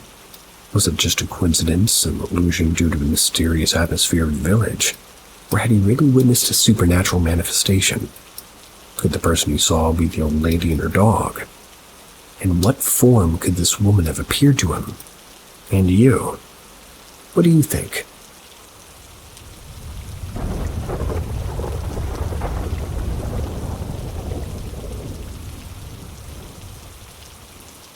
My paranormal experience. Back in 2020, my partner and I had just moved into an RV to travel around the US, do some parky work, working at national parks and resorts. We got jobs at a hotel in Kanab, that's in Utah, called Perry Lodge. My partner was a front desk clerk and I was a maintenance man. The job was difficult because of the heat, but otherwise I found the work thrilling, and I was learning a lot. One day in mid-August, I was spraying for weeds behind our biggest building, aptly named the 2-story. That's when I noticed one of the second-story windows was open and the curtain was billowing out as if blown by a decently strong wind. This confused me for 2 reasons. One, it wasn't particularly windy that day, but I figured that since it was above the fence line, it was probably getting more wind than I was feeling. 2, there was no one checked into the second story. When COVID hit us, there was a lot of confusion about how it could spread, how long it could live outside of the human body, and for us, the best way to sort of decontaminate public areas. We had sanctioned off the second story because it was carpeted while the first story had hardwood floors, which are easier to clean. So I jumped to my radio, asked if either of the other 2 maintenance people had been up there. Both said that they hadn't, so I switched over to the housekeeping channel with the same inquiry. Everybody said that they hadn't been up in the second story for weeks. However, some of the staff had clocked out by this point, and maybe one of them had opened it to just sort of air the room out or clean the outside window. Maybe they forgot to close the window. So I headed to close it, make sure there's no animals. We had a lot of bats in the area. When I got to the room number 213, I unlocked and opened the door. Immediately, a few things happened simultaneously that surprised me. First, I was immediately hit with a blast of cold air, like when you open a freezer door at a gas station, but the air didn't really smell like the air conditioning was on. The air smelled stale and dusty, but not bad. The second thing that surprised me was that despite the cold air, the air conditioner wasn't on. And this was mid-August in Utah. It was over 90 degrees outside. Hallway was stuffy hot, but this room wasn't. The third thing that surprised me was that as soon as I walked through the threshold of the door, my radio immediately went to static. This had never happened before. I'd been in the other room in the second story. I'd been in crawl spaces. I'd been across the street at a gas station. Never before had my radio went to static like that. At this point, I thought somebody was messing with me. Figured one of the maintenance guys or the housekeeping went up here to play a joke on me or something, so I called out, "All right, you got me," which was met by silence, save the curtains flapping in the wind. So I took a couple more steps in and called out, "Very funny." He got me going for a second. Nothing. Slightly creeped out, I walked over to the window, pulled the curtain in close, and locked the window. This is when I noticed that there was a thin layer of dust over the air conditioning unit. If somebody had pushed the on-off button, I'd be able to see a fingerprint, but the dust was undisturbed. Right when I made that realization, it felt as though somebody was standing right behind me. And to be clear, I hadn't heard anything or felt anything physically, but had that same feeling you get when you feel someone's eyes on you. I looked around to find nothing but an empty room. Fully weirded out by this point, I made for the door and left. As soon as I crossed back over the threshold and into the hallway, my radio went back from static to silence. Needless to say, I was creeped out, but being at work, I had to finish my tasks, so I finished spraying the back of the building for weeds and made my way to the other workshop area to build another screen. To stop the bats. I finished the screen and headed back up to 213, but I was too scared to go in. So I just left the screen leaning up against the wall beside the door for the time being. I figured that if nobody had been installed, maybe I'd do it on my shift tomorrow. I would do it then. The rest of the workday and afternoon was uneventful. However, that night I had the maintenance and emergency phone. The maintenance staff had an emergency phone that guests could call if they locked themselves out in a toilet and, overflowing or just problems. We rotated who had it each night, and that night it was my turn. I hadn't gotten a call all night until around 3 a.m. The phone rings and I answer groggily. The person on the other line is an older woman. "Hi, I'm in room 113 and I was wondering if you could call the room above us and ask them to quiet down. Sounds like they're rearranging their furniture or wrestling or something. We have a long hike tomorrow. We need to have some rest." Immediately my heart dropped. I mumbled something about giving them a call and hung up, but I was shocked. Couldn't sleep the rest of the night. Tried to Google anybody who had a similar experience or deaths that could have happened in the area. Couldn't find anything related to Perry Lodge. The next day I went up there to see if anybody had replaced the screen. And of course it was waiting for me. So I mustered up all the courage I could and went in. Nothing. Normal room. Not cold, not creepy, no weird feelings of being watched. So I installed the screen without incident and left. To this day, I really have no idea or explanation for what happened. I think of it from time to time, it still kind of creeps me out though.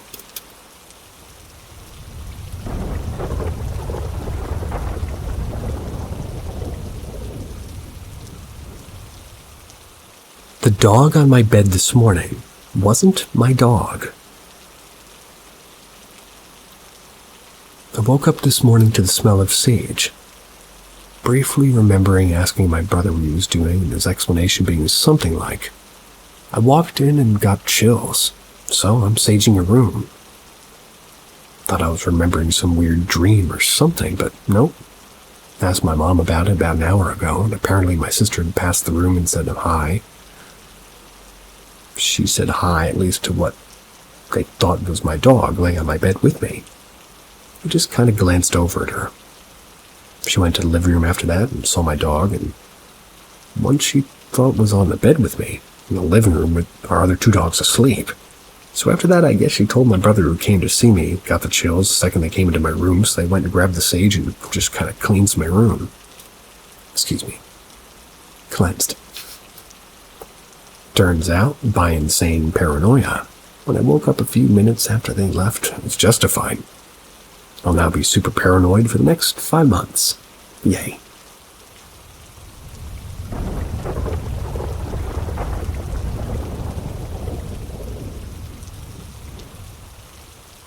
Has anyone ever seen a statue move? It's strange, but I have a memory I think of pretty often. When I was probably 4 or 5, I remember my grandma had a statue of a little yellow lizard. I think it was on a tiny tree and it was on or next to like a little fountain. But I was petting it like a cat with one finger and examining it. I vividly remember it coming to life and biting me. It happened really fast, went back to normal, but I remember shouting from pain and confusion, and I cried to my grandpa right after. But even as a kid, I was so shocked. I knew it wasn't normal. For years, I would avoid the little lizard statue. I'd think about it a lot, though. Both grandparents had passed on, and I don't really know whatever happened to the statue. But for years, I was scared of it. I don't know if it was my imagination, but all of it felt so real. I remember it vividly, actively avoided it, and was uneasy about it. And even in adulthood, I think of it. So I'm not sure. I think my mother told me my grandma got it on a road trip in Arizona or something. This is the closest picture I can find that resembles it. Anybody else have any experiences like this where a statue or a decoration or painting moved unnaturally?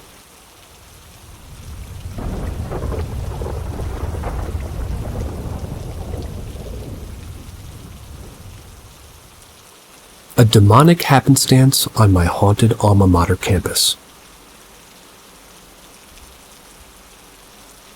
A few years ago, I brought my friend to my hometown for the weekend, showing him our favorite spots and sharing childhood memories. One of my favorite places to visit when I'm home is my childhood basilica. It's located on my college campus, where I was baptized and attended Mass with my mom most weekends. It was a gloomy Saturday afternoon, which means the basilica is usually packed with wedding parties or funerals, expected to drive around campus instead of entering the parish. The basilica is massive. It's the oldest Benedictine monastery in the Western Hemisphere. It's stunning beyond words.